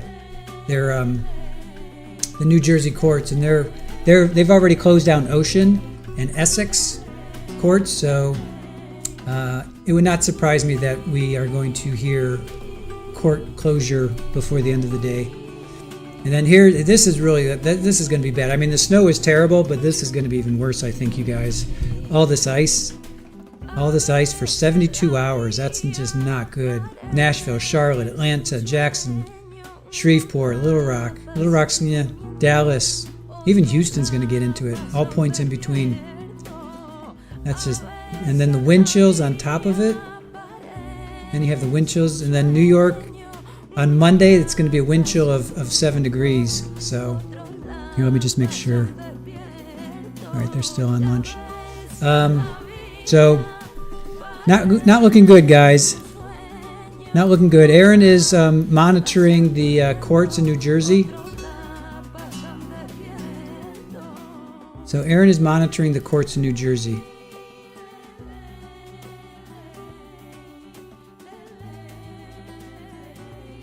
So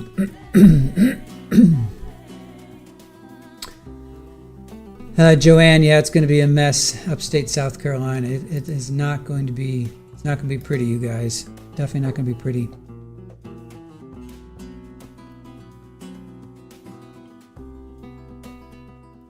Lori, you spent all the time sitting in front of your TV watching them play. Nice. Thank you for that. Tulips, hide your eyes. Maybe if I don't see it, it won't happen. Yeah, can't do that. You got to prepare for the worst. Hope for the best, prepare for the worst. Debbie says, yay, just got home from work. Here for the duration. Happy Friday. Awesome. Welcome in, welcome in.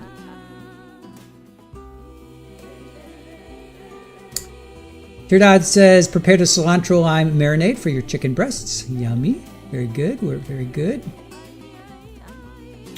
Barry, yes, just getting home. Office in Hartford already closed.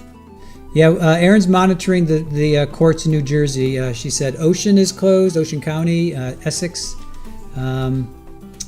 So 80 degrees in Bradenton. I believe that.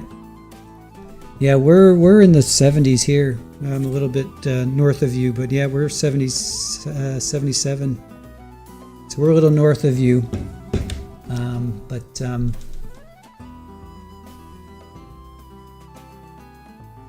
Lena Ray, what time? And if they do close, if courts are closed, we are going to do a snow day. So we invite you guys to join us in a snow day and send us your pictures and videos safely. Safely send us your pictures and videos to info@Trial TV Live.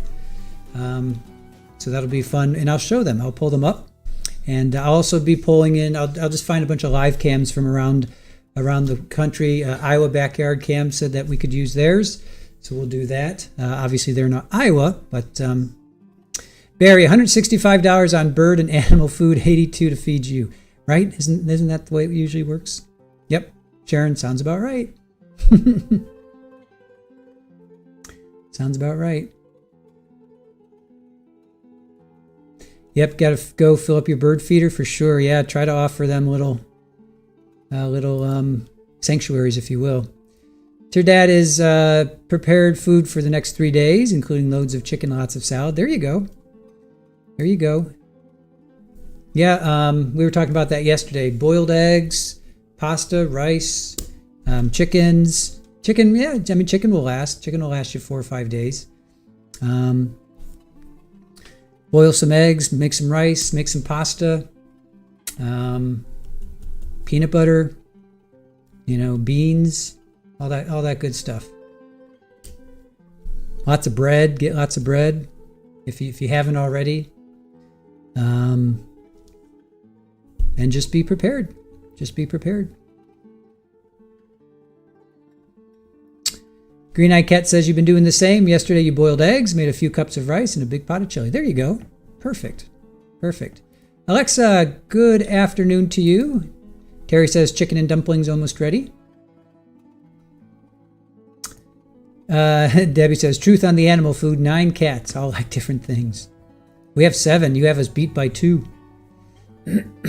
Lena Ray, chicken and dumplings, you're hangry. Mallory, let's see, you emailed me a screenshot. No snow, but dangerous temps. All right, let's see what Mallory sent. I'm not seeing it, Mallory. Info at? Oh, there it is. Okay, just got it. All right, -5, but it feels like -24. Oof, that is cold. You have a cold weather advisory until 9 a.m. Saturday. Yeah, snowfall probabilities next 48 hours. Yep. That's just wrong. Thank you for sending that, Mallory. Yeah, if you guys want to take videos of the weather outside, and this is going to be this will be Monday. So if you can take them like Sunday and Monday. Oh, Alice, thank you. Thank you so much, Alice. I'll reply to you via email as well. Alice just sent the kitty some food. Thank you, Alice. That's so sweet. Alice, are you in our chat? Are you there? Let me see if you're here. Can I tag you? There you are. Thank you.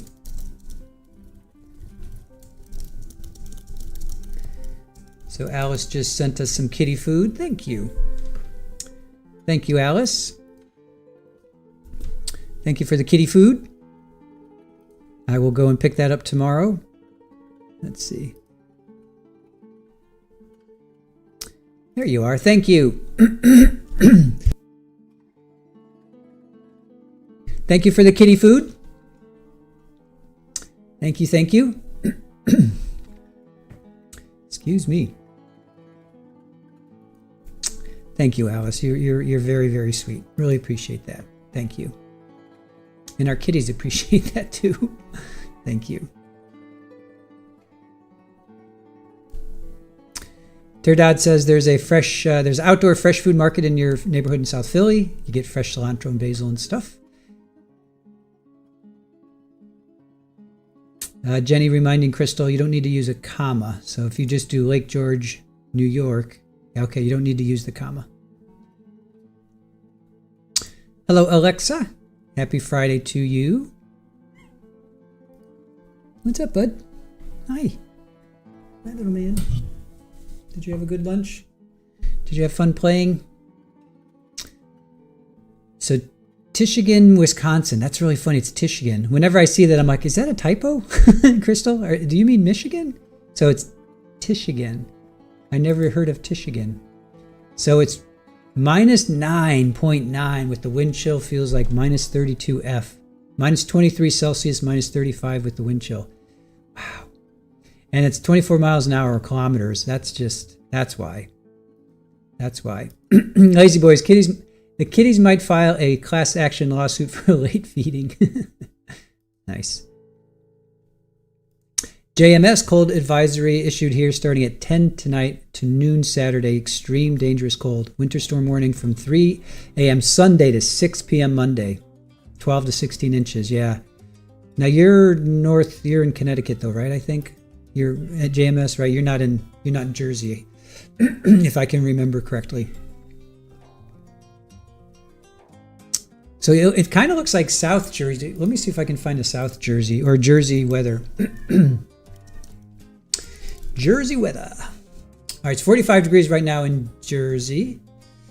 NBC New York. New Jersey towns prep for massive winter storm as officials eye possible state of emergency. Some of the biggest snow totals for the upcoming winter storm expected this weekend into Monday will hit parts of New Jersey. Fairfield management has already said this should be a full snow event with little to no ice. That's Fairfield. State officials say they expect a state of emergency to be issued Sunday. Yeah, they're not going to have court on Monday. They're not having court on Monday. They would be very, very foolish to have court on Monday. If they're going to have state of emergency, I wouldn't be happy if I was a juror. All right, Sunday, very cold with 2 to 4 inches of snow. I don't know what part of New Jersey that is. This is just in general. This is their 10-day outlook. So if they're gonna issue a state of emergency for Jersey, oh here's News 12. Let's see, News 12. It's gonna be 16 tonight. So Jersey is gonna be 17 tonight, 12, and then 14, and then it's gonna be 4, and it's only gonna be a high of 29. So snow on Sunday and Monday, yeah. And then it's going to clear out Tuesday. I can't. Fairfield County is the warm part of Connecticut. This was actually New Jersey, Barry. I guess there's a Fairfield in New Jersey.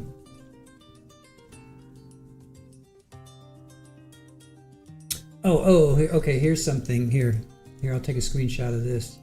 This is specific to Jersey. Okay, here, hold on. Let me pull this. Let me just make sure we're live. Are we live still? Okay, we're live. Let me pull this up real quick. Let me get. All right, here's updated New Jersey.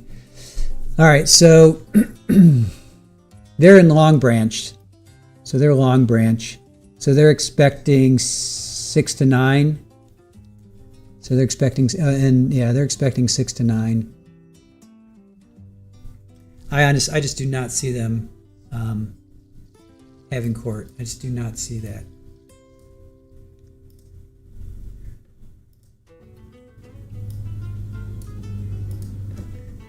I'm just not seeing that.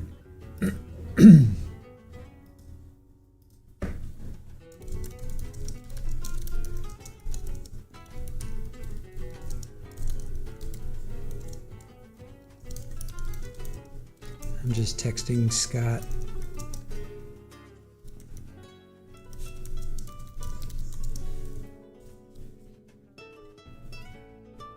So I know Scott's covering the au pair trial, and he's covering this trial too, when he can. But I just don't see them having, 6 to 9 inches, and then temperatures in the teens. I have sound. Can you guys hear me? Scott's. Yeah. Oak Court is Central Monmouth County, so Freehold. Okay. So where is that in relationship to Long? I thought they're around Long Branch or Trenton. So they're in Central Monmouth County. So where is that in relationship? Freehold. Let's see, Freehold, New Jersey. Well, let's look up Freehold, New Jersey weather. Let's see what they got going on. Currently under a winter storm watch. Do we have any? Here, let's check this out.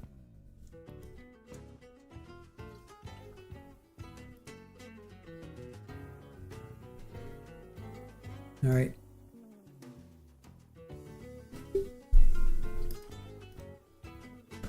Okay, so they're by Tom's River. They're just north of Tom's River. All right, here I've got a more specific one.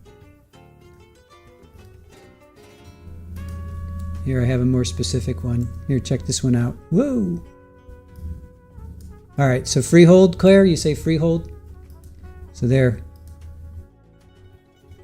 I don't think there will be court. I live in Freehold, and the borough already announced possible closings of all regular offices, asking us to keep off the roads for clearing and such.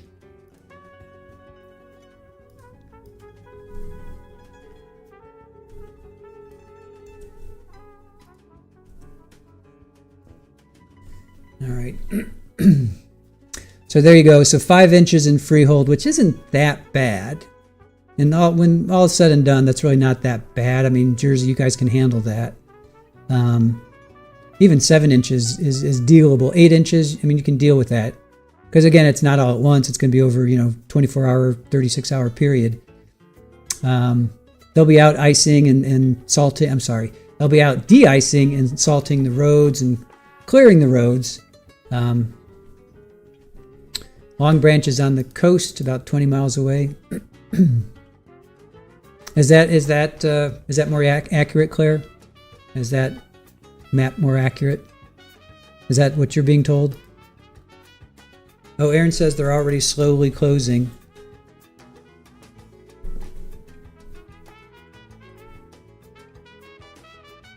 Let's see. Aaron says they're closing. So more have closed. Camden's closed. Essex is closed. Morris, Sussex, Ocean, Passaic. So they're. Thank you, Aaron. They're all starting to close.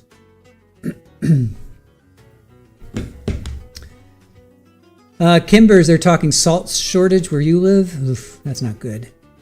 Steph's, you're in Maryland, hoping for a good bit of snow. You'll probably get at least 4 or 5 inches, depending on where in Maryland you are.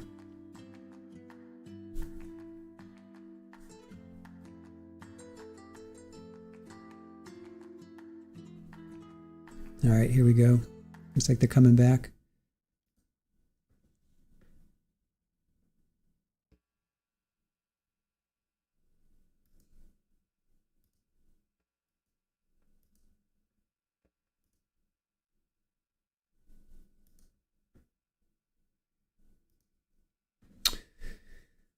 All right. Clearview, yes, says Freehold is inland, court is back. Yes. Yeah. I'm on the feed that has closed captioning, so we're like 30 seconds behind. So just so you guys know, I'm following another feed that has the closed captioning, and they're about 30 seconds to a minute behind. So just so you know.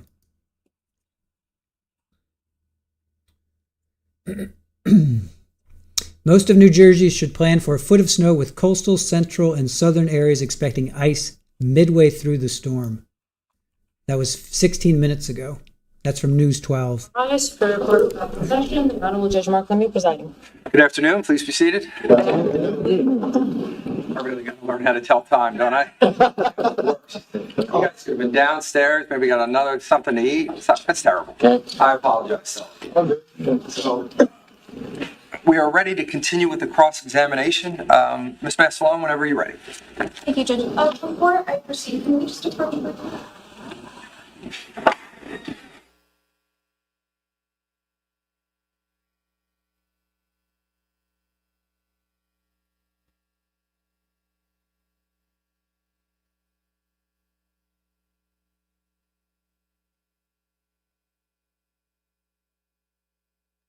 All right, Crystal. Thank you, Jennifer, for saying that. So, Crystal, your kids are home right now, geeking out that you said your name and your town. Can you shout out Bruce, Raylan, and Garrett? All right, Bruce, Raylan, and Garrett. Where are you? Let's see if I can find. Can I find your post? All right, let me see if I can find it. Crystal, can I find your post? There you are. You should shout out to your kiddos, Bruce, Raylan, and Garrett. Hello, hello. Thank you for joining us, and enjoy your snow day. Enjoy your snow day. Hopefully we can make it exciting here for you guys today and Monday. We're going to have a snow day Monday, so if you guys are old enough and can safely take pictures and video, take some pictures and video and send it to info@trialtvlive.com, and we will show that on Monday.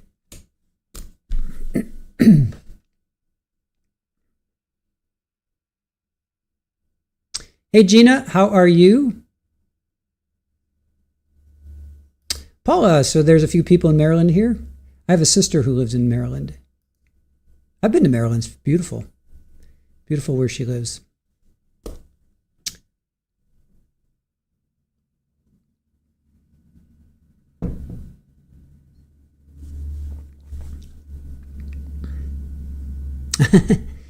No problem, Jenny.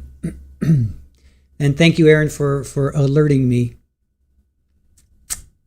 So yeah, hey, take pictures if you guys can safely take pictures and video. Send it to info@trialtvlive. And on Monday, because it looks like they're going to be snowed out on Monday, I'll show your videos. I'll show your pictures. I'll try and get some cameras from around the country. Most likely on Monday it'll be probably New York City, Boston, maybe what else? Maybe Albany. Yeah, probably be more like New York, Connecticut, Boston, Massachusetts, New York City. So we'll have a snow day. We'll have fun.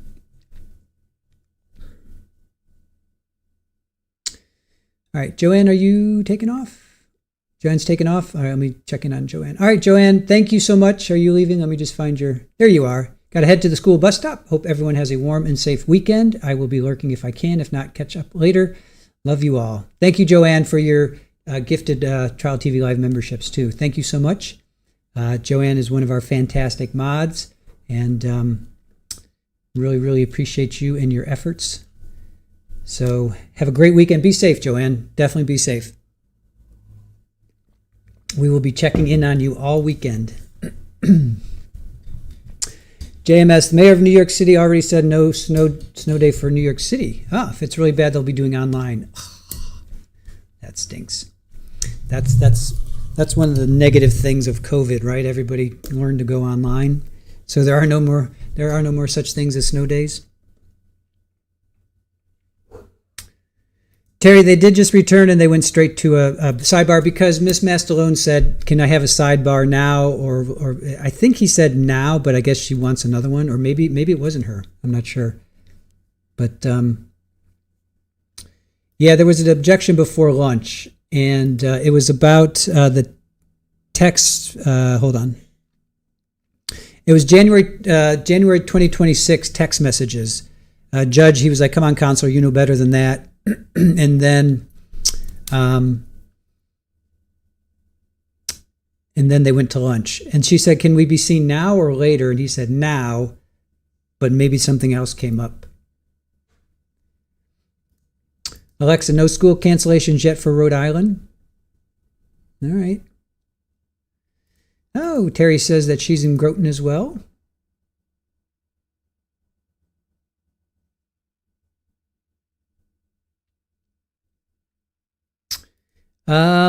All kids should have computers. If they can't afford them, then I think the school provides them. Because remember in COVID, schools were providing computers for kids.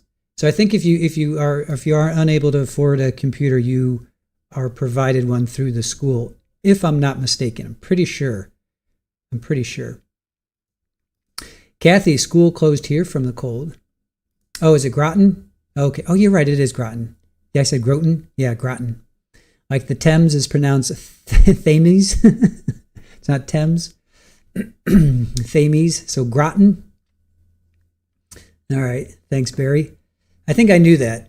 I did commute from Connecticut to New York one time. I have family in Connecticut, and I did visit, and I commuted back down. I think it was Hartford, actually. Barry, I think I went from Hartford to New York City. So Groton.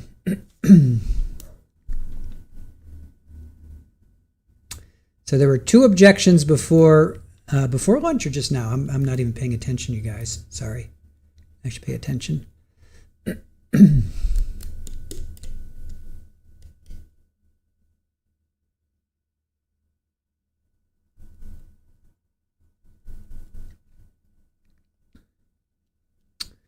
All right, another long sidebar.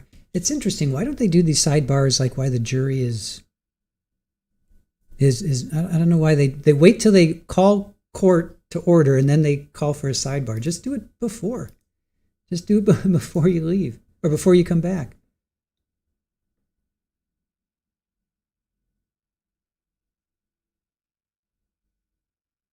All right, here we go.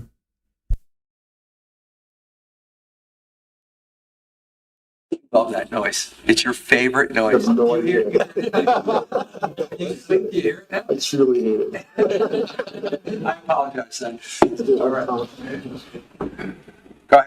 Thank you. Detective, where we had left off before the break was the testify. We were discussing how the jury had the opportunity to hear when you were reading the conversations from 3 different dates, correct? Yes. Those dates were April 11th of 2018, correct? Yes. September 13th of 2018, and November 5th of 2018. Yes. As we discussed, those aren't the only conversations that exist in the universe of what you reviewed, correct? There's many conversations back and forth between Paul and Keith, and there's many phone calls and things like that. Yes. And one of the messages that was read to the jury is Keith seems frustrated and he says, Paul, you never helped me with anything or something to that effect. Do you recall that message? Yes. Okay. But we know from other messages that are in the phone, even just on or around that time period, I'm talking about September, October, November of 2018, but also previously, that Paul does help Keith with things, with a variety of things. I'm not aware of that, but You did review the information, right? On the cell phone? On the Google Drive, Drive, yes. And so on September 26th of So September 13th is the date that we saw that was a very lengthy conversation. Yes. Right? And about 13 days later, a little less than 2 weeks, Keith is asking Paul for help with his school, with his lab work. Do you recall that? Yes. Okay, and specifically, Keith is saying to Paul, asking Paul to log in for him to perform a lab because Keith tried it 3 times and failed, and Paul agrees to do it for him. Yes. Okay. And on October 11th, Keith is having an issue with his AC unit at his house, and he's explaining to Paul what the issue is. Do you recall that? Which date was that? This was October 11th of 2018. October 11th of 2018? I can pull up the conversation if that. Yeah, if you could, please.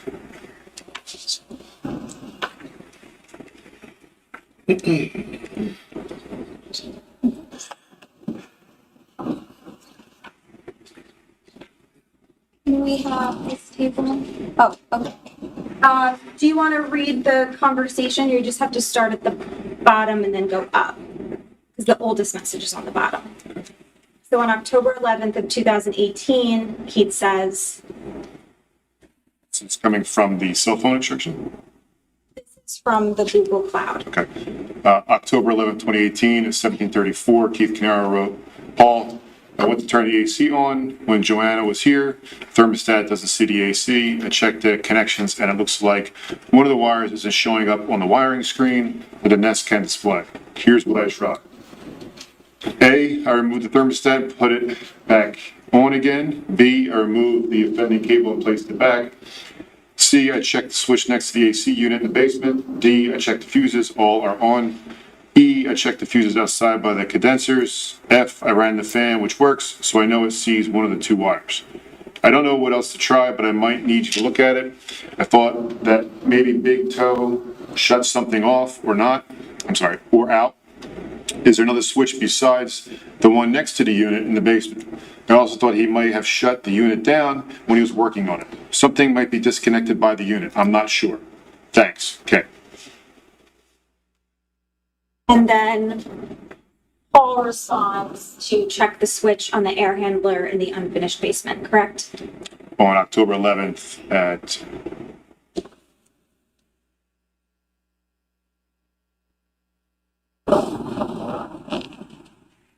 that actually does 6 p.m. is actually before, correct. 1734 Correct, sorry, is yes. military time, so Correct. that would be, what time, 5:34? 5:34, correct. So at 6 p.m. on October 11th, 2018, there was replies to check the switch in the air handler in the unfinished basement, Paul Caneiro. Okay, and then if we scroll up, and Keith responds, I did, it's in the correct position, why would the fan work then? If that was the wrong position, would the fan still work? And the conversation continues. Yes. And if we go all the way up, ultimately, Paul says, I'll swing by on Saturday. And Keith says, okay, let me know, I'm free in the morning. Is that a fair recitation of that? Yes. Okay. And in addition to that, on November 16th of 2018, there's another conversation between Paul and Keith where Keith needs assistance with something and Paul's identifying it's an issue with his missed away and is trying to assist him with that. Do you recall that conversation? Yes. Okay. So we can agree that clearly Paul's helping Keith on certain occasions, and even after and in between the time that the brothers appear to be having a more heated discussion. Yes. And I say a more heated discussion, but can we also agree that within those conversations, Keith appears to be the one that's a little bit more hot-headed in the moment? I guess with the language, yes. And Paul seems to remain pretty calm throughout. I guess based upon the language, yes. And the only other thing that I want to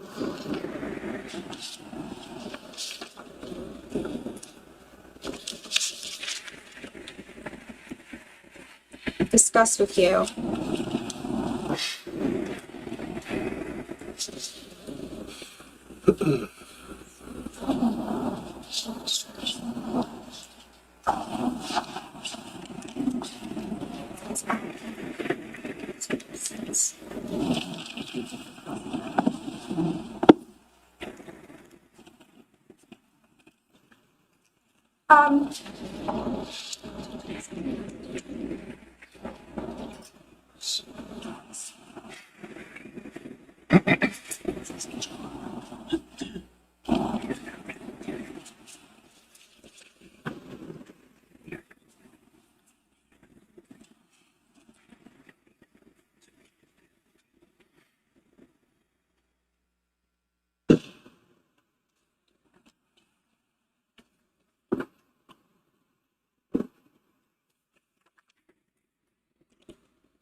Sir, I'm Detective, I'm approaching you with what's been marked as D 121. State has seen it. Do you recognize this as a extraction report from Paul Caneiro's phone?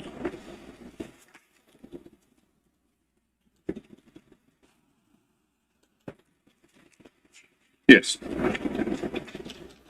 Okay. And specifically, if we look at this extraction report, I'm referencing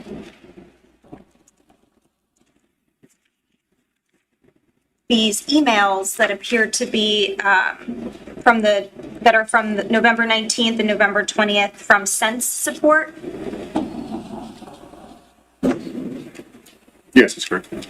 And specifically, during that time frame on the November 19th and November 20th, Mr. Paul Caneiro is emailing this Sense company indicating he's having issues with his Wi-Fi.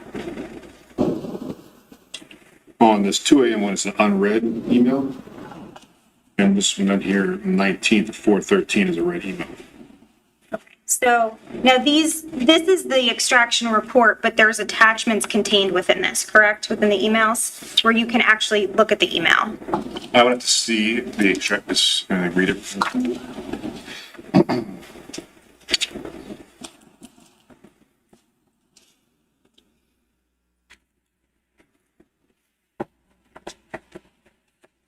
See if there's an attachment on this report here.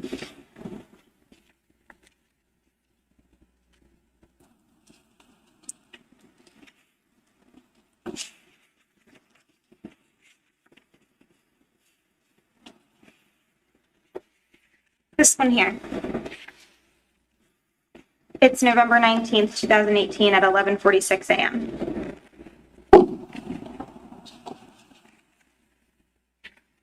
I don't see the attachment thing on here as well, because if you look at this one, this which attachment like it shows here, that one does not show. So I think maybe I misspoke. What I'm saying is here in the extraction report, you can see the language from the body of the email, correct? Yes, yes. And so this is the email that was sent, right? Or received, yes. But this is not the original format. This is how it's being placed into the PDF extraction report, correct? Yes. What you have the capability of doing when you're navigating like the Celebrate Reader program is you can actually see the original emails. Yes, you do. Okay, so I'm going to show you what's been marked as D122, and this is a copy of the original email, which, can I assume you've seen this email since it's contained within the extraction report that you indicated you reviewed?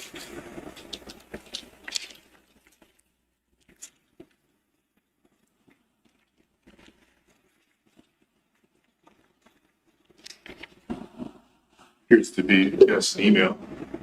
Doesn't say where.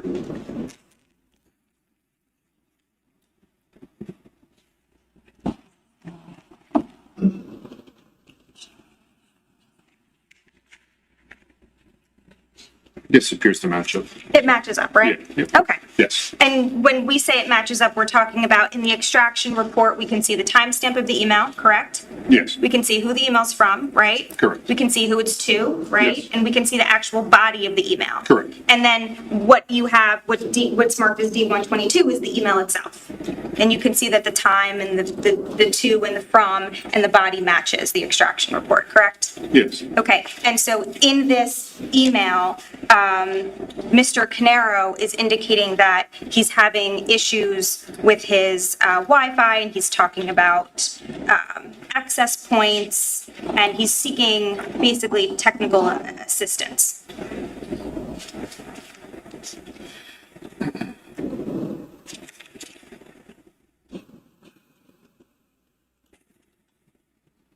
yes, it appears correct. Okay. And this is, again, something that you reviewed, right?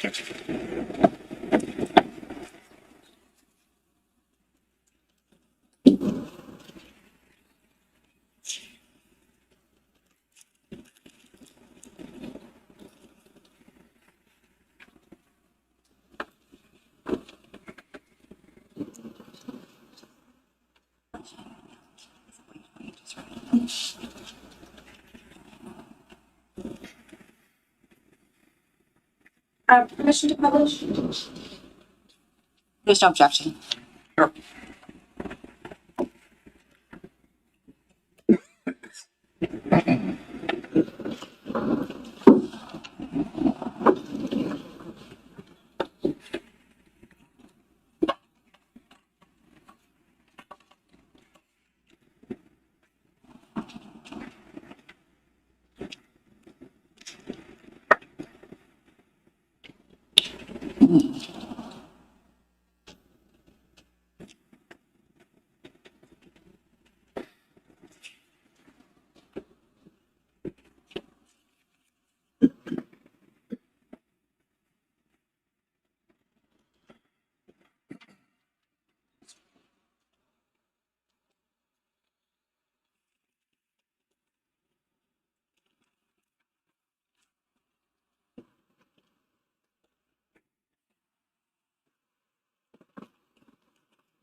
So this is what's been marked as D122, and we can see from the top that it is a email from Paul Caneiro to Sense Support, correct? Yes, And this is again, it kind of goes backwards in time, so the most recent email is from November 19th of 2018.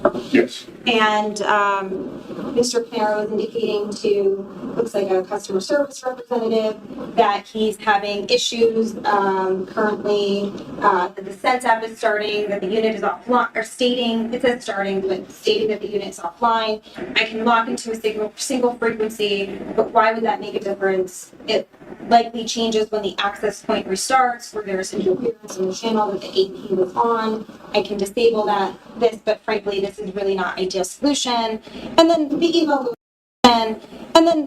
goes on, again, where it looks like there's some screenshots that Mr. Caneiro is embedding in the email, and he's concerned about some connectivity or Wi-Fi issues. Is that a fair recitation of the email?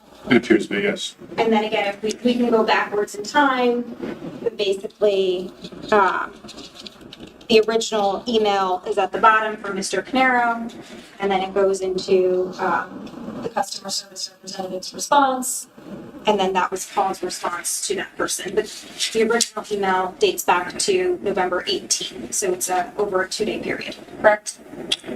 Yes,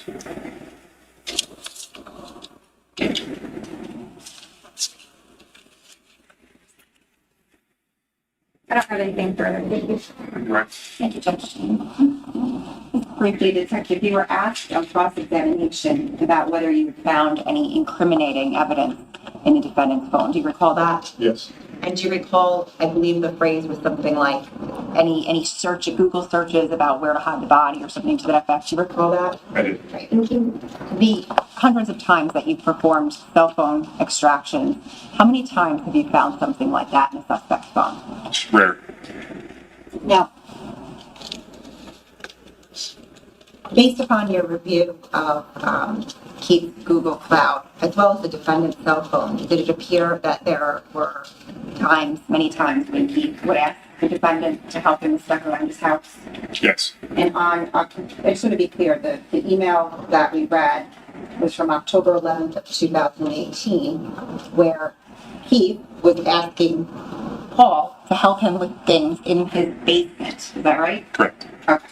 And then again on 11/16 of 18, Keith was asking Paul to help him with his Mr. Way system outside of his yard. Is that right? Correct. Okay, nothing.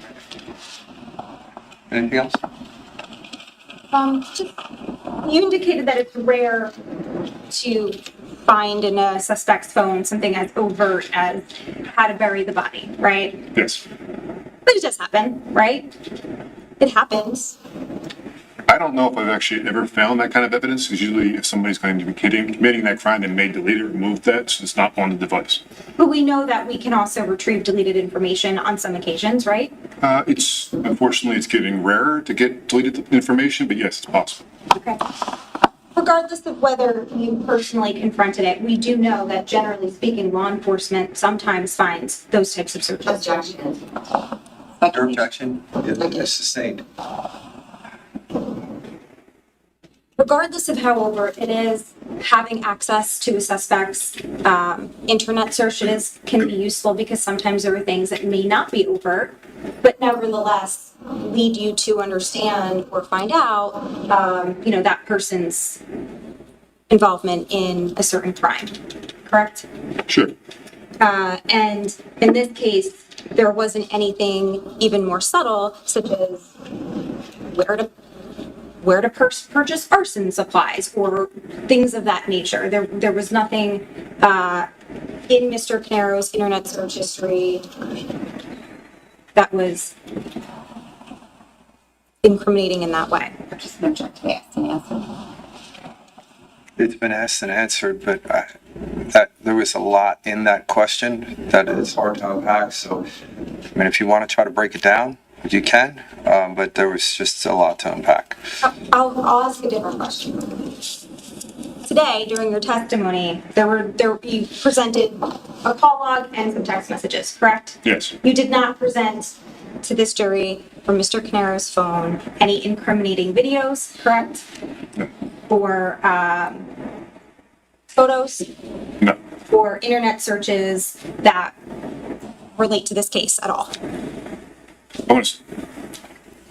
I'm not sure if I... No. Did you present to this jury today any internet searches for Mr. Caneiro's? Internet searches, no. You step down, sir. Thank you for your time. Thank you, sir.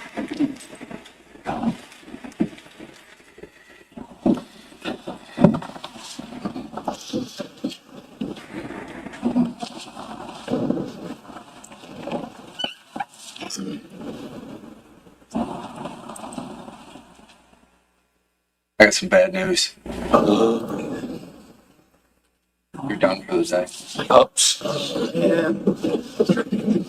You gotta build it up before you lay it down. Didn't it feel good? Like there was it's not that bad, right? All right. Now, all kidding aside, that's number one. All right. Number two,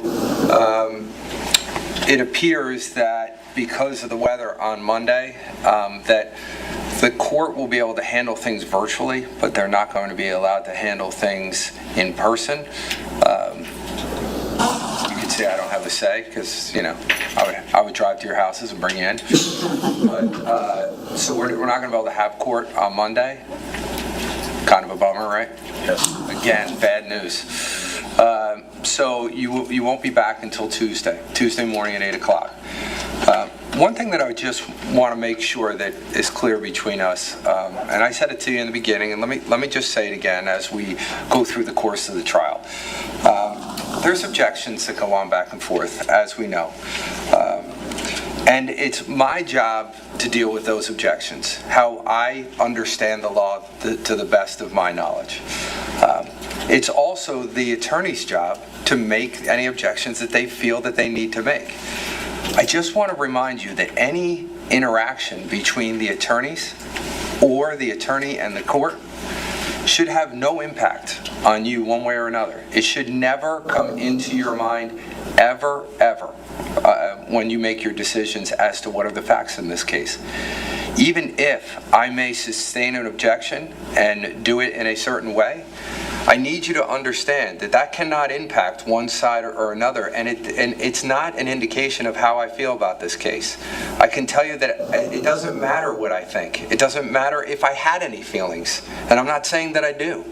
It is for you solely to make the determination in this case based upon your understanding of the evidence as you find the credibility of each person that comes in here and testifies. And then I'll give you the law and you'll decide it. It won't be based upon objections. It won't be based upon anything other than the facts and then the law that I give you at the end of the case. Can everybody continue to follow that? Yes. Perfect. All right, so now I lose control of you. I expect videos of the snow angels from Tuesday. Somebody better get one. If not, at least a snowman. Something. You gotta give me something. Is that fair? Can we get at least one? One? All right. So everybody have a good weekend. Please be safe. I'll see you back on Tuesday morning at 8 o'clock.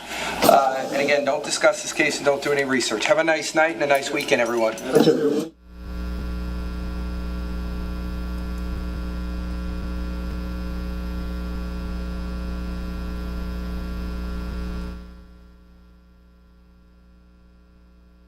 So there you have it.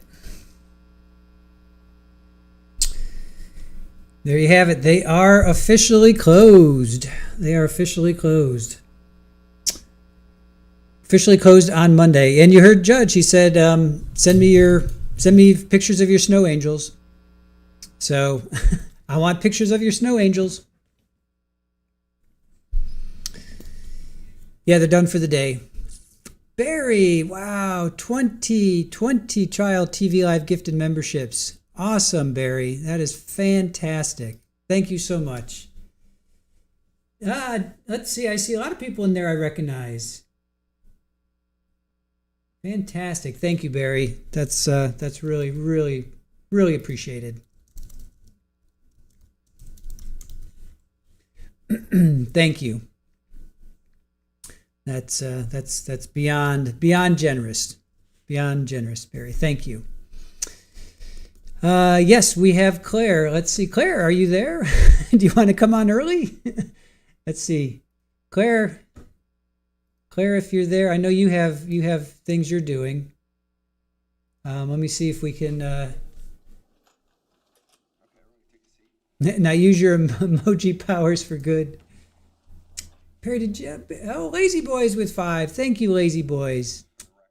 You guys are fantastic. Thank you, guys. Really, really appreciate it. Appreciate your support. Appreciate you guys being here with us. That's really, really nice. Thank you. Yes, Lazy Boys, we're going to do Snow Day. We're going to cover the storm. So what I'm asking you guys to do is send us video and pictures. Oh, wait a minute. Wait, what's going on? Hold on. It also includes what witness and what day that it was used. But here's what I'm going to say. But I'm saying that.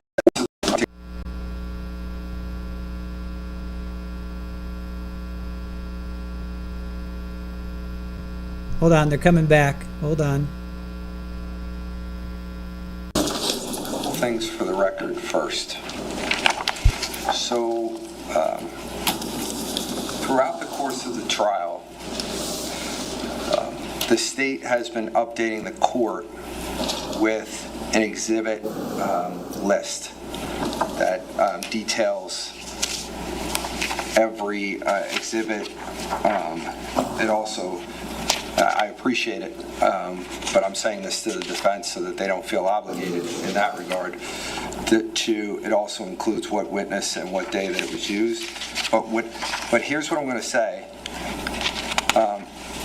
I need, by Tuesday morning, to be supplied to the court a D exhibit list that includes every single exhibit and what exhibits that you have actually used on which particular day, so that I can cross-reference to my list. I try to write down every single one. Anna also tries to write down every single one.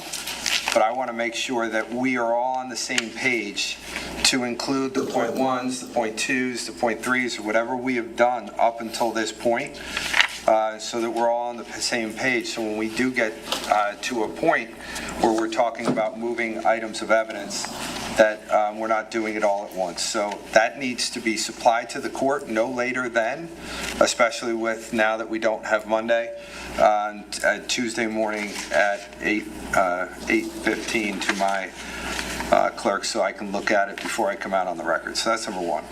Number two, before the trial started, we have on more than one occasion, I believe it was probably 2 or 3 times, we have discussed the final charge. But out of fairness to both sides, we've all indicated that as we went along, we may have to consider additional model jury charges and or to modify some charges. So I am telling you now, by next Friday at lunchtime, I would like your version of the latest additions. Everybody has the court's version, so I want your versions. If you've updated it, you can do it in a highlighted form, you can do it in red, you can do it however you want, but I want it so that we can start having some meaningful conversations, so we're not waiting until the end of the trial and then I have to send the jury home for a day because we lose an entire day just to talk about the charges. So please make sure that you update me with that information. Next Friday, I would need that. Number 3, there may be, including some things that may come up next week that everyone in this room knows what I'm talking about, that I may have to give limiting instructions as to certain testimony that may come out. In doing that, I'm going to be asking for a charge as to your proposal for that. I don't know exactly what's going to come out, so I'm going to ask for that charge as it deals with third-party guilt, and I will need that on Monday, by 12 o'clock noon on Monday, so that I have time to read yours. If I have any discussions, we can get together on a phone conference and discuss anything that I may see based upon that. So those are the 3 things that I wanted to hit right now as it relates to that. Also, I'm going to ask the state and the defense, if you have an intention to move certain items into evidence, we have to make sure that they are going to be submitted to the court somehow electronically. The court is not going to make your exhibits for you. The court is not going to make copies for you. If you have photographs that you've used on a particular screen or whatever it is, you have to duplicate the copy, and it has to be given to us in a digital format. So please, you may have to ask your staff for their help. But I'd like to have whatever that we have used so far by next Friday. Let's get it into the system so we don't, again, I'm doing this for all of you. You may not think so because it's a lot right now, but we're 2 weeks in. If I wait to 4 weeks, it's going to be even worse for everybody. So I want you to take the time, get your evidence, put it together in a digital format so that it can be with the court, so then I have it. So when we're dealing with the issues later, and again, there's other things that are going to come up, I get it, but I at least will have where we are right now, and it'll be one less thing that everyone else will have to do later as we continue on with this trial. So that takes care of that.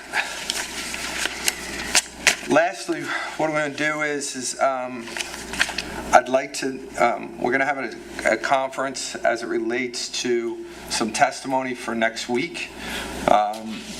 It will be an off-the-record conversation. Mr. Caneiro, you will still be present so that you'll have the opportunity to speak to counsel once we're done, so you know exactly what's going on, to make sure that you have the weekend just like everyone else to prepare whatever that you need to do based upon things that I say. So we'll do that now. But for the public, for the rest of the day, there will be nothing else that's going for the rest of today, we will be starting back, as you know, you just heard me say it. It will be on Tuesday morning, and that will be we'll start back up with testimony at 8:30 in the morning. Due to the snow. It's not because the court didn't want to proceed on Monday. So, anything before I shut the record for today? No, Judge. Okay, anything from the defense? All right, so we'll shut the record down. Everybody have a good weekend. Please be safe. Grab something today. Sure. Everything.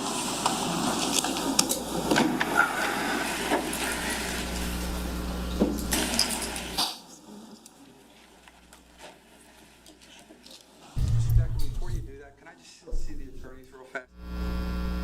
So now he's shutting the record down. All right, well, hold on. Let me just... Now he's shutting the record down.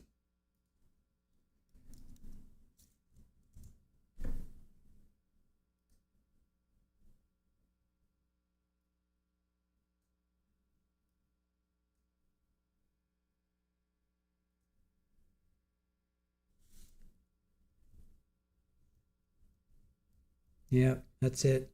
Asbury Park Press ended too.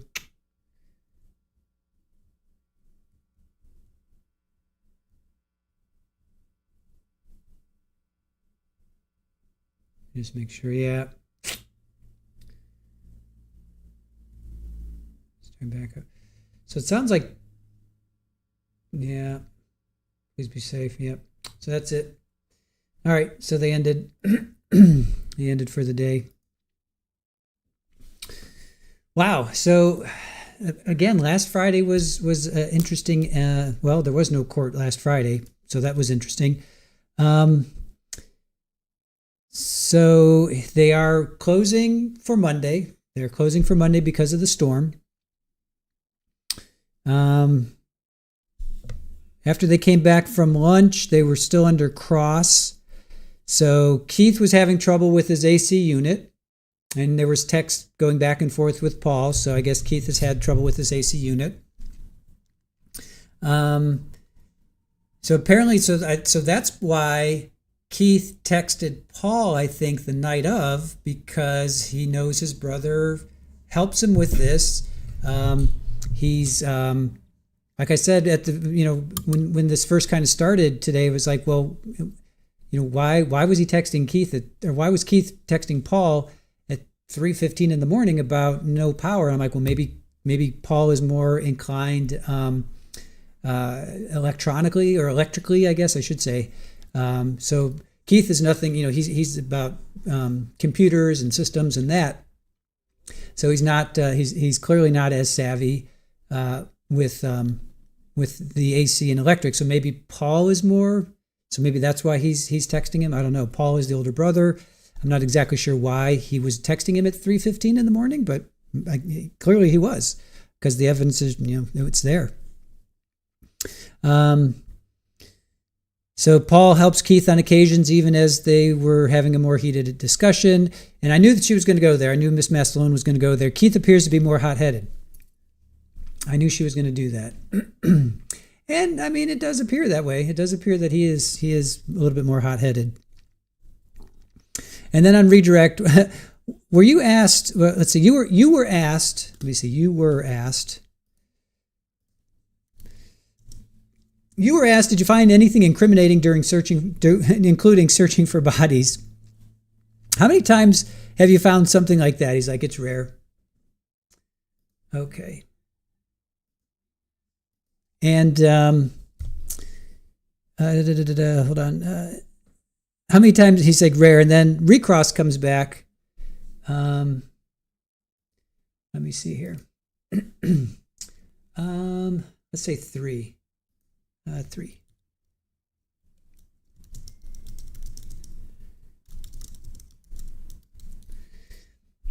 All right. So we're going to Claire. Let's meet at 3, if that's okay.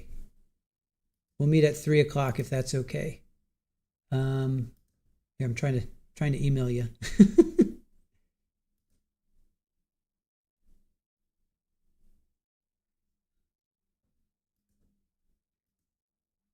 All right. All right. Sorry. So then recross comes up. It's rare to find something, but it does happen. And he's like, I don't think I've ever found that out.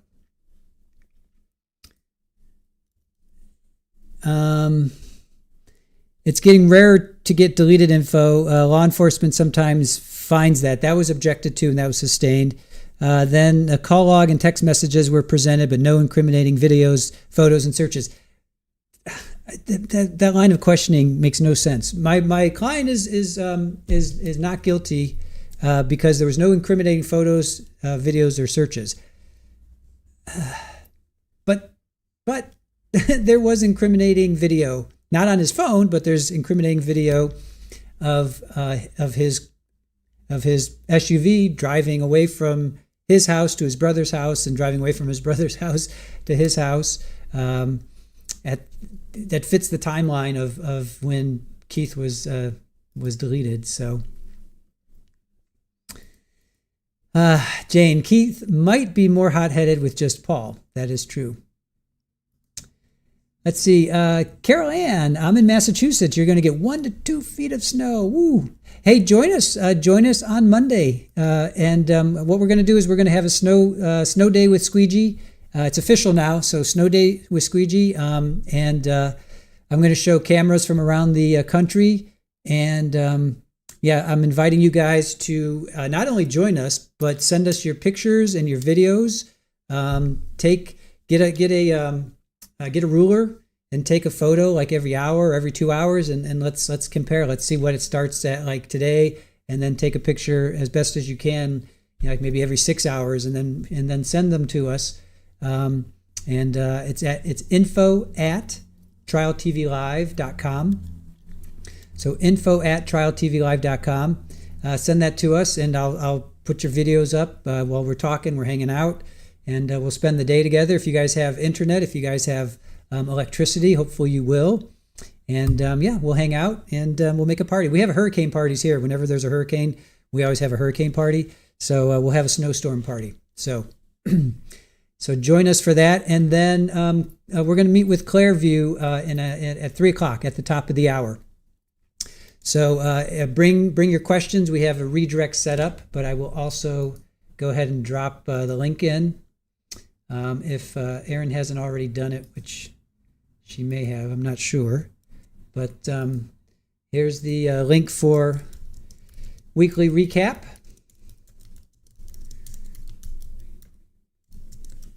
All right, there's the link. All right, Raj, have a good one. Join us for the recap. We're going to do a recap in about 20 minutes at the top of the hour.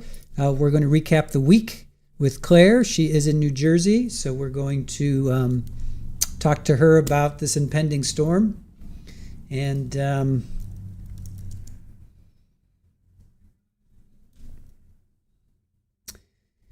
all right, so that's it, you guys. Let's see, what are you guys saying? Anything? Let's see. Raj, have a wonderful weekend. Oh yeah, 184 votes. So far, what is the most compelling evidence presented? Pile of bloody clothes in the basement, 29%. Paul turning off DVR, 27%. Video showing SUV at Keith's, 24%. Angry text and phone calls, 20%.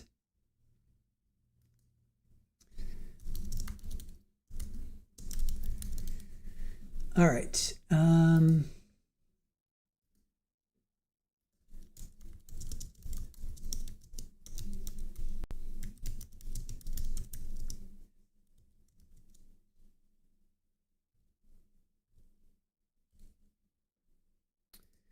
All right, you guys. All right, let's see. Yeah, 20 minutes. We're going to meet in 20 minutes. I need to take a quick break, so I will let you guys go now. Have a wonderful, wonderful day.